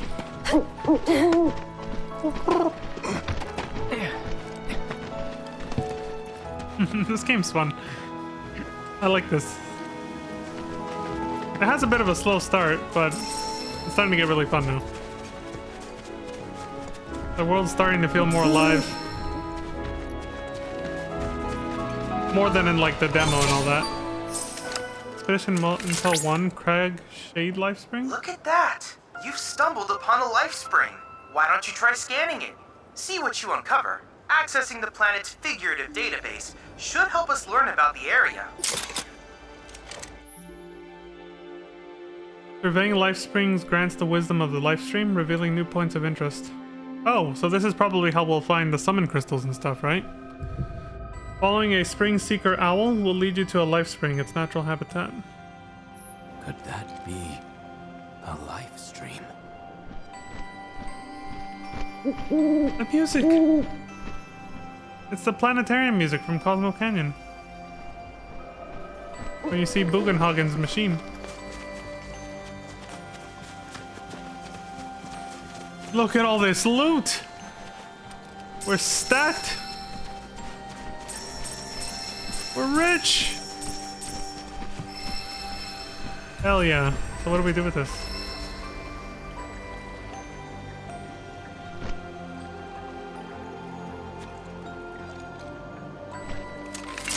Scanning. I didn't know I had to do that. The one thing the game didn't give me a tutorial on.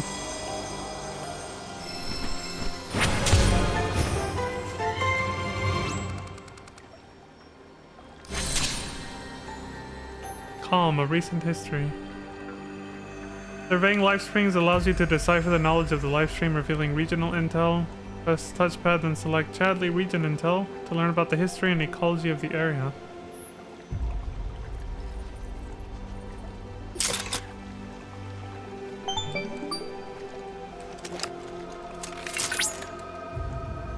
Confirmed. Data received. Life springs such as this can be discovered in every region. Their potential energy output is far too minuscule for Shinra to exploit. But to us, they're fonts of intel. I encourage you to seek out more of these life springs. Okay. Tumble Town serves as a transport hub for the grasslands, hence the distinctive bailey built for the monitoring of commercial and private traffic. During the war with the Republic of Junon, Shinra saw fit to occupy KALM due to its stout fortifications and strategic value, and it has remained under company control ever since. As it lacks a reactor of its own, KALM is reliant on Midgar and its pipelines for a steady supply of Mako, which is stored in a large tank for regulated use.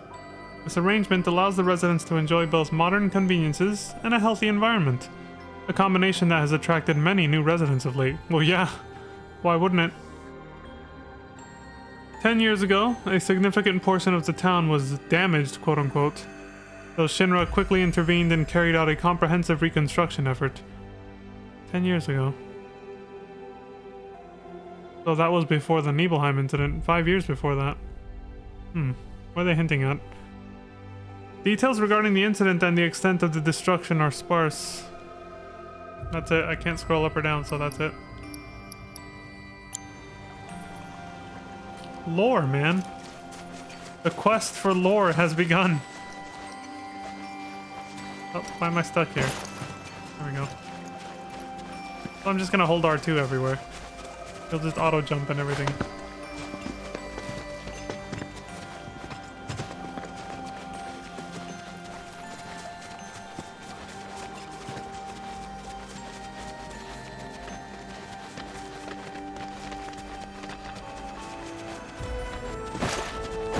Oh, wrong button.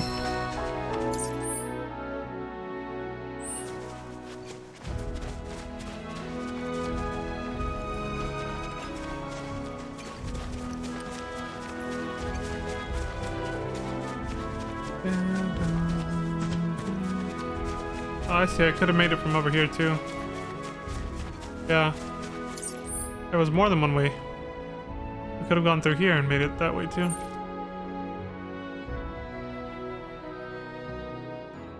Okay.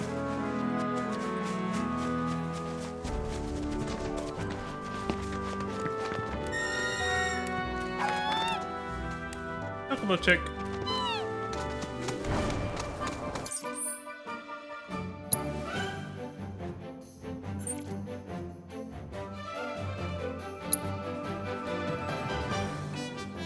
Alright, so let's check out this other shit over here.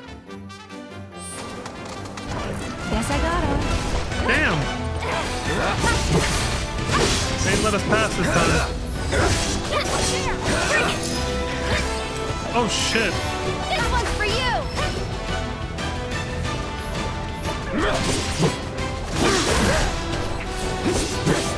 Let's go.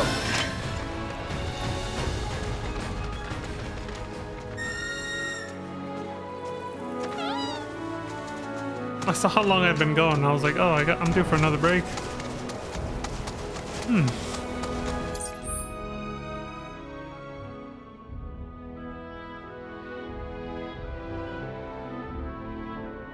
Yeah, these are kind of far.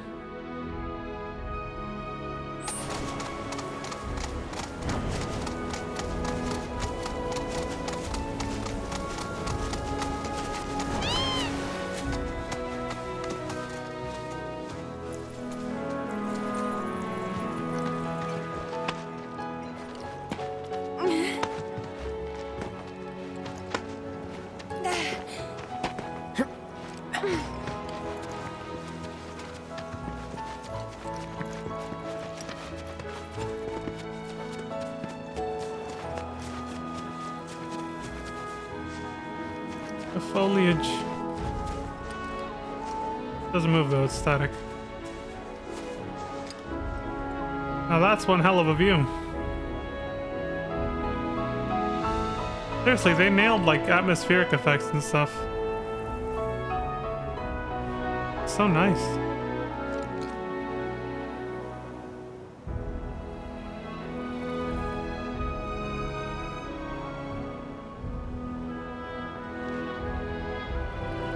Very surreal. Anyway. Yeah, I guess this is good enough.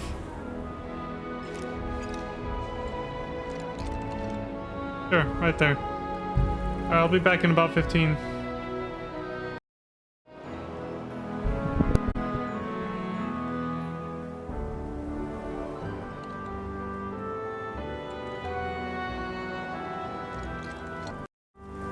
Almost couldn't find the buttons for that. Jesus. Alright.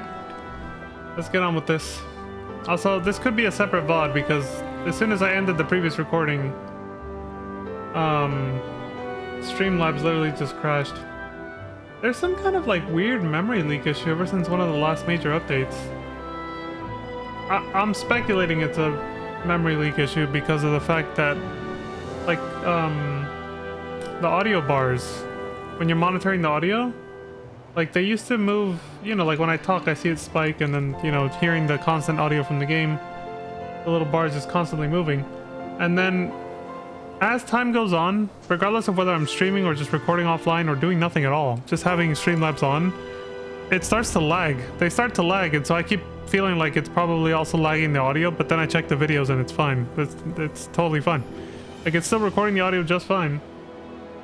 But just seeing it start to lag, like it's like they start to freeze up, basically, the little audio monitoring. And then eventually after Streamlabs has been on long enough doing that, it just crashes. So it's like, oh, so I'm just gonna randomly crash and disconnect every 5 to 6 hours if I ever decide to do longer streams. Great. And I know it was an update that fucked it because I was using it right before the update, and then as soon as the update was installed, it started doing that instantly. And I thought, oh, okay, well maybe they'll fix it. It's been like months. So I lost hope that they're gonna fix it. I don't know what's causing that issue. Fucking software updates, man. They're supposed to improve something in theory, but how the hell did you get up here? Can I just jump down now? Oh! Oh, that's bullshit. Please tell me we can just jump down from like over here or something. Thank you. Alright, let's go see what that is.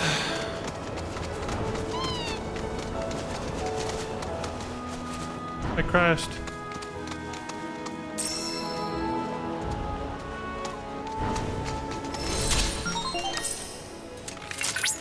Alert! Alert! Dangerous fiend detected in your vicinity. Please ensure you are prepared before engaging. My sensors are picking up some understandable confusion.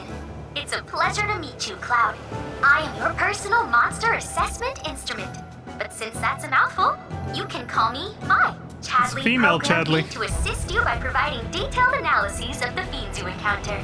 I hope I can be of service to you in the many battles ahead. With that out of the way, I'm picking up unusual fiend activity nearby. To procure the biological data that we require, you'll need to complete specific objectives during combat. But don't worry, because I'll be here to help you succeed. Good luck. He's 100% a gender bent Chadley. I love it.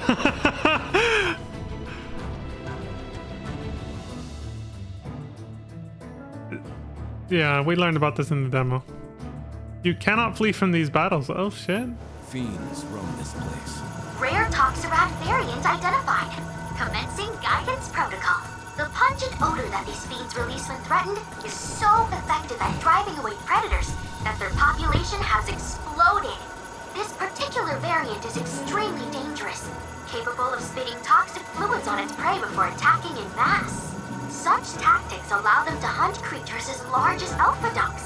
Imagine something like that creeping into every corner it can find, and you'll understand why they're considered such a menace. With any luck, the data we collect here will aid us in finding a way to reduce their numbers. Alright. Avoid being poisoned. I got poisoned!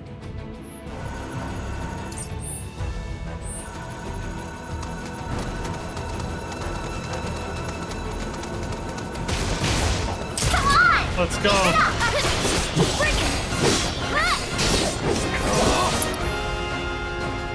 The Veno rat. That was Sonic Boom. I don't know when I got that, but it must be from materia or something. You're dead.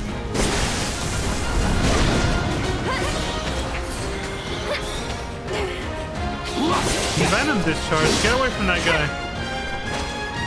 And Tifa just got poisoned. I got poisoned! Oh. But you only fail the objective if you get poisoned. Like whoever you're controlling gets poisoned. Alright.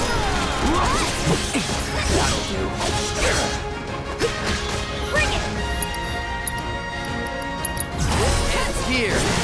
That makes it way more fair.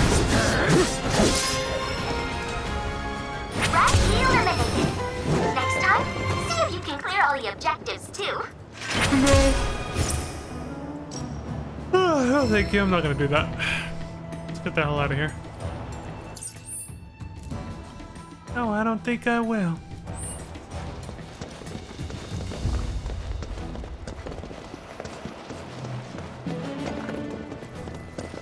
I want to blow open that wall, man.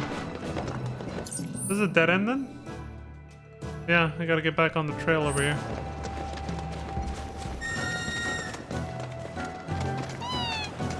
There you are.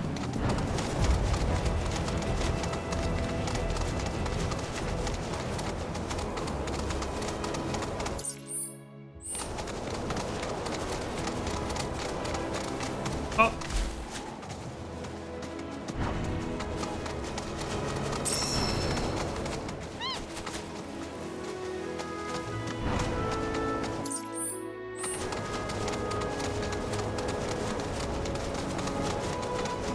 Almost missed it, but I saw them.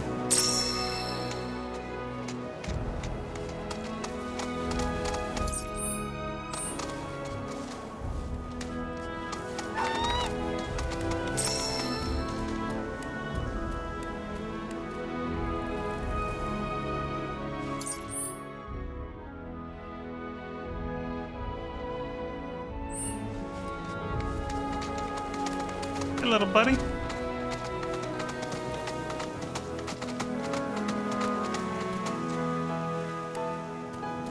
I see the little chocobo sign. It's all knocked over.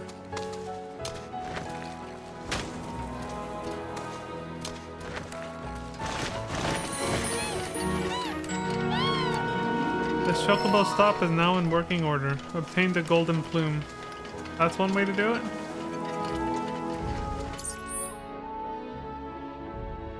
Cute. You can fast travel here now. Hell yeah. Alright.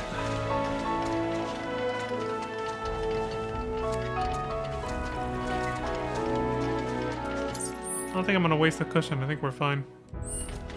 Let's just keep going. Where am I facing?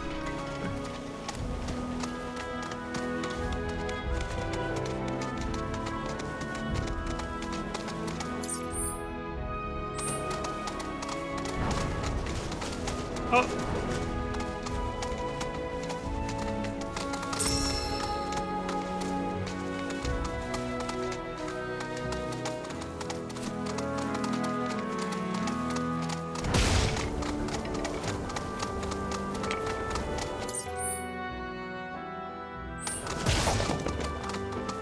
The hell is that sound and what is this?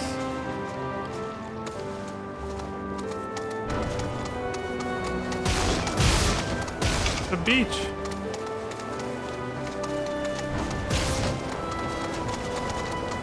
Kind of rough, but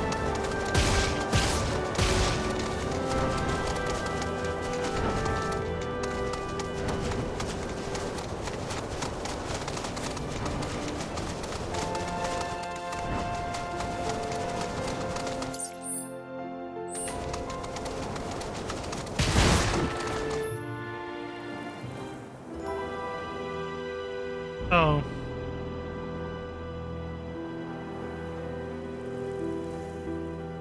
Treasure hunting, right.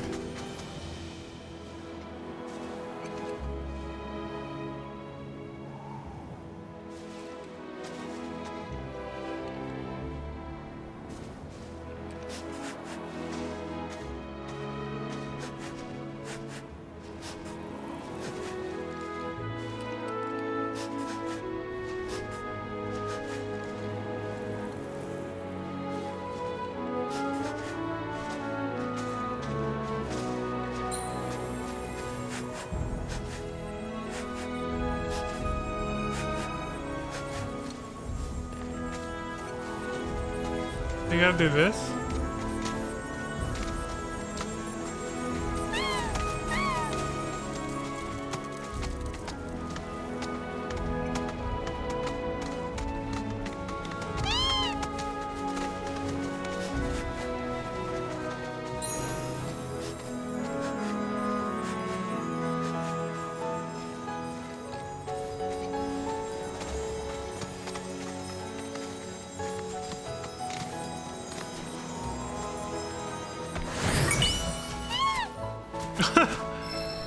That's how you, okay. That's funny. Treasure hunting. We worked really hard on creating this entire world map. Please explore it, basically. Whew. Yeah, it's overwhelmingly fucking huge.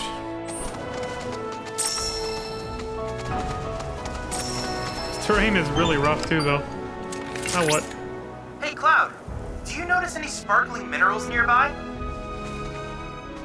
No. These are known as guide stones, crystals that direct travelers to shrines to the divine. The stones emit light when they shatter, producing an illuminated path. If ever you're lost, try smashing one. Following the light should lead you to a sanctuary set to honor the tutelary deity of a given region. The shrines contain untold divine knowledge, slumbering within massive crystals. I can use this knowledge to strengthen your summoning materia, so I encourage you to seek out said sanctuaries. An interesting choice, they opted for no day and night cycle. The day and nighttime cycle is completely scripted to story progress, obviously. The sun has been there forever. So I gotta dismount to like interact with this. Or does it not matter?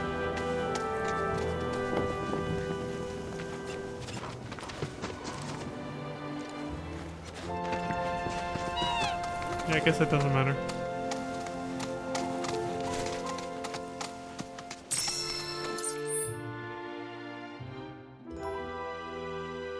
Okay, I'm a little curious. What is down here?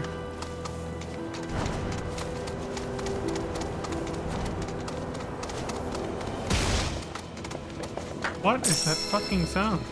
Do we keep crashing into something? Like...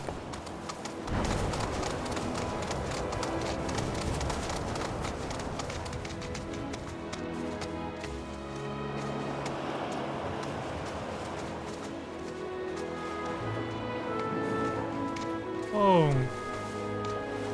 What's this? Divine Intel 1. Titan Sanctuary Alpha. Sanctuaries contain the crystallized knowledge of summons. We found it! Which will strengthen your summoning material. The path to a sanctuary is lined with guide stones. Break one to release a light that will lead you to the sanctuary. Oh, I had to break it. And all I did was just follow the path.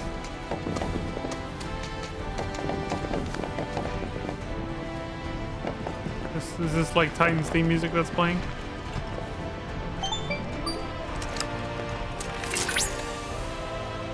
This is positively incredible, Cloud. I can't recall ever seeing a crystal of this caliber before. To think the secrets of the divine dwell within. I cannot wait to see what sort of intel our analysis will yield. You'll need to synchronize with the crystal before I can extract data on the deiform entity. I'm counting on you. Okay. Analyzing summon crystals. Examining a summon crystal will reveal its memory matrix. A series of points will appear in order and you must memorize their positions and necessary timing. the minigame. Great. The points will then disappear, and you must make inputs at the correct times to replicate the matrix. If you succeed, you'll weaken the summon in its combat trial and strengthen its corresponding materia.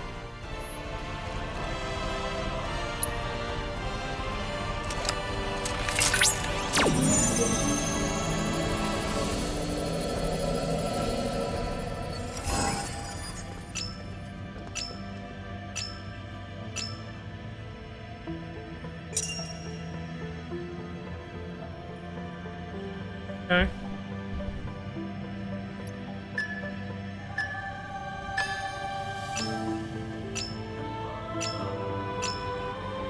That one was a little off, but it gave it to me.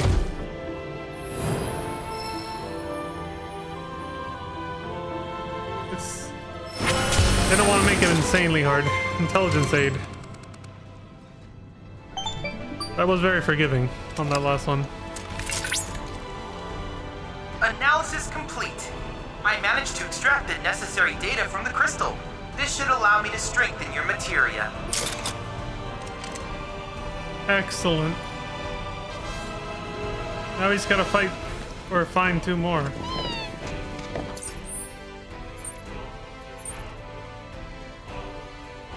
And then that'll weaken Titan enough that we can take his ass down easy peasy. I like that there's still an incentive to find these even if you beat them on the hardest difficulty, because it'll strengthen the materia. Really?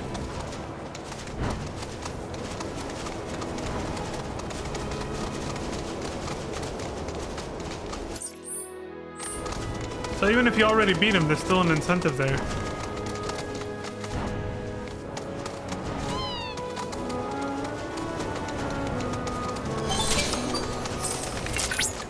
Cloud, the proto-relic should be somewhere in your vicinity. It may not be in plain sight, but I trust you'll be able to find it.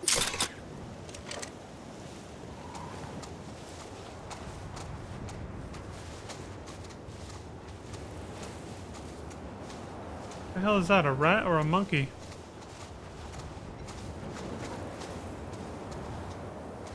Like a mix of both. Ugly ass motherfucker.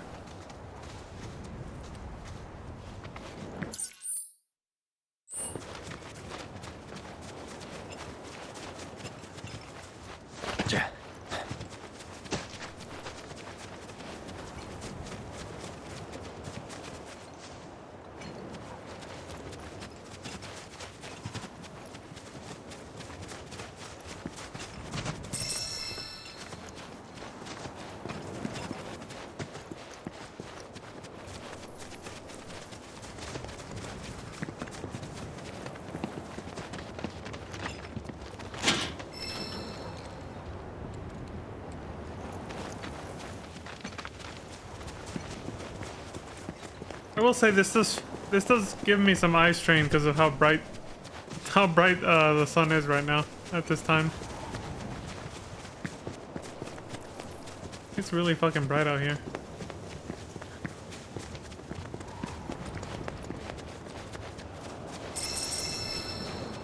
Whew.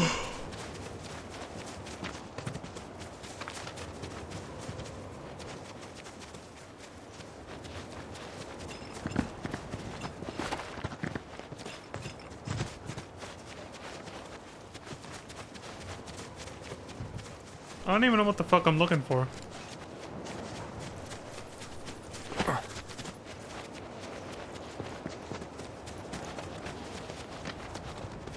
But I'm guessing I'll know it when I find it, right? It's one of those things.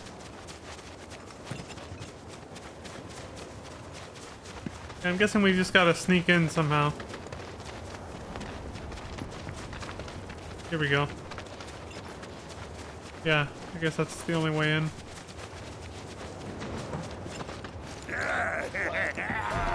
The fuck was that? Yep, this here's something that will appreciate. Hell yeah, I appreciate it. Wait, what are we appreciating? Oh, not these fucking idiots again. the shitload of gil! Right! Which means we can finally go legit! Gentlemen, today we're founding Vex Business! The dude's from the slums, man. Quit slacking off and see if there's any other treasures around here! You got it, boss! I'm real good at appreciating things! Yoo-hoo! Oh, appreciating treasure!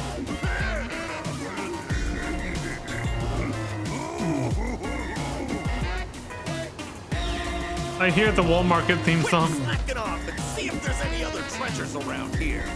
You got it, boss. I'm real good at appreciating things. Oh, appreciating treasure.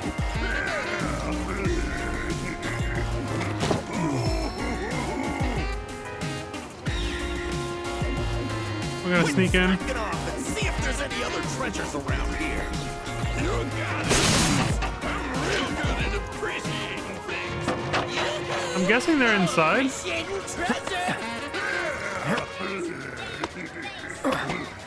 Oh, they're up here.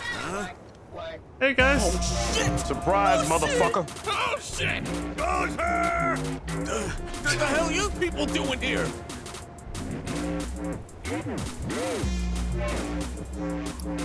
What did you find? Wouldn't you like to know? I mean, I would too, and it looks like crap. But it's definitely pulsing with a ridiculous amount of power. Once we flip it, we'll be swimming in lakes of gil. Hey, Cloud, isn't that... The hell are you people doing here?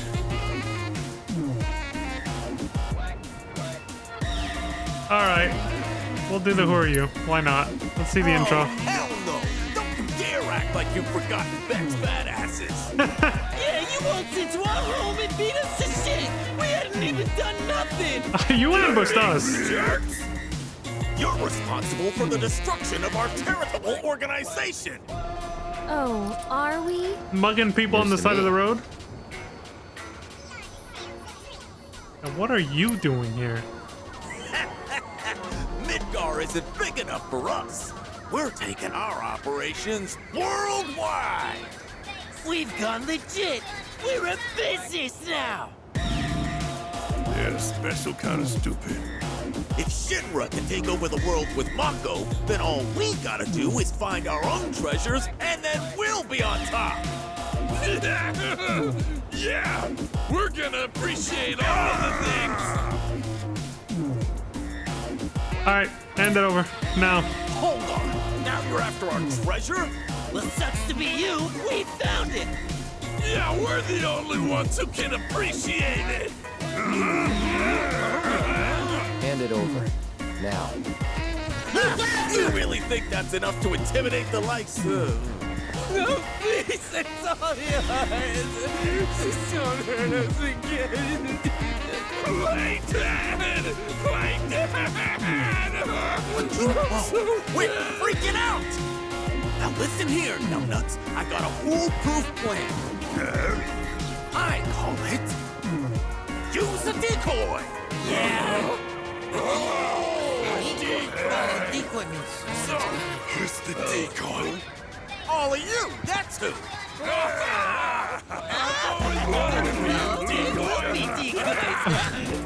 He's out. Gentlemen, it has been an honor. If you survive, meet back in the hideout! Damn it! Decoys are dead! Left Sorry, for dead. but we're in touch. Bingo! Go on! Big guy's the one that should be really worried about. He's got a nasty grapple. It's fine.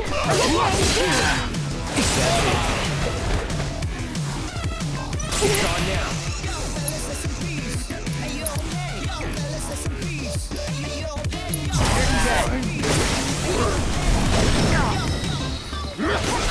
Hey, we mastered it.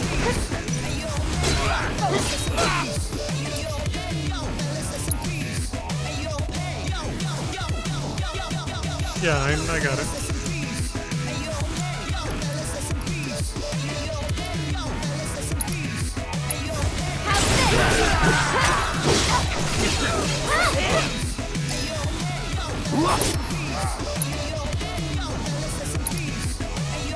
What does this do?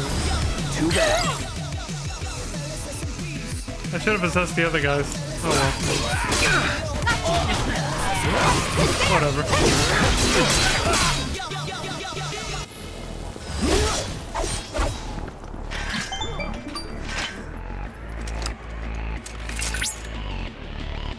Cloud. My readings indicate the proto-relic is on the move. Would you mind updating me on the situation? Bandits beat us to it. Oh? I see. Fortunately, I've already ascertained the proto-relic's destination. Would you mind heading there?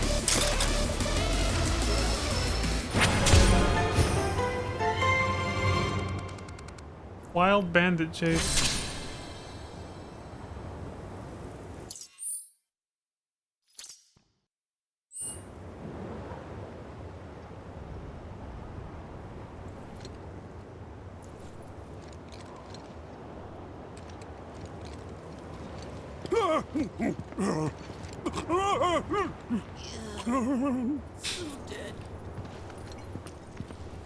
I didn't expect to run into these guys again.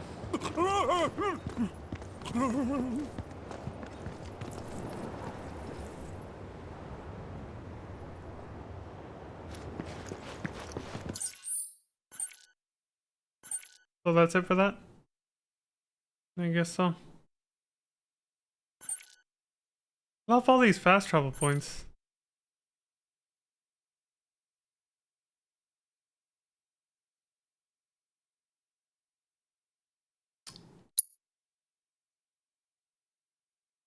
The next one's over there. Okay. Yeah, let's go do a loop. Let's see what's over here.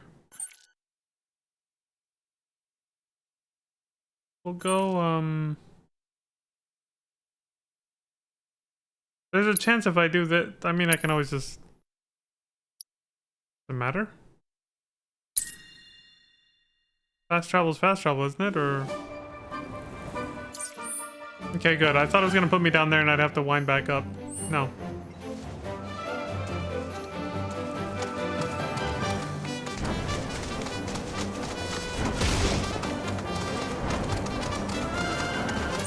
You know what I forgot to check though?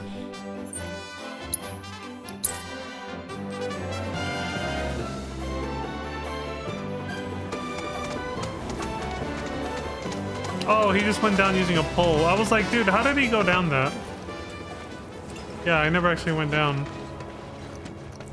I was afraid I might have missed like a little treasure or something, but no.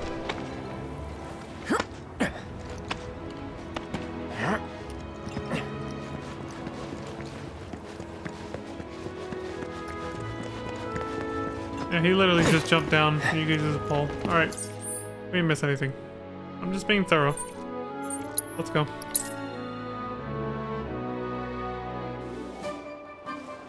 You know what I did probably miss? Was them screaming and running away after I left. If I hadn't fast traveled, yeah. Because that's what they did last time. As soon as you walk away, they...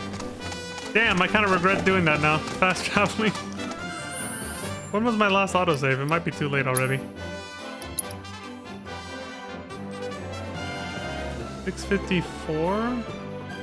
That was a couple minutes ago. Maybe? I better make a manual save just in case. I don't think anything significant happened after this.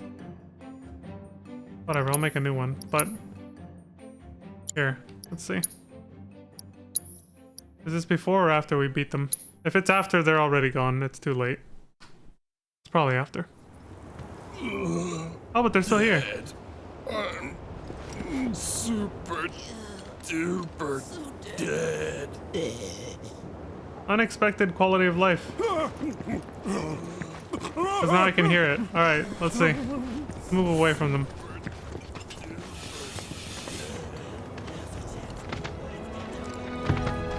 Hey, wait for me! Alright, that wasn't as funny as last time, but I'll take it, I guess. Hey, look, you can exploit reloading your save to make materials appear again. Still can't go in here though.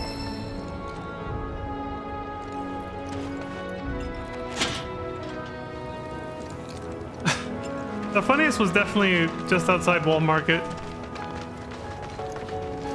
Cause they just go, shit! We gotta get out of here! That's because it was the other guy that was the leader. But he left, so. Alright, whatever. That satisfied my curiosity, let's go.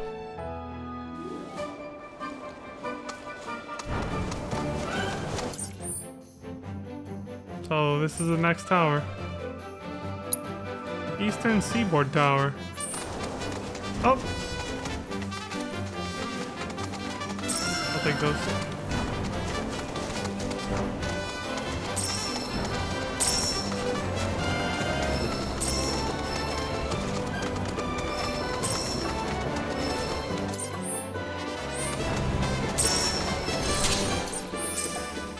Found it.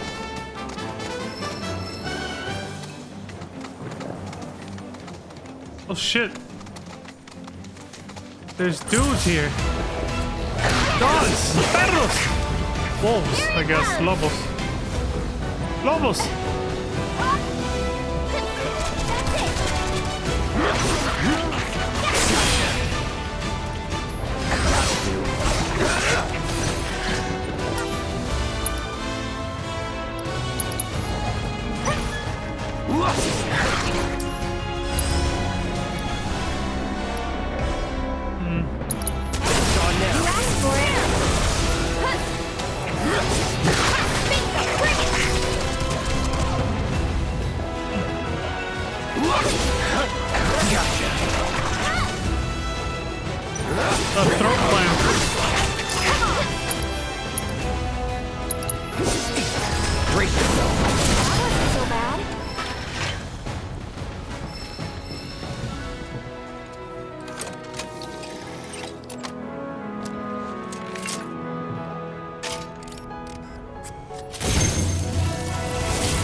Party EXP.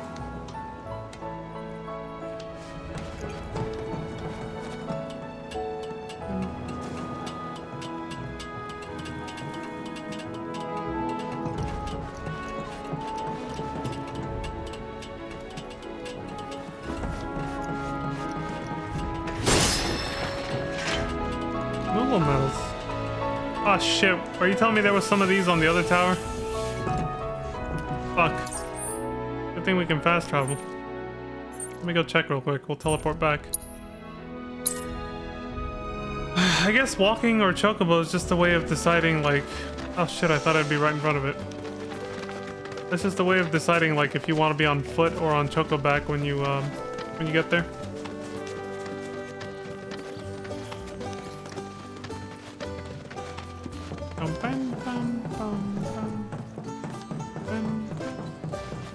Oh, there's no way to climb this one. Okay, so we didn't miss anything.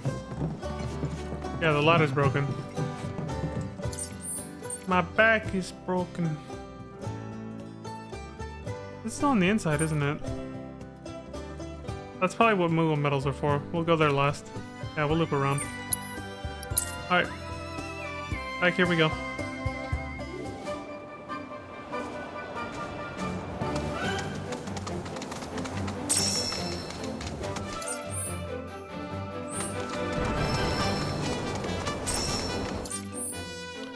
I see a rock wall we can climb, but I don't see anything of interest, so... Yeah, that could be a whole lot of nothing.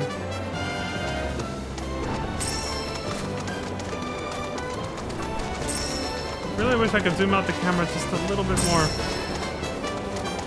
I can see, like, further ahead where I'm going.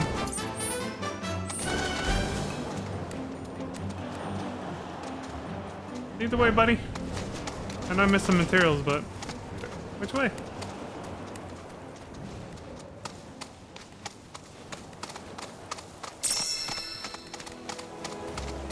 Oh, here we go.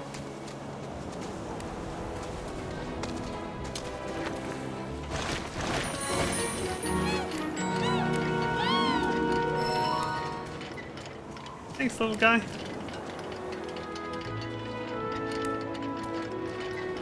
Chocobo chicks are so cute. Why do they have like a little coconut shell with a leaf on it?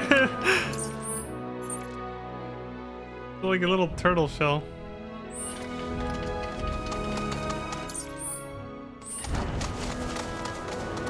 Oh, it's those guys. They're the what are they called? Let me find out. Give it all you got. Leprechaun, yeah, these guys. Weird ass names.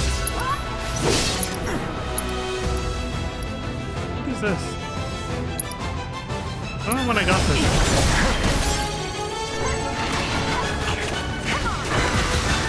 Oh, it's the enemy skill I got, right. Go on! Bring it!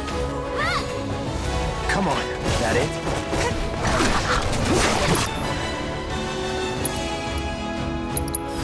I got your number. Let's finish this.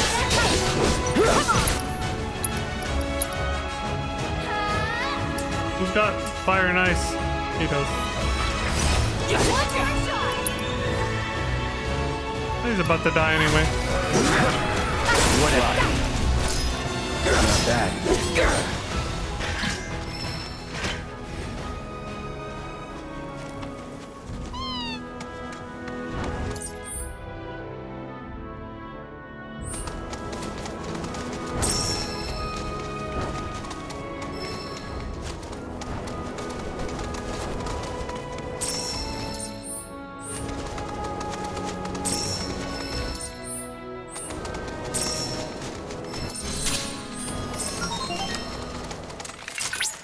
We're in monster territory now.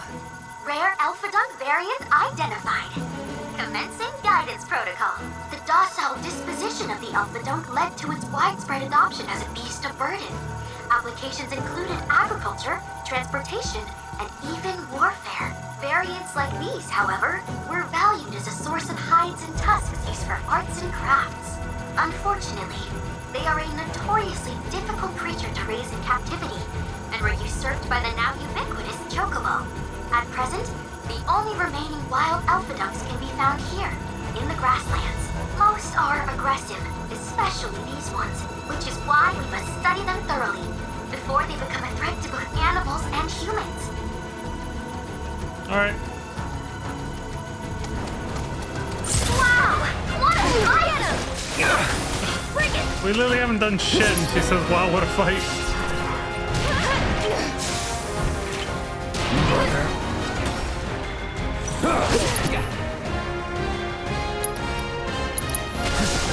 Allow me. Fire and ice. Okay. Take the lead. I'm coming! Hey!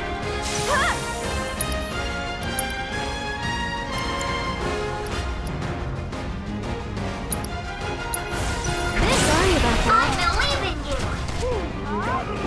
Get him!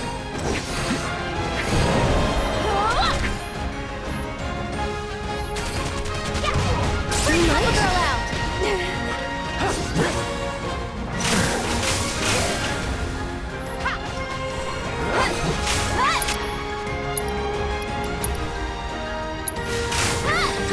Try using it! Go on! Still here! This one's for you! So, catch one more!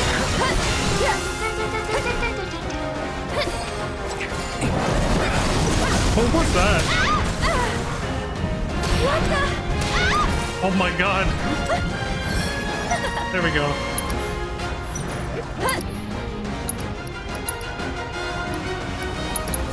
How's this? Victory is all but guaranteed!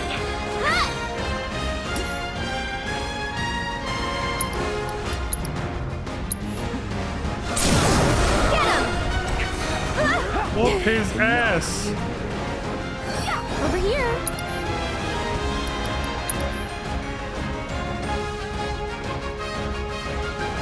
I remember this. Tried divine punish. Wait, why is that one? Alright, sure, why not? On it. No I in synergy. Your relationship with Aerith has changed, so even doing this will affect your relationship. Nice. That means you can grind it out. You can grind out affection points with people in combat. I like that.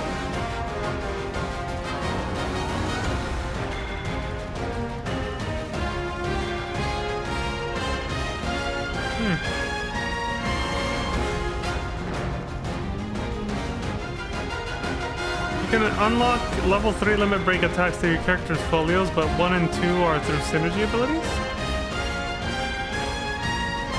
That's a weird growth system for that. Okay.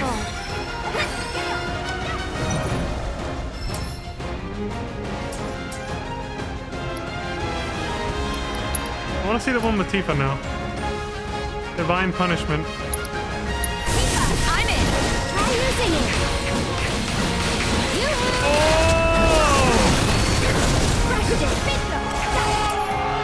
Damn! It's like she basically did Omni Slash, but with her fists. Just finish him off. I'd keep my distance. Now that's the spirit. All objectives completed. We've accrued a lot of great data, thanks to you.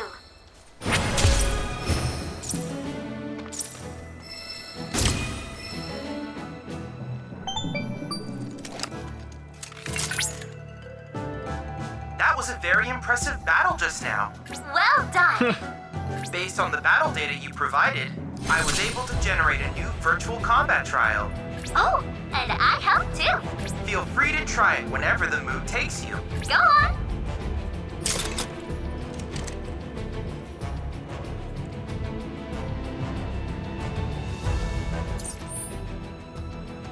In before, Chadley and Mai are basically the same person. That's gonna be the big reveal later. He's gonna be like, yeah, I was just, you know, gender swapping on your little device there just to make it more interesting.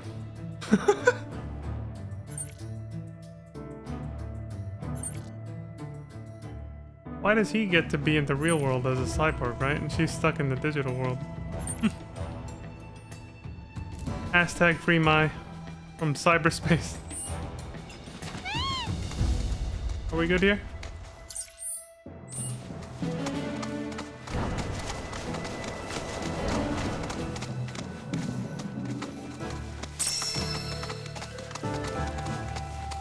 What the fuck happened here, man? All this industrial waste.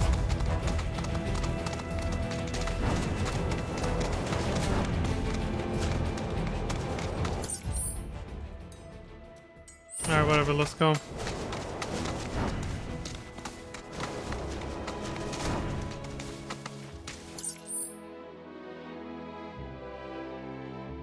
Let's see what else we can see on this path.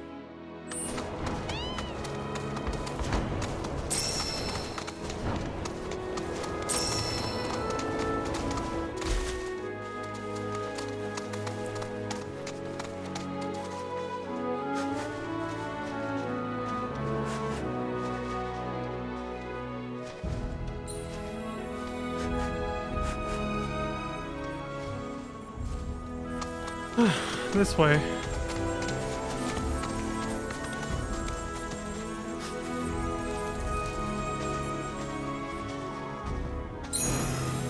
There it is.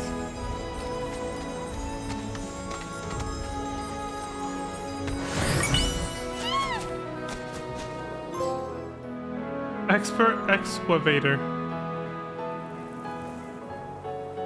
You bastard! Son of a bitch!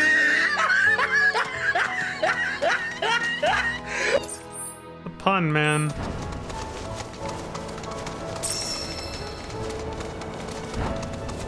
Excellent excavation.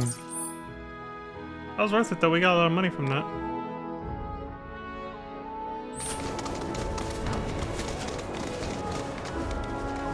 Oh, really? Again?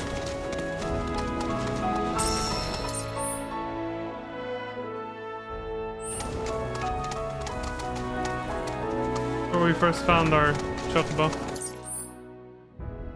The hell was his name again? Pico? Like Pico de Gallo or what the fuck? What the hell is that?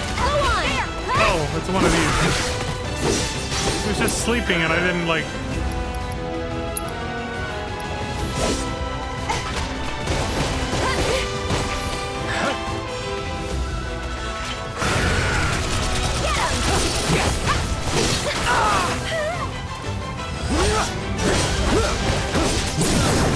You're done.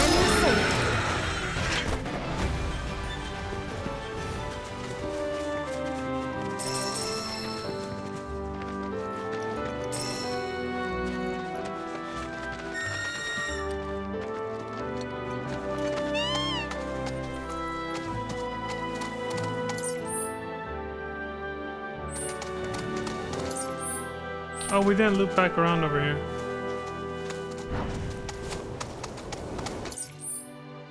Wait, where's the path? Oh, there it is.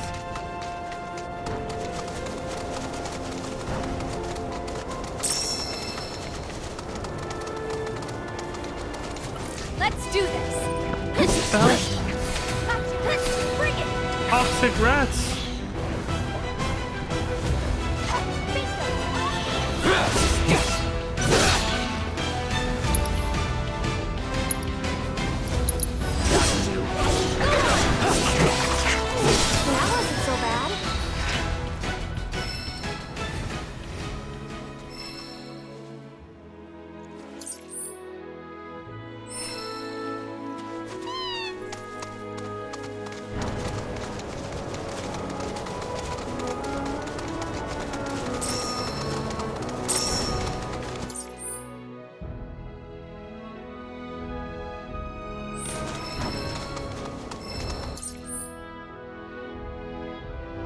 All right.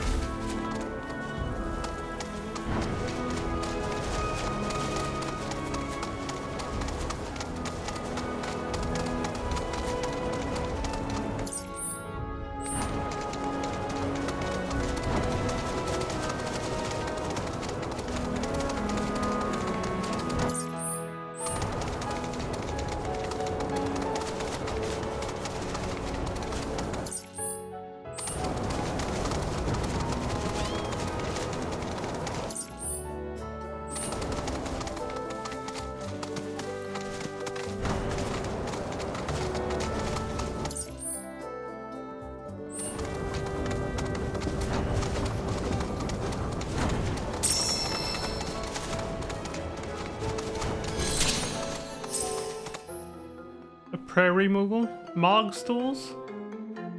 Hop inside a mushroom-shaped Mog stool to get a peek at the lives of the fantastical creatures who dwell within therein. That mushroom. They got little stone statues of themselves. It's literally the house from the fucking Mog Home minigame in the Gold Saucer. Like, they recreated it perfectly. The exact design. Wonder if there'll be like a new updated version of that minigame in this game's Gold Saucer. Go in, see what's up. Knock knock.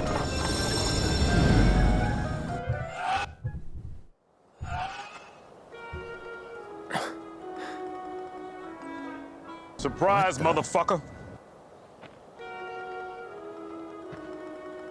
Welcome to our Moogle Emporium. Dylan! Though, I'm sorry to say, we aren't open quite yet, and I'm not even sure when we will be. Son of a... Those Mooglets are refusing to come back, and we can't do business without them, Kupo. Actually, maybe you wouldn't mind helping? The Mooglets are having too much fun to come back on their own, so I want you to round them up. And then we can open up the Emporium, and everyone will be happy, Kupo!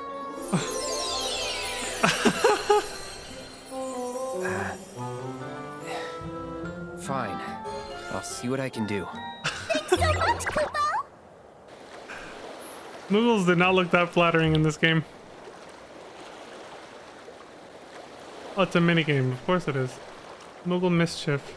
Take some Mooglets around the field to lure them back into their Mog stool, or catch them and escort them there yourself. Beware their playful little tricks. Get hit 3 times and the game will end. Oh man, I hope this isn't a pain in the ass. Mischief level 1.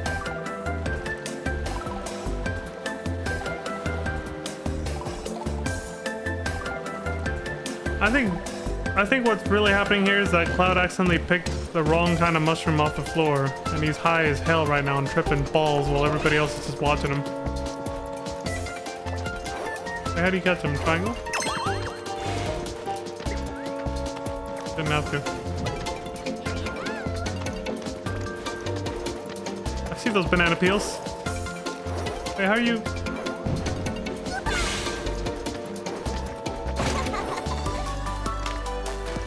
I thought it said you could catch them too, but I don't see an option for that. Yeah. Did I miss something?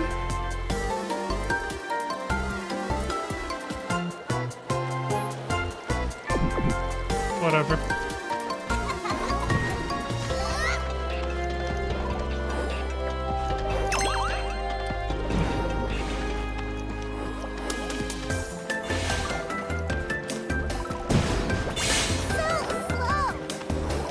Shit, fucking bombs.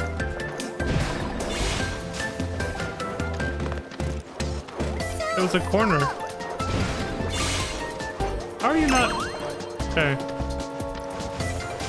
I was like, how are you not considered inside yet? Come on.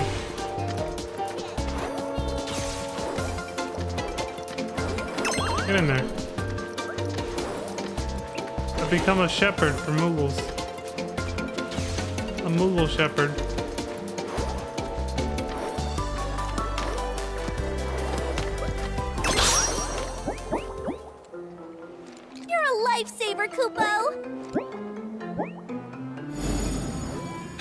Whatever you say, Holmes. Thanks so much, Kupo. Now we can finally open the Emporium.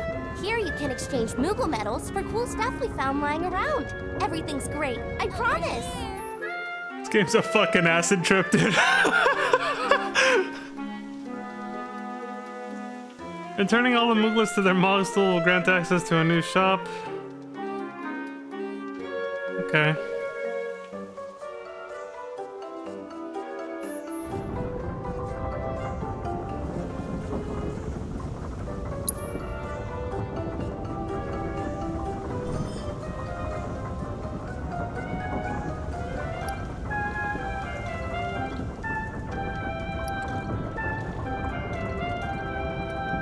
Emerald.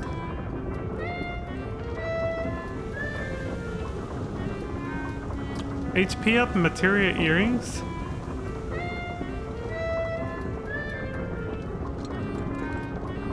It's an accessory that just has the... You don't have to put up the... Well, it's an extra add-on. The Art of Swordplay and the Way of the Fist. Manuscripts.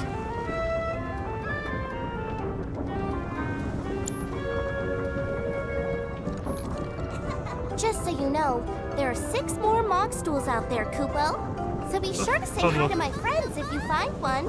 Also, the more Emporiums we open up, the more stuff we'll have for you to buy. That's a win-win situation in my books, Kupo.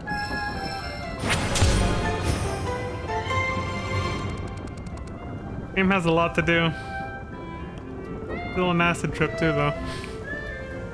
Over Holy here! Can't catch me! Complete the state earn a Moogle medal. Hell no. I am not grinding this out. Usually I love Moogles, but these ones aren't that cute. Not like the ones from other FF games. These ones are kind of freaky looking, honestly.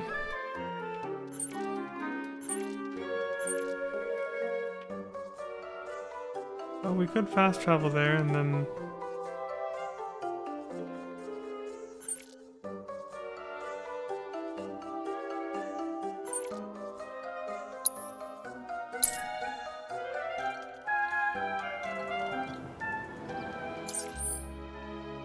Oh, there's a quest here too.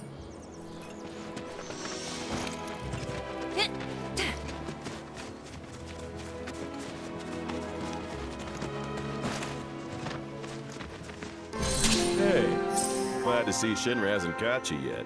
Seeing as you're here, mind help me with something? I'm Oliver, by the way, owner of this farm. Got fiend trouble. Every night it comes after my livestock. At least I assume a fiend's to blame. Think you could find and deal with it?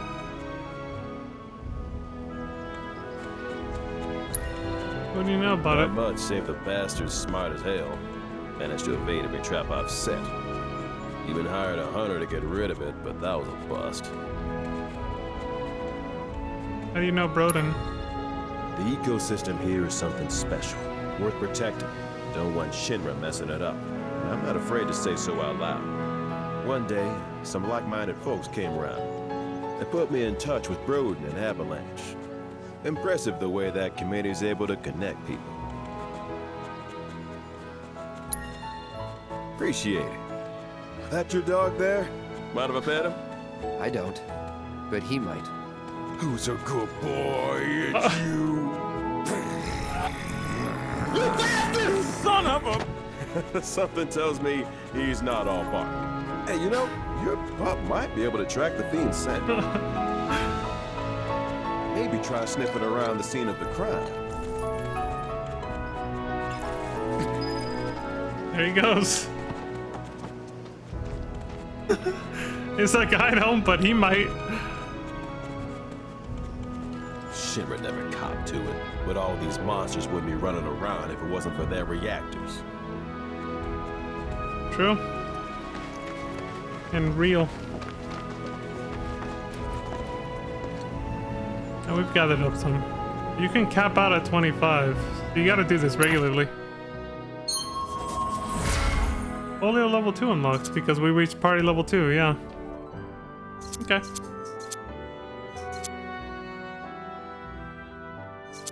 You cannot zoom out.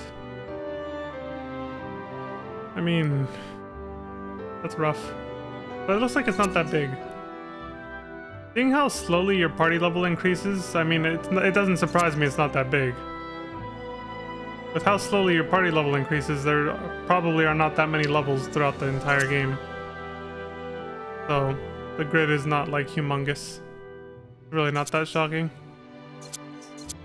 Because you only get like 5 party levels for every tiny thing you do, like an exploration or a side quest. So I guess this kind of gives you an idea of how many side quests there probably are, or just like things to do in general.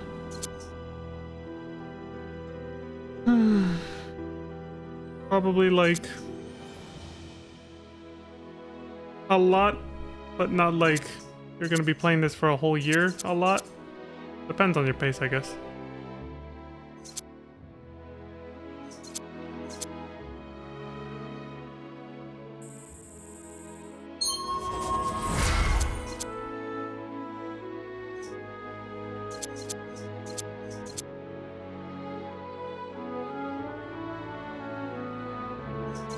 Oh wait, how much SP is this one? Oh, this is 10.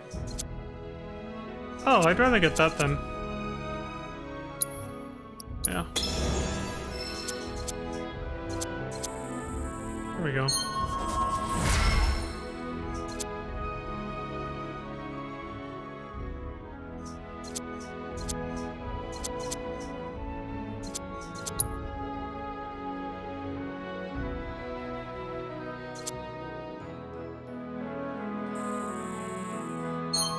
Sure.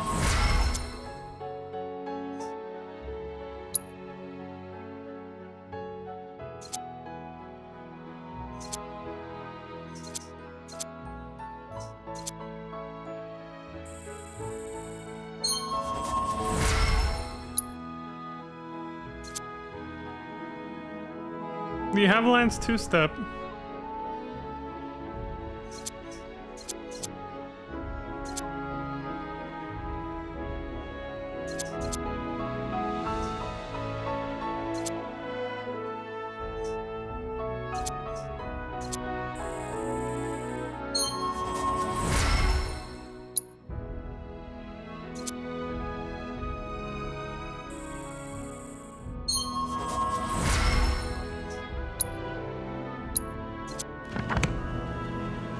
Game has so many mechanics. There's so much going on.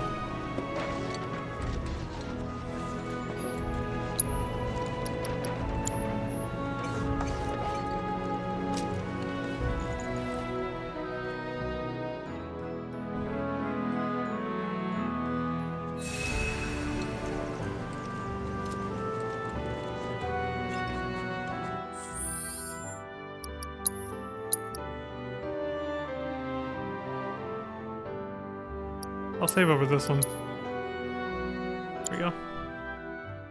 Alright, I'll take another break here.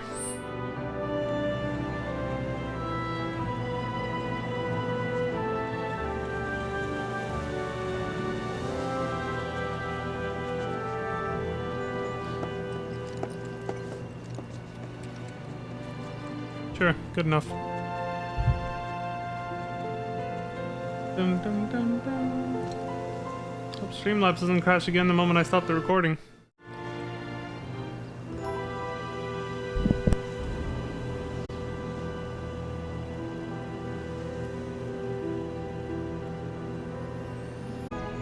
Oh shit. Here we go again. Yes, here we go again. DJ has the right idea. Hold on. Almost forgot to hit the record button. Never know when you're gonna need to. Use a recording because Twitch might be like, nuke the VOD! For whatever reason. Alright, well, I was gonna explore this region, but we got a side quest here, so we'll just do that now. Then I'll explore this, and then go get this tower, I guess. Gotta make sure everything's working right. Oh, didn't mean to hit it twice. Just checking. Red 13, what's up, dude? What's going on? So? Sniff, sniff. It's been several days since the attack, so the scent isn't fresh. Other animals have come and gone as well. This won't be easy. Think a chocobo could handle it? Their sense of smell is indeed impressive, but this trail is still quite poor. Though if you wish to try, I won't stop you. Alright, Chester Cheeto.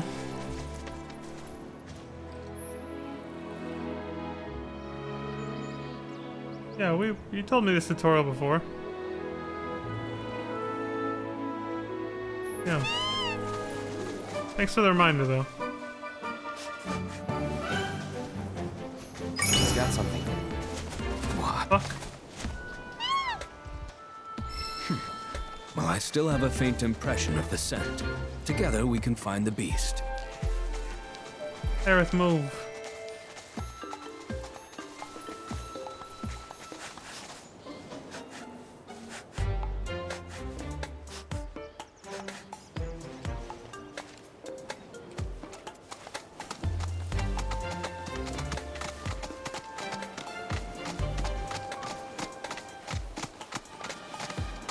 Shit, go, go, go. You want to track it from here on out?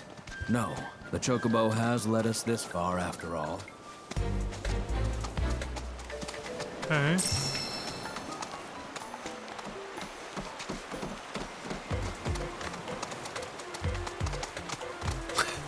This is actually less tedious than treasure.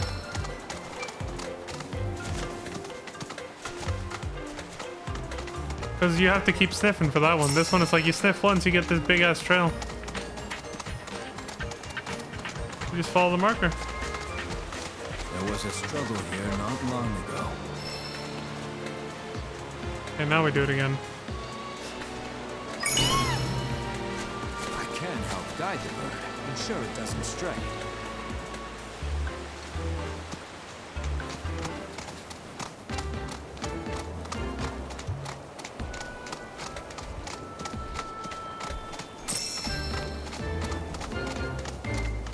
Yeah, how does Red 13 just... No, he gets a chocobo too. I saw him riding one earlier. I never actually saw exactly how he rides it though. I should look after this is over. I'd like to see how Red rides a chocobo. Damn it, hold on. I want to get whatever that was. There we go. We gotta dash past these motherfuckers. Go!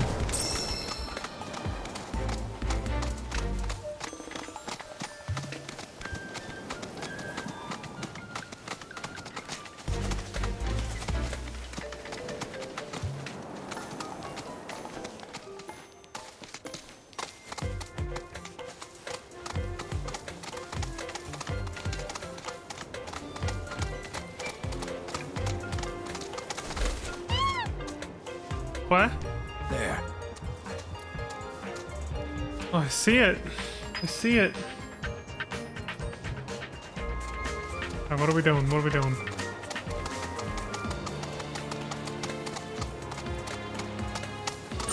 Die, motherfucker!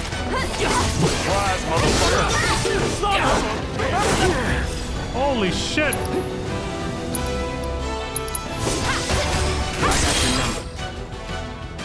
No weaknesses. What are your witnesses, Jake? White Terror. A ferocious grasslands wolf living apart from all known packs in the region. Was once left grievously wounded after losing a battle for dominance, but was able to survive by sheltering at a nearby life spring. It gradually amasses energy over time. Dealing damage or blocking its attacks will cause it to lose energy. Once all its energy has been depleted, it will become pressured. So just beat the shit out of it like anything else, okay? Here he comes!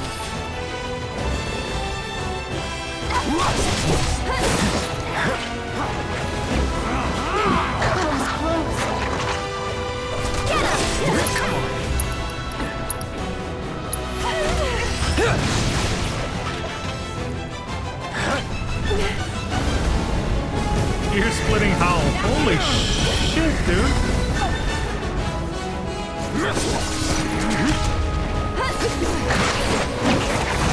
No synergy attacks.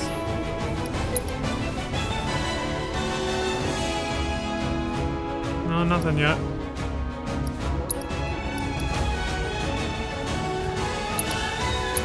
Here it comes.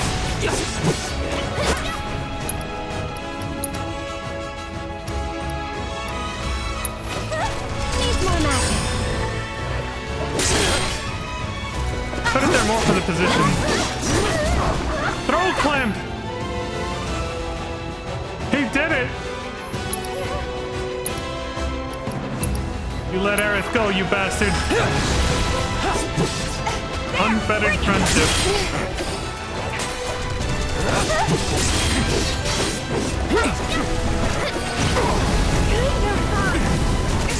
Oh, he's building our LB. Holy fuck!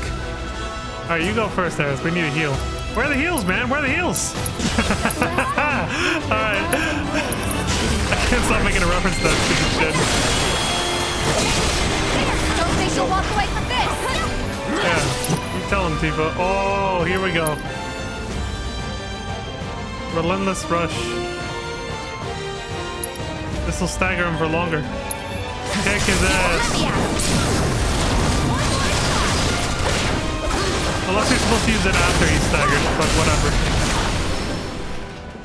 Oh, that killed him. Fucking destroyed, dude. What? It's my sense of smell. Since my imprisonment in the Shinra building, it hasn't been the same. Before, I wouldn't have had any trouble tracking that scent. Now, though... Oh. Perhaps this bird is willing to take on an apprentice. He sympathizes with you. I like that. The Chocobo understood his, you know, what he was saying. He was just like, oh, that's okay, buddy. I'll help you. Damn you, Hojo. Look what you did to Red 13, man. The Naki is, The Naki's lost his good sense of smell, man. Chester Cheeto. He's in the dumps. Look what you did. Bastard. If I ever met Hojo, I'd be like, there's nothing good about what you do or who you are. That is a very obscure... No, very... Well, yeah, I guess you could say that too, but... Niche Family Guy reference.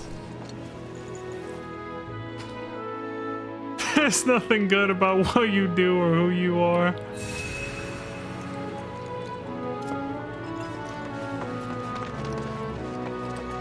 Doge. You got him, did you? Made that bastard pay? That's good. I bet you were a big help too, weren't you? It's like, stop condescending me, prick. You'll be singing a different tune when you see what I got for you. Here. That worked? Oh my god. I didn't forgive you. Changing gears a bit, but I heard Bro's not feeling so hot. If you swing by KALM again, mind checking on him? Oh. Entering new markets. New quests are available in the grasslands. So now we just sit back and watch the grass grow. Bruh. Yeah. Just sit back and watch it grow. Well, where the hell it... Looks like it... I'm gonna sneeze. So new quests are available in the grasslands, but I'm guessing you have to go find them. Like, I thought it was gonna point me to like a job board, but no. Also, from what he said though, it hints at the fact that there's new quests available here too. He said to check in on Broden, right? So I won't be surprised if we spend a week in this area at this rate. Or at least like a couple days in this whole area before we even move on to the marshlands and go into Junon or whatever. This game is definitely fat. I bet it's... well, who knows, right? Who knows what the third one's gonna be like, but I bet this one's gonna be the fattest one. The one packed with the most content.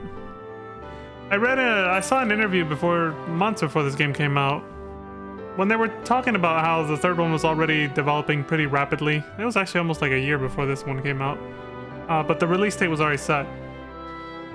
I forgot who it was, but one of the higher ups working on the game said that we tend to notice patterns in, like, I don't know if he was referring to both video games and movies and maybe even books too.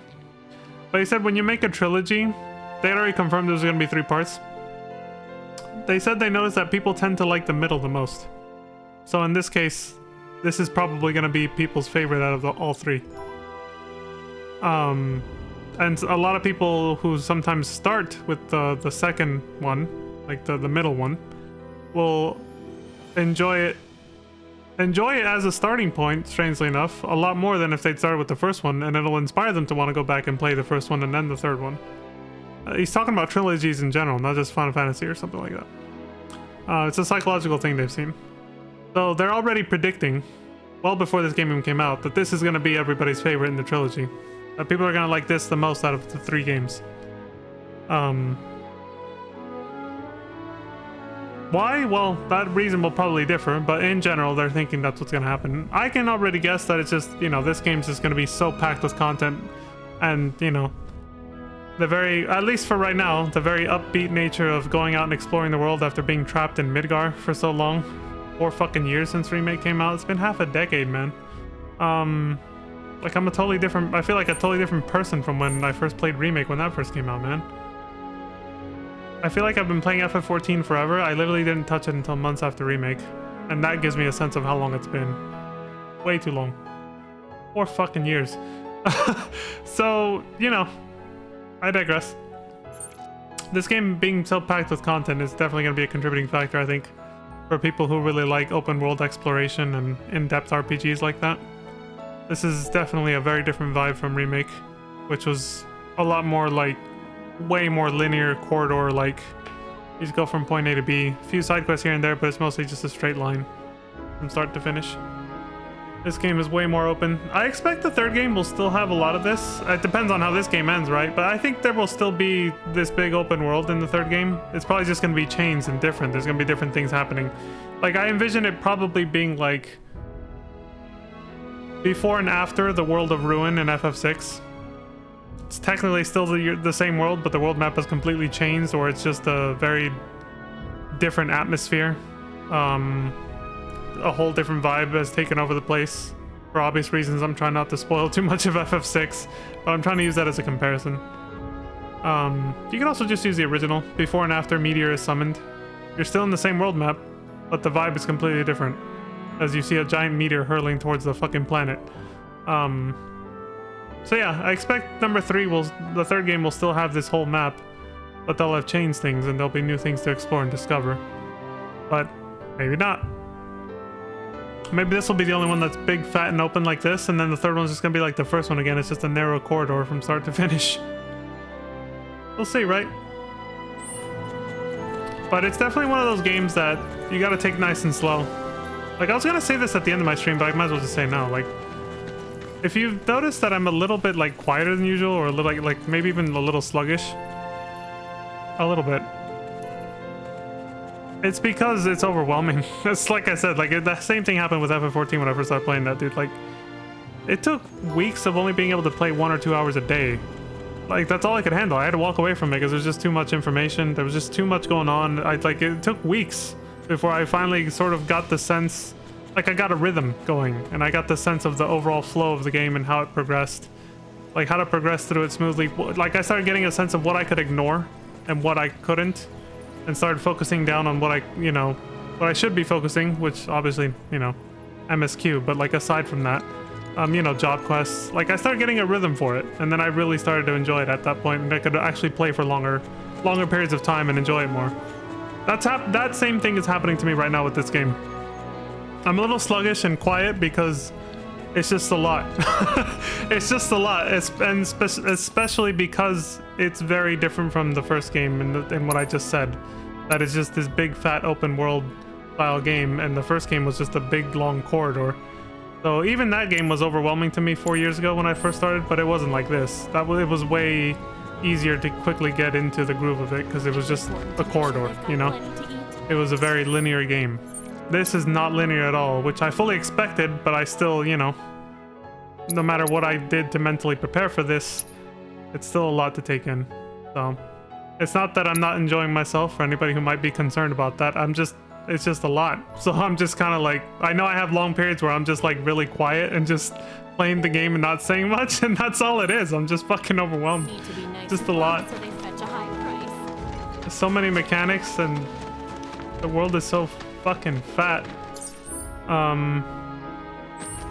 There's just so much to look at.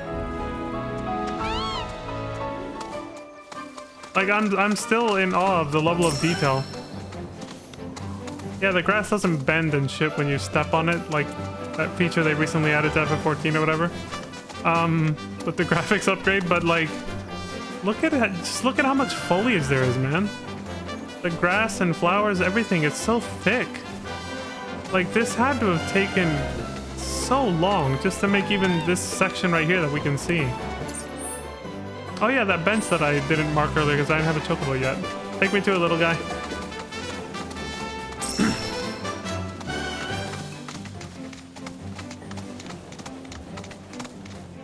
There it is.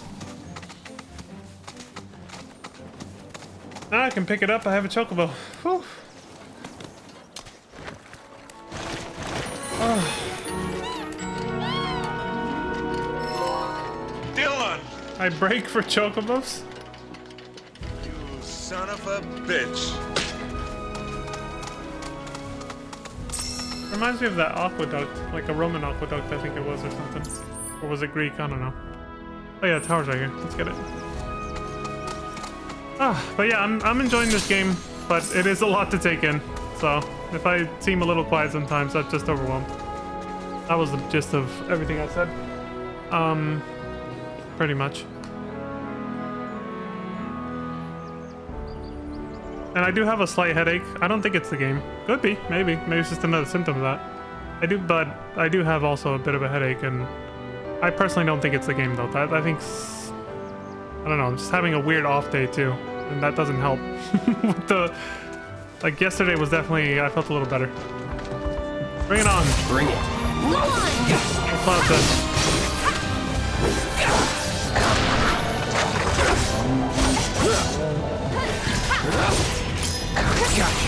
Oh! Fuck your throat clamp, bitch! Nothing to it. Son of a...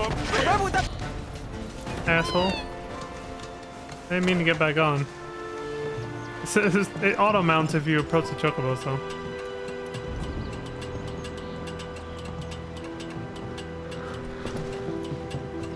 Before I activate it. Another broken ladder. Who's breaking the ladders, man?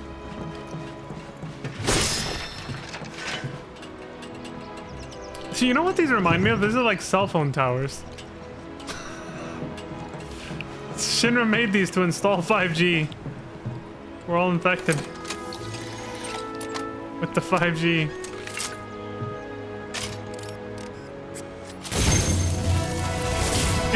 feel better rambling about all that and getting it off my chest. I think I kind of needed to.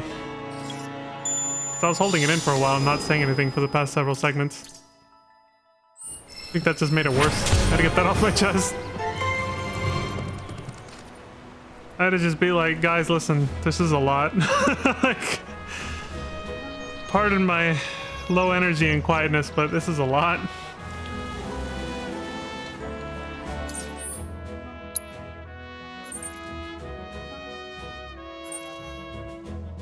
I'm a slow learner, and I guess that carries over into being easily overwhelmed with information.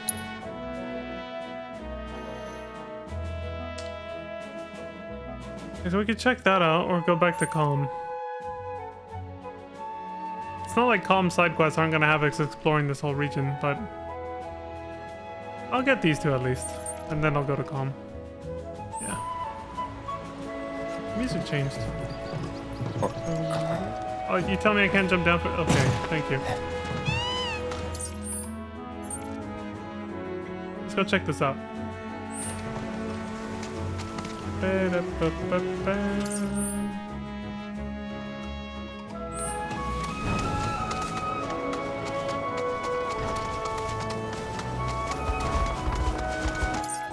Error threat level elevated.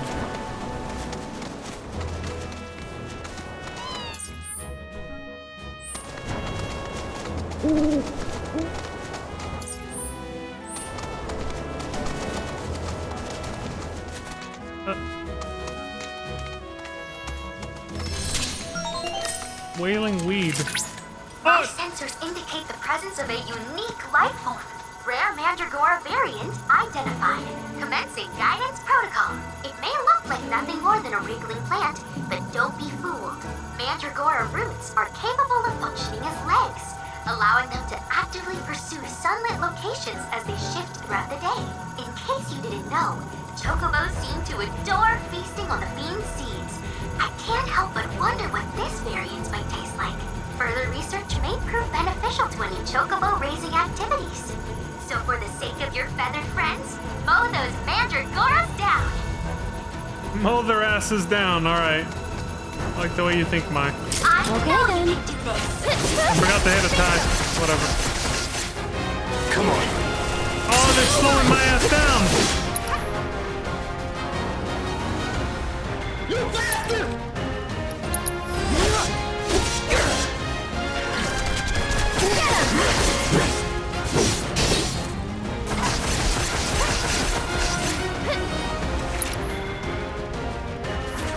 Bill hook. Whoa!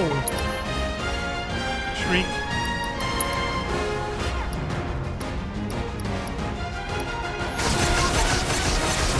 Deal with that. You're up. Here goes. Bring it, tagging out. Let's do this. He doesn't have anything used. Okay.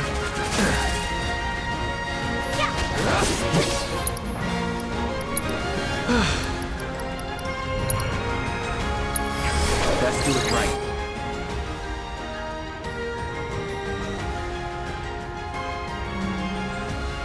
Fire nice.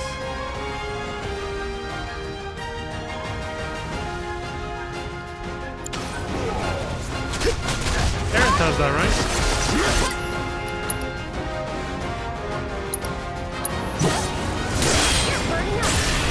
Destroy this fucking produce, man.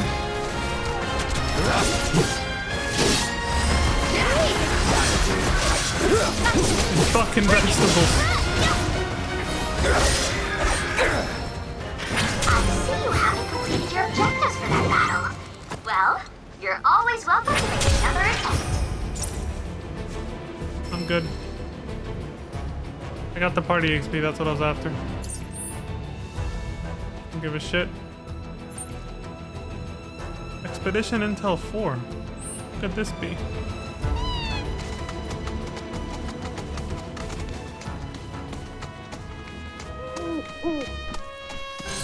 Woohoo! Another owl.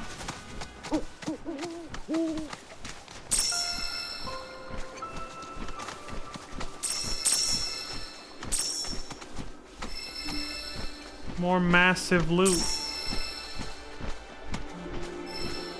Massive loot, he says. Oh my god. Why did I remember that stupid Man. Back in October. I watched one too many streams of that one game. What was it called?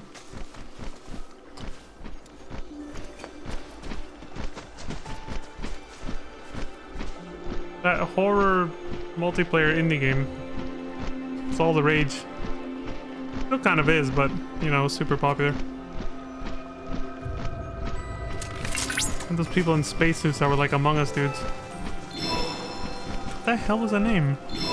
Red something? Lethal Company. There it was. Yeah.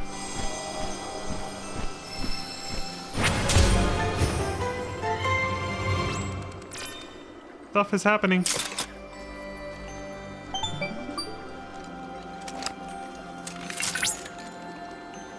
Cloud, by analyzing the LifeSpring data, I was able to locate an old Republic transmitter chip. This chip likely contains an exceptionally rare formula. I recommend searching for it.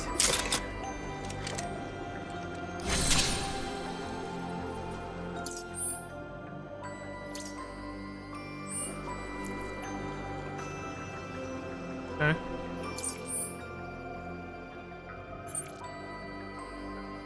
Excavation until 1. A bygone settlement. Oh, we can get a bit of a...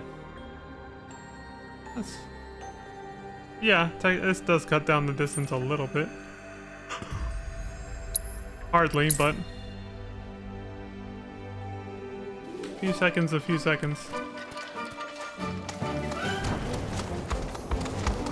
See ya! I almost finished that sentence saying something very relevant. It was a, yeah. It would take way too long to explain. That's why I just bailed and just said see ya like a total fucking tool. Oh, we found it. Hey, Cloud! It seems that a transmitter chip is buried nearby. You should be able to sniff it out with the aid of a chocobo. Once you pinpoint its location, you can ask your bird to dig it up. With that, let the treasure hunt begin. Is that why everybody ran off and they're digging for graves or digging graves or something?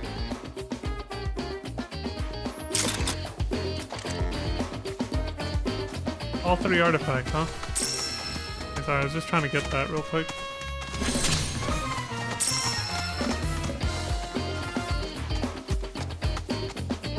They're all going to dig for treasure.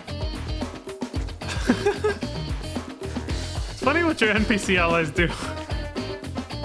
Your party members do. I'm not trying to, I just want to see the map. Oh. There we go.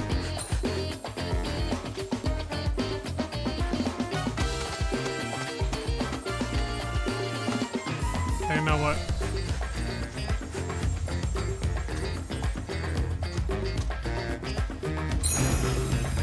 There it is.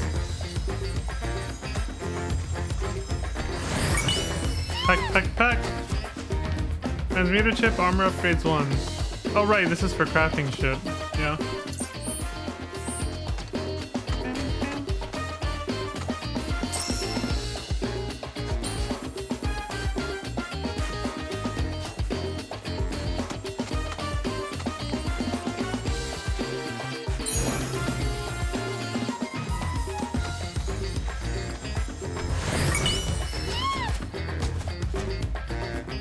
Cushion. A cushion for our ass cheeks.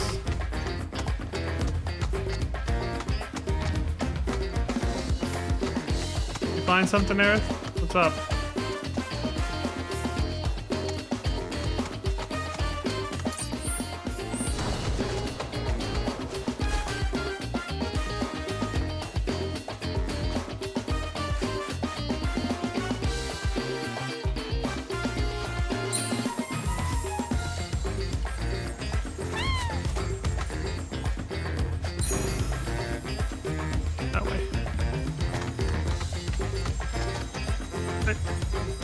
Damn it, that's not where I meant.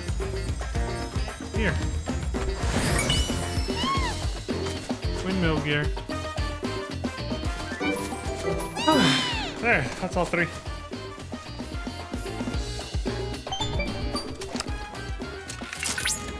That's quite the transmuter chip you found. In fact, it was once used in the construction of windmills. Given its rarity, I would not be surprised if someone had need of such technology.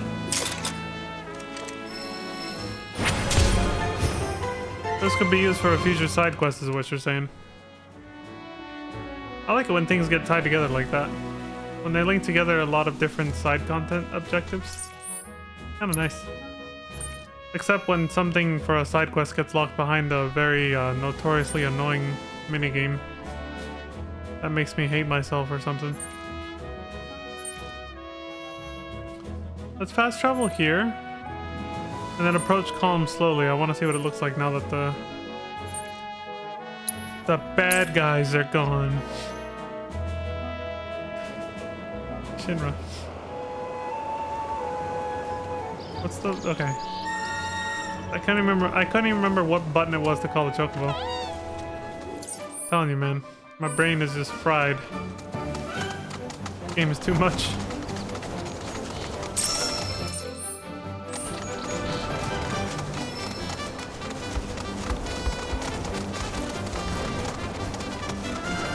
Yeah, they're gone. Never realized before how medieval KALM looks. The castle walls. It's always looked like that, by the way. Like, even in Dirge of Cerberus, they show it from far away, and you see that, but, like, it looks more medieval than before now. So is this how we get back into town every time? Like, there really is no other way? It's gonna be kind of weird. I suppose it's not too bad, but, like, what the hell is this?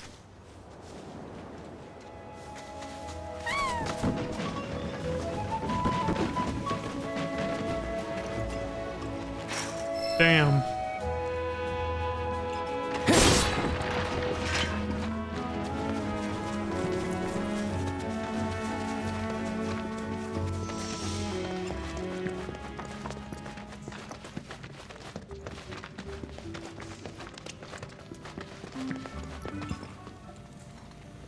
Yeah, this is kind of why I was like, fuck, is this the only way back into town every time? We gotta do this shit? Are we dealing with more hidden load screens? Is that what it is, Square Enix? Sorry about that, Aerith.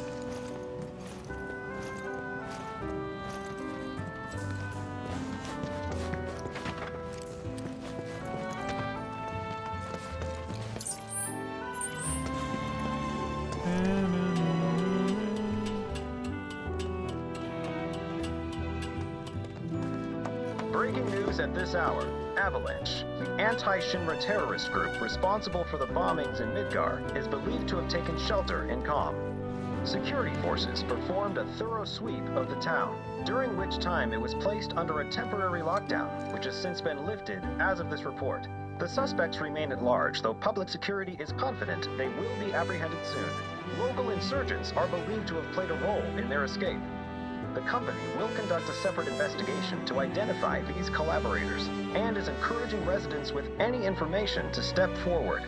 Information which leads to an arrest is subject to a reward. I'm sure they'll pay up.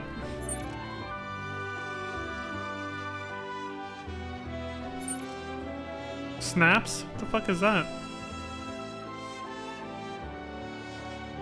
Whatever. Well, we got our first two side quests here. Including somebody who just got mentioned on the radio. Hey, buddy. You're back. I guess that means you managed to shake Shinra. We heard that you've been feeling under the weather lately. Word gets around fast. Didn't expect you to worry about me. But since you're here, can I ask you a favor? A friend of mine wanted me to help her fix one of the old Republic windmills, but I'm in no condition to do that. Do you think you could instead? I think we should help. If not for him, we'd probably be back in Hojo's lab. Yeah. It's still standing. That tornado over Midgar. I like that you can prod for extra information and lore before accepting it. That's cool. It looks so good. What's wrong? You know, headaches and dizziness. I can relate to that right now, Probably actually. my misspent youth. Paying the price for it now. What happens? 2020. Headaches and dizziness, huh? Anything else? Sometimes I hear voices, I guess, calling for me, urging me to go somewhere. You have Genova cells in you, buddy? Sounds pretty crazy, saying it aloud. You a Sephiroth clone? Dude, his eyes are green. He has been infused with Mako. He might actually be a Sephiroth clone, not even realize it. You know, one of Hojo's test subjects. Well, let's ask him. How involved with Shinra were you, dude? I was a company grunt years ago. Were you in Soldier? But when my parents died, I got out to take care of the family business. Been running the place ever since. The wording. Why are you pissed at Shinra? I'll spare you the grisly details and just say they stole my life from me, my family, my home. Is that reason enough for you? Yeah, he's got Mako eyes. KALM was your home. Not anymore. This isn't the KALM I grew up in. My KALM was destroyed by Shinra. And this? A soulless imitation. Sounds But about I right. stayed, because I won't let myself forget what those bastards took. Living in hate can poison a man. Yeah. That is very true. Thank you. My friend's name is Mildred. You should be able to find her somewhere around the old settlement, out on the cliffside. Look for the windmills.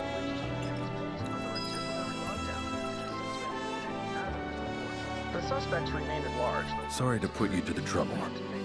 Just to reiterate, my friend's name is Mildred. She's an odd duck, but a true sweetheart. I'll go ahead and tell her that help's on the way. What happened there? Thanks again for doing that. I was just trying to talk to Sorry him. to put you to the trouble. Okay. And for some reason they both went like, hey, back up.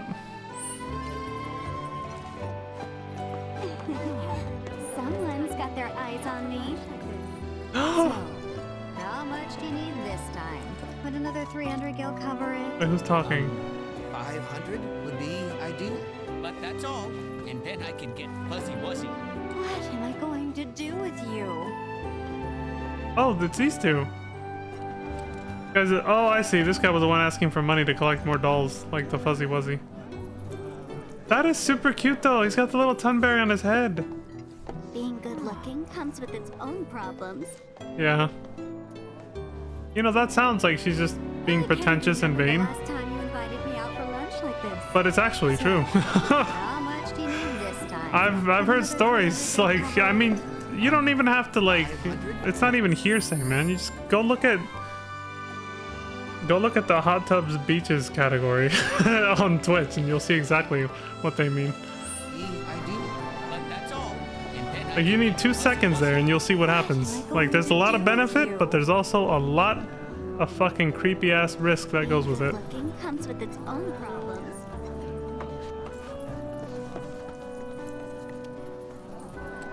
I need to keep this place looking spick and span. Don't want to let Broden down. Especially after he insisted I can't even remember the last time you invited me out for lunch like this.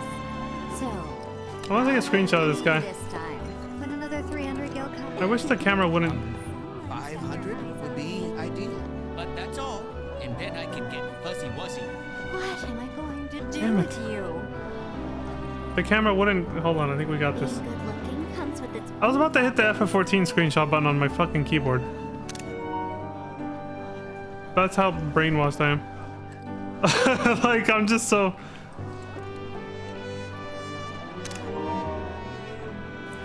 That is the cutest thing ever. The little Tunberry, man.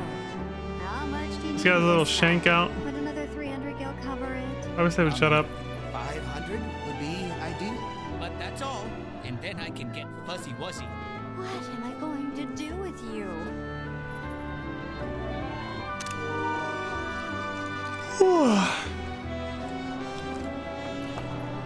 Look, he's got his shank over here.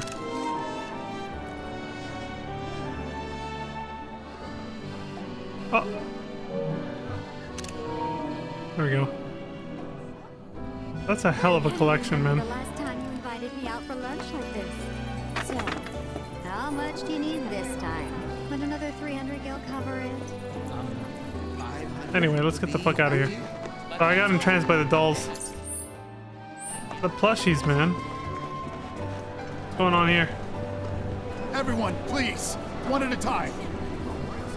Oh, I was starting to worry. I thought you were here to the fix mayor. Never mind. Yeah, we're more like demolition experts. So unless you want us to blow something up. How can you make jokes at a time like this? It's downright distasteful. Anyway, what's going on? It's the Mako pipeline. It sprung a leak. I paid a wandering merc to patch the thing up. I certainly wasn't about to fiddle with critical infrastructure as a layman. Though I thought I'd hear back from them by now. A merc? Yep. Some hotshot from Midgard's Undercity. Or so they claim. Sounds like a pro we ought to get to know. Oh, you'd like to meet them? Well, if you're that keen, would you mind delivering a message for me while you're at it?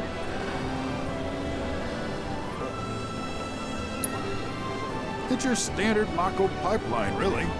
Carries a portion of Midgard's yield straight to us. We'd be lost without it. Hence, my anxiety. We need it fixed ASAP.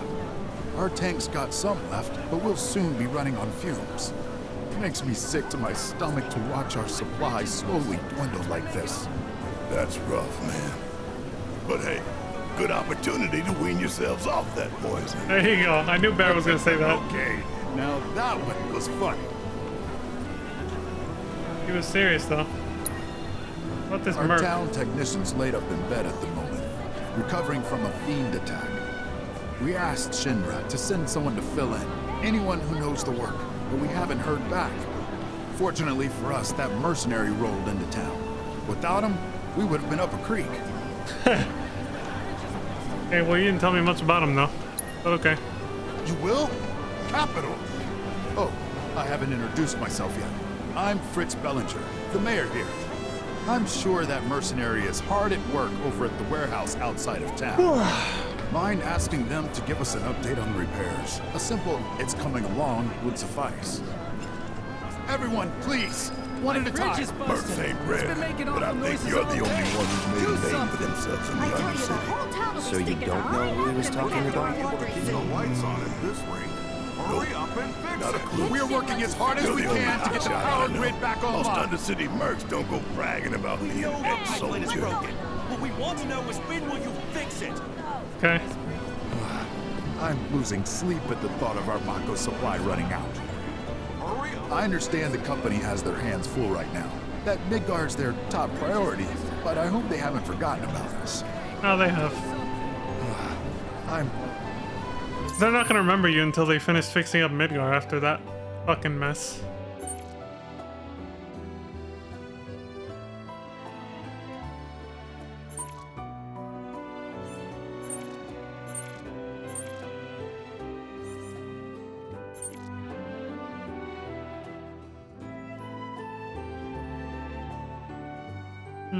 What is this?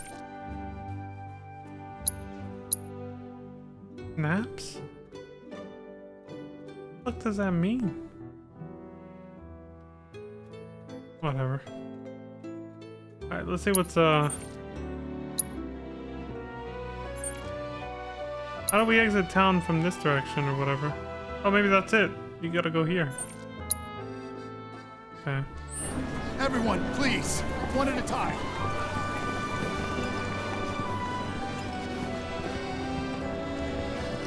This town is so fucking beautiful, man. Where was the clock tower where me and Aerith were hanging out? It's over here, right? I kind of want to go back up there. We didn't really get to appreciate the site. We're working as hard as we can to get the power grid back online. Is it this way or the other way? Oh, really? Wow. Yeah, it was this way, right? Need something for the kids? Some chocolate ice cream. Those bombings are gonna screw with our lives too. Thanks, Avalanche.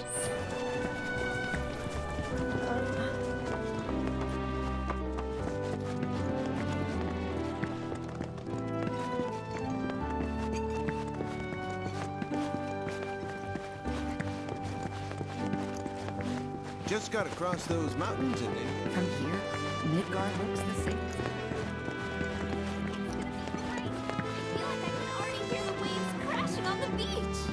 the only problem is... From here, Midgard looks the same. It's hard to believe it's facing an unprecedented crisis. Right. That's all super important. Yeah, where is it again?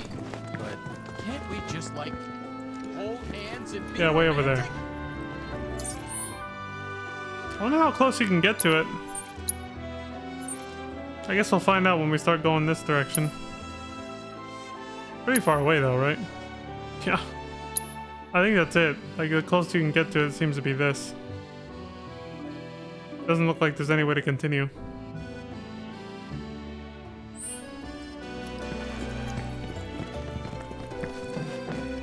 I just remembered, the non-digital version of this game is on 2 Blu-ray discs, right? All that shit I was saying earlier about how this game is probably gonna be the fattest of the 3. I mean, it remains to be seen how big the 3rd one's gonna be, but just the fact that they need 2 Blu-ray discs for this game. Yeah, I've never heard of that for any other game, ever. But I also don't keep up with too much video game news, so take that with a grain of salt. That's a lot, dude. Blu-rays hold a lot of fucking data, so...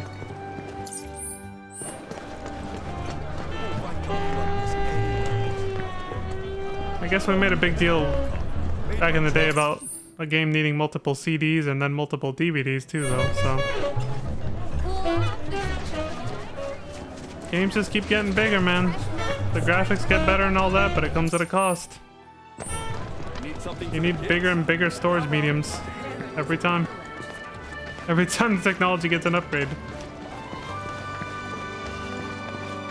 Remember having a terabyte for a hard drive was unheard of before, and now I have 2, and it doesn't feel like it's enough when you're recording so many videos for content creation and shit. And also have games installed on your PC. Now it's like, well, this doesn't feel that big anymore. Breaking news at this hour. Avalanche, the anti-Shinra terrorist group responsible for the bombings in Midgard, is believed to have taken shelter in KALM. Security Finally, holy shit, I was like, where is this quest giver at, man? What? Hey, what's up, dude? Mister, you a winner? Oh, hell no, I'm not doing this one. I already know what he's gonna ask me to do. That's good enough for me. The name's Vash, and I could really use He wants me your to play help. that stupid card game, doesn't he? I bungled a Queen's Blood match. Yeah. Hard. So I'm not doing it. only did my ego take a licking, but I lost a card near and dear to my heart. What I'm getting at is, think you'd be able to win it back for me? What card is it? The Chocobo and Moogle one. It's rare, and the one high-value card in my whole deck. It was the only thing getting me through the daily grind. I mean, the bullshit I have to put up with at this job. The fights, the late nights, the drunks. Yeah. And that slimy bastard. He's stolen! Fuck! I get it. I'm a bartender too. Yeah, she knows what that's like. You are? So then you know. You're so tough. It can be.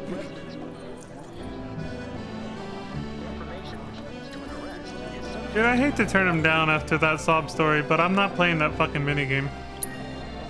Don't you think I would if I could? God! I'm a shit player, don't you get that? I'm even worse, I'm not even gonna play. Hardcore players are willing to throw down hella gil for rare cards.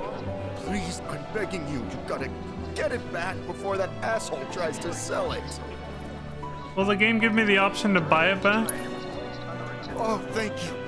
Thank you. But first, I gotta make sure I'm putting my baby's fate in the right hands. Mind if we go around? Never mind.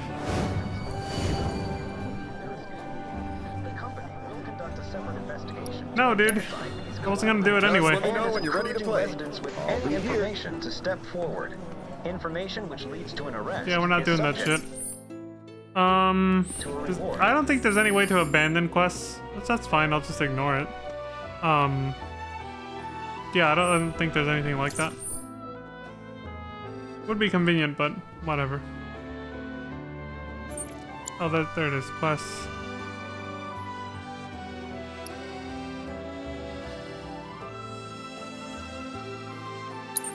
Yeah, you're forced to accept it and then you can't get rid of it. But like I said, it's fine, because you can also just choose not to track it.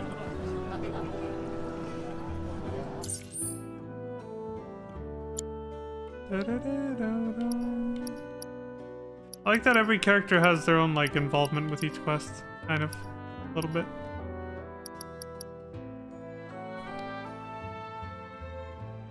Flowers from the Hills, still the lowest level 1. Let's track this one. Sorry, being tracked. But only one at a time? Yeah. Well, I mean, they're not like simple little one and done fetch quests like FF14, so it makes sense. Even the side quests are like slightly cinematic and more involved in this game, so it makes sense that you only track one at a time. You can't just run around and do them in mass and then go turn them in mass.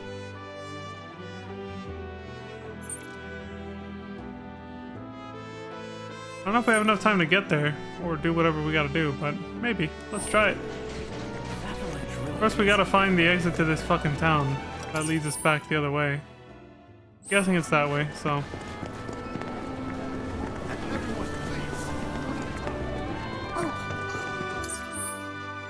Whispering sweet nothings to the Mako tank again? The fuck? Photos? Hello there. Inspiring, isn't it? The view. I'm Snaps, by the way. Shutterbug and card-carrying member of the Association of Photography Aficionados. Mind if I get a shot of you? For posterity. Ugh, that sounds familiar. Pretty as a picture. You got what it takes to be in front of the camera. But what about behind it? So, apparently there's a rather scenic spot not far from here. Thing is, this terrain's a bit perilous. You don't say. At least for your average photog like me, but maybe not for you. If you find the spot, take a moment to appreciate it. Try to view it as a professional photographer might. I do that all the time, dude. Grassland scenic spot. So these are basically, what are they called? Imposing, vistas. Yet welcoming. Beautiful, yet haunting. How it keeps the outside world at bay while engendering a sense of community. A striking work of craftsmanship, too. Every detail was seen to with such care. Yeah. I'm good. I'm always looking for new spots. So yeah, it's like the vistas in FF14. You find one, you do a /lookout or whatever. In this case, you take an actual photo. They had a collectible like this in some older GTA games too. Fiend threat level high. They actually have a threat level in the... I was just making a joke from the terrorist threat level thing they have on the news sometimes, or they used to. They actually have one for fiends. Fiend terror threat level. The grasslands. The grasslands is this whole region. Alright, so do we have access to a chocobo out here? We should, right? It's like one per entire region. Let's see. Yep, thank you. I was like, this is gonna be ass if we don't.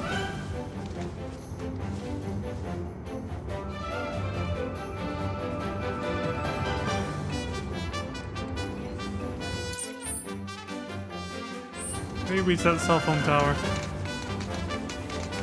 We gotta activate another 5G tower.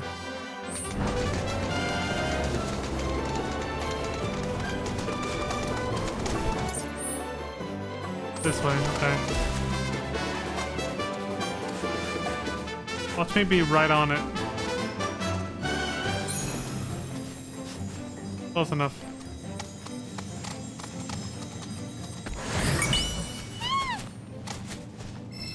bunnies. Adorable little creatures. KALM Outskirts Tower.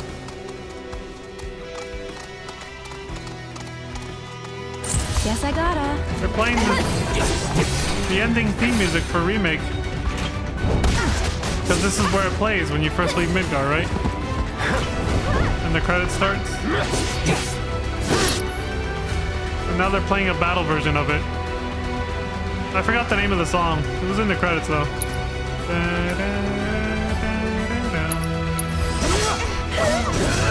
Get him! Fine!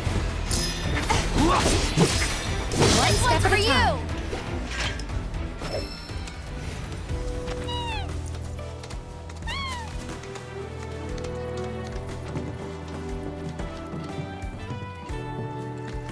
You hear that? And this song plays in several places throughout FF7 Remake too.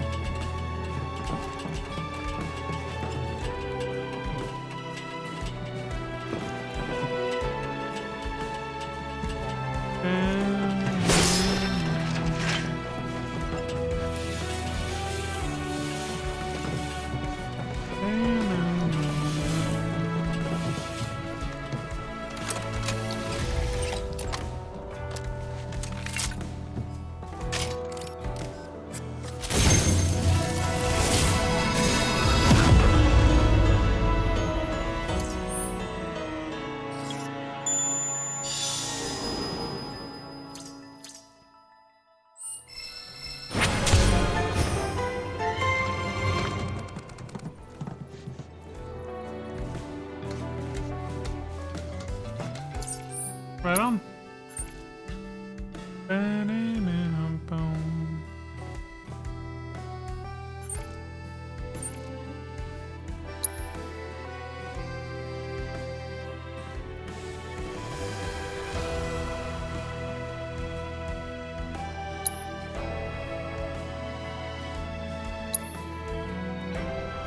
Guessing I'm right here. The only place I see water. Yeah.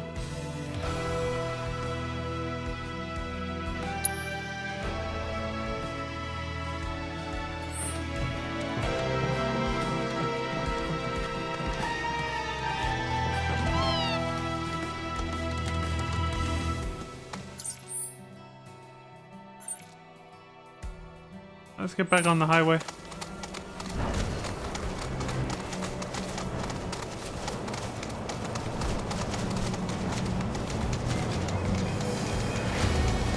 Are those like mini Mako reactors?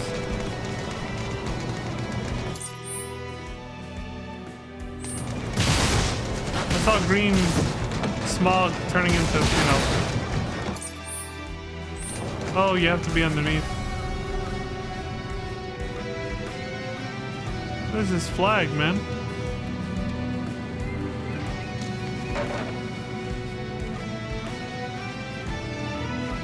We got motorbikes here.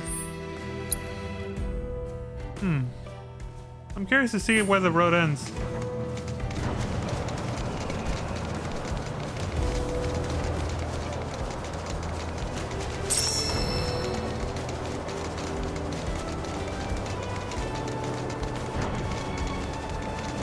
Riding to the end, not walking towards it. Risk attracting Shinra's attention. Oh, okay, so this is what leads to Midgar. Midgar checkpoint. Hey, I unlocked the fast travel at least. Okay, so I'm guessing that means we're like probably somewhere in this region.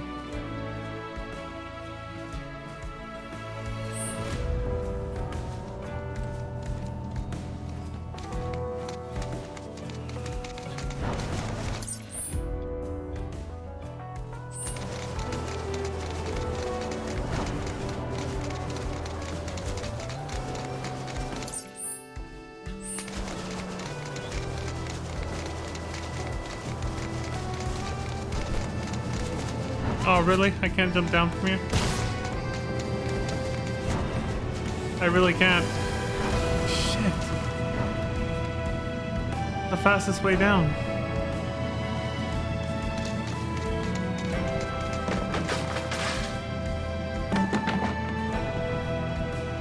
I gotta go all the way back there.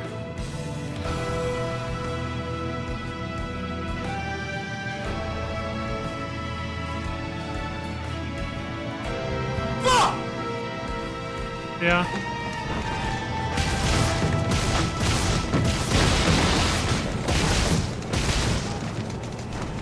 I was letting out my frustration on those yellow barrels, man. They had it coming.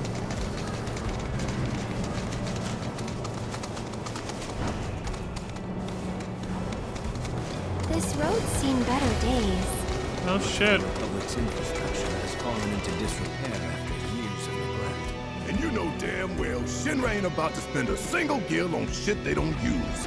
Is it true the Republic used to run buses between towns? Yes, though that service ended when the war did. In other words, we gotta hoof it, cause Shinra's run by tightwads. Well, I don't mind. It's kind of fun exploring the great outdoors. You do you. Sounds like you do you. I mean, again, it's just capitalism. To maximize profits, you gotta be frugal. That's a huge part of it anyway. You cut costs wherever you can, yeah. Central point. So, why would they spend money on shit they don't use? What the hell? Yeah, this is the first time I'm finally taking a look at how he rides on it. I didn't expect him to ride like that. Alright. He rides just like we do. That isn't like uncomfortable for his back or anything. I guess any other kind of... Yeah, I mean, how else would he... Anything else would be more uncomfortable, I would bet, yeah. That's funny. I can't believe it took me this long to actually turn and look at how Red 13 rides a fucking chocobo. I'm not getting that right now. I reached my limit for this game. I gotta go up here and do whatever this is. And then I'm done for the day. Like I said, it's overwhelming. It's a lot.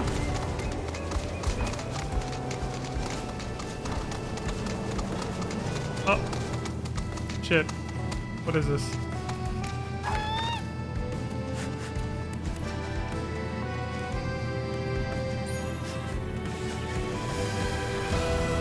Hey, a chocobo check. Hold on, buddy. I gotta get this. Not here. Bunnies! 3 high potions. Alright, I'm with you. Go, go, go, go. Where's the bus stop, boy? Where's the bus stop? The chocobo stop, I guess. Come on. There it is.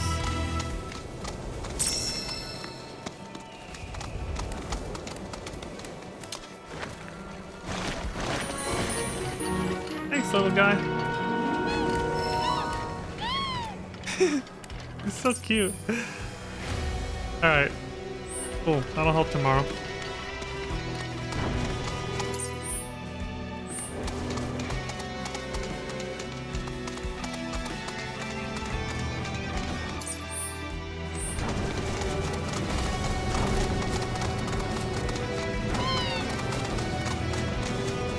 Another one. Here we go. I mean, it's a straight shot. Yeah, it's like, where else is it gonna be? Tifa? I have to ask you to move. This one's actually in good condition, kind of. Look at this. Also, I'm not wrong in calling them bus stops. That is what they used to be. When the old Junon Republic handled it.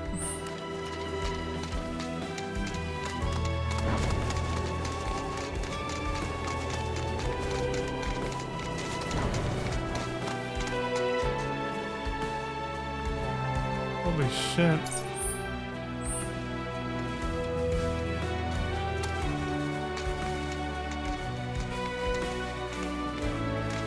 I'd like to know how they get ideas for what they want to be in a giant overworld map like this. Everything has to serve some kind of purpose. Even if it's not a place for like quest objectives, it has to tell some kind of story about the world. Otherwise, why build it, right? Every square inch has thought put into it. Which again, you gain an appreciation for how much work that is when you think about it that way. It's not just making the assets. The fact that before you even design the layout, you have to think about why. What is the purpose it serves?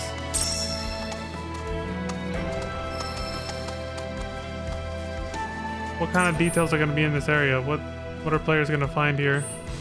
They're going to be for side quests, main quests, lore building, world building, I guess.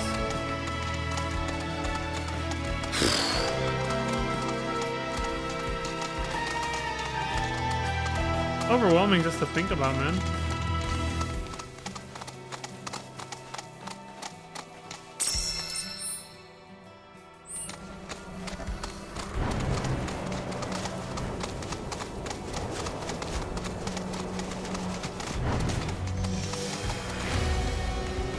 Wildflower Plateau. We found it.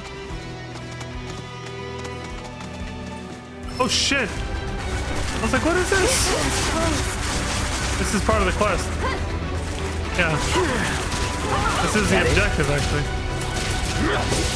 Getting my ass handed to me.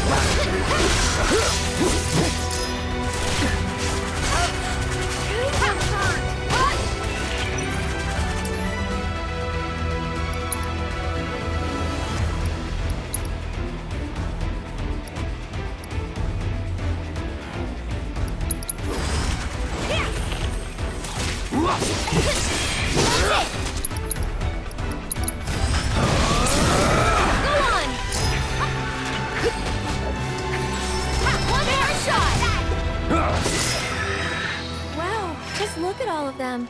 I've never seen these kinds before.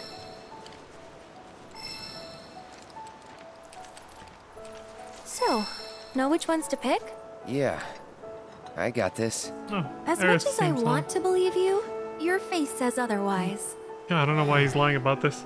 Good thing you've got me here. Sorta reminds me of when we picked flowers for the leaf house. I was literally about to say that, yeah. I was like, oh, it's this again. Cute. We need yellows and pinks. So those and those, maybe? Oh, I think it might be those for the like pink looking ones.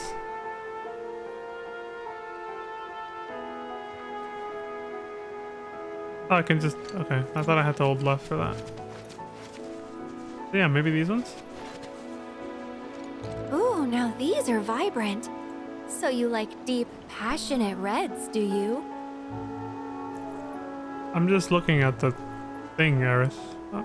Like,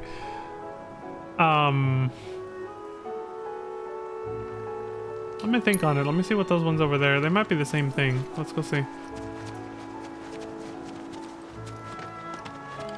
We for sure need these ones. I can see them in the illustration. I also need... Are there any white ones? These are not it. Okay, yeah, these are not it. It was the other ones that I saw over there. Are there any white ones, or is that not part of the... Oh yeah, over there were Tifa's. Okay. So yeah, we need these yellow ones. So cute. And soft, too. Perfect for a flower crown. Yep.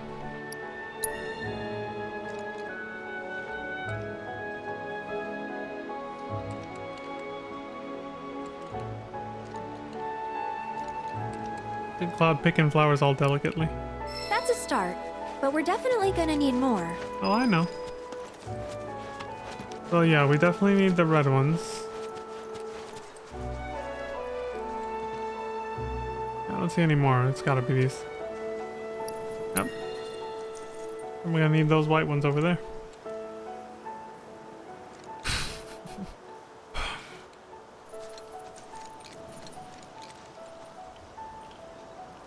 A few more couldn't hurt.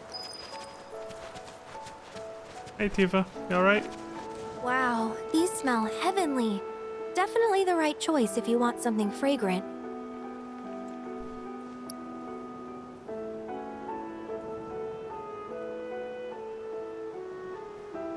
I mean, I don't see anything else we could use, so...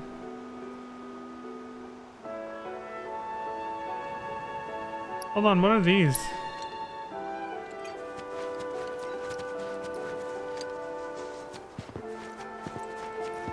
That's not what those green things are, right?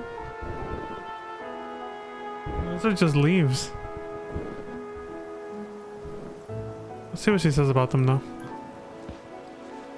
I just knew you'd go for the foxtails. I swear, I can read you like a book. Sure. That totally wasn't just a curious last pick. I'm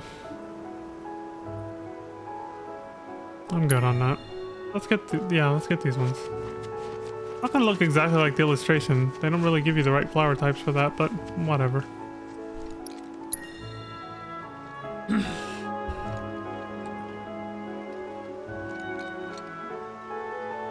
Those are the dominant colors that I see, so I'm going with that. All right, that should probably be enough. Let's go give him to Chloe. Hope she likes them.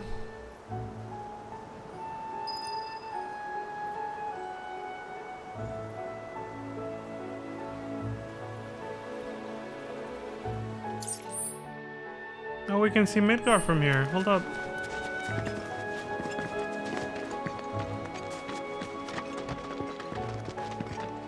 I'm gonna be like whatever that guy's name was. I don't know the actor, or I can't remember the character either. Yeah, we're pretty close to Midgar, so yeah, this, if you zoom out here, we're definitely like somewhere in this fucking region. We're really close. The guy from one of the main characters from Lost. We have to go back, Kate. We have to go back. We never should have left. Fucking car just comes to a screeching halt.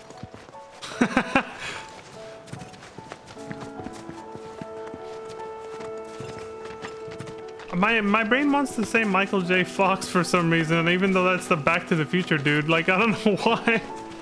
Like, no, that's not him. That's the dude from Back to the Future. What is that? A gondola? An old broken gondola? Yeah. It is.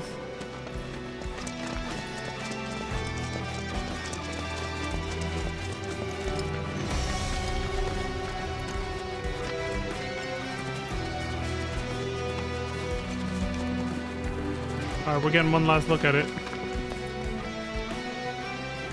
Alright.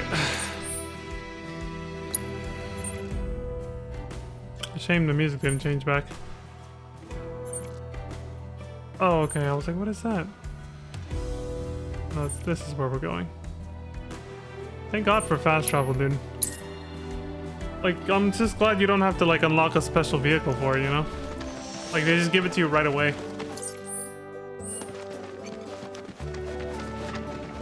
The only prerequisite when going to a new region is what? Finding the chocobo? Catching it first? Yeah. Once you got that, though, you're off to the races.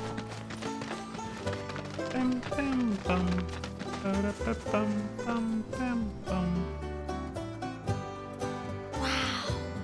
Look at all of these. Thank you. Hope they're the right ones. It was our pleasure. I'm kind of worried, though. What if mine's not as pretty as Mom's? Well, lucky for you, I just so happen to be a florist. I'd be more than happy to help you put one together. Yep. Really? She is. We'll make two. Right, Cloud? Sure.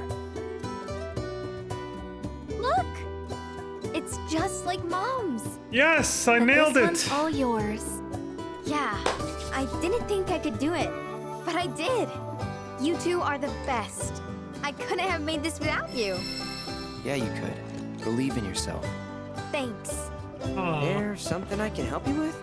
Oh, Billy! Cloud's a good guy. Oh shit. Here, for you. Chloe, Aw. did you make this? Uh-huh. Thanks. So? Cute. Don't you That's a think? cute touch, yeah. Yeah. Cute. This is wholesome.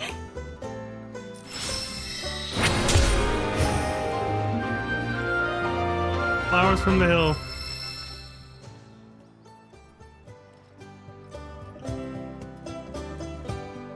That's cool. And now they wear them. They're just gonna have them on now. I like that. We're changing the world through side quests. My immersion! Do you think Grandpa would like one of my flower crowns too?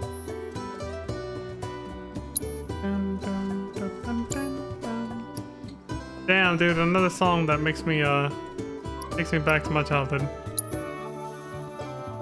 Cause this sounds so, this one's very true to its roots, this song. Or melody, whatever you want to call it, when it doesn't have lyrics, whatever. This music is just like, sounds, it's almost one-to-one with the originals. Thank you for stopping by. The original FF7's version of it. Oh shit, I'm knocking your fruit over. I appreciate you helping out Chloe.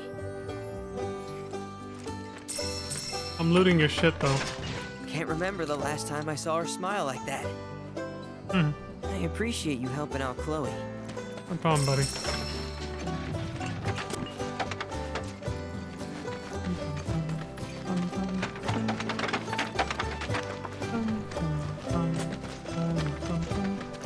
This is reminding me more and more of FF15.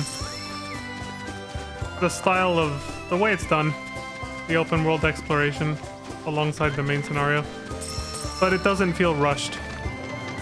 15 feels rushed as soon as you start playing it. Like, the story moves so incredibly fast, and everything is just so janky too. Not janky to the point where it's unplayable or it feels like, you know, glitchy or whatever, but very close. Like, you just get that feeling that it was rushed. This feels like a non-rushed FF15. I haven't played 16 yet though. Pretty sure that's not rushed. Like, I haven't heard anybody like that 15 without ever having played it for years after it came out. I just heard nothing but, you know, very mid takes about it. Not good, not bad, but definitely leaning more towards, like, you know, you can safely ignore this game. It's not a big deal. It's like kind of meh. Like slightly closer to the negative side. 15. Not as bad as 13's reputation. That one sadly got shit all over, but I mean, but not having watched it, I can see why. Yeah. I wouldn't have been as harsh. I'm still not, but yeah, this just feels like an upgraded 15. And I bet if 16 has the same kind of open world exploration as this, I'll probably say the same thing about that. Like, you know. Only thing about 16 is I know that it's meant to be all fantasy. Like, there's no, like, sci-fi or modern technology in it. It's, like, all, like, very old school medieval shit. That for me is always a downgrade. I don't really... It's just not my thing for some reason. Like, pure fantasy settings just don't do it for me. I get turned off of them really quick. It's why I haven't been in a rush to play FF16. Like, honestly. I'm saving it for later. I like cars and motorcycles and other things like modern or even like slightly futuristic or cyberpunk type stuff, like what's in this game, mixed with fantasy, sci-fi fantasy. Rather than just pure sci-fi or pure fantasy, I like a mix of the two. Sci-fi fantasy. And it doesn't even have to be sci-fi fantasy. Even if it was like purely realistic modern stuff, like GTA or something mixed with fantasy, that would work for me too. But like nothing but horses, or chocobos in this case, with like carts and just like castles and stuff.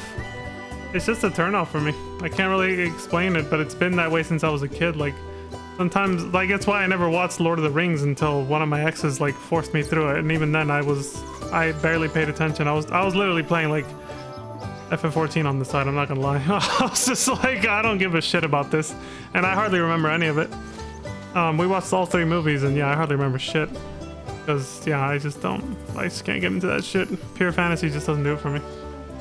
I have faith in 16's development team, though. I think it'll hook me in, even despite that caveat. I'm not completely closed off to it. But we'll see. Anyway, before I keep rambling, that's that. I'm just kind of wrapping up here, because that's it.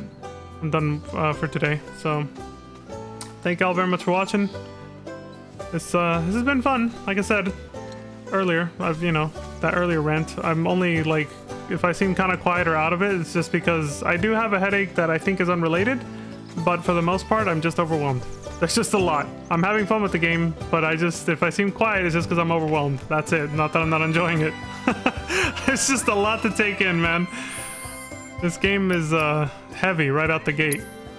So, but yeah, other than that, I am loving this game. So, thank you all very much for watching and supporting. I appreciate you all coming along on this journey with me. It's I think it's gonna be a real good time. It's gonna be a real fun journey. Like any other game, especially RPGs in general, regardless of the open world aspect or not, it's always about the journey and not the destination. So I'm definitely taking my time with it. I'm not playing mini games I don't like the card game. I'm just not into card games. But everything else that I can do, I will do. And yeah, just play it by ear. We'll just go from there and take it slow and have fun with it. So, as I just said, thank you all very much for the support. And until next time, I hope you all have a wonderful morning, afternoon, evening, and good night. And until then, please stay safe out there. Look after each other and don't die. I've been forgetting that tagline the last few times, but hey, it's been a long time since I streamed regularly. But yeah. Stay alive, peeps. And stay safe. And be happy. Bye.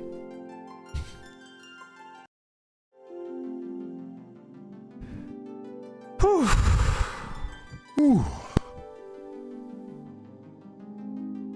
Oh shit.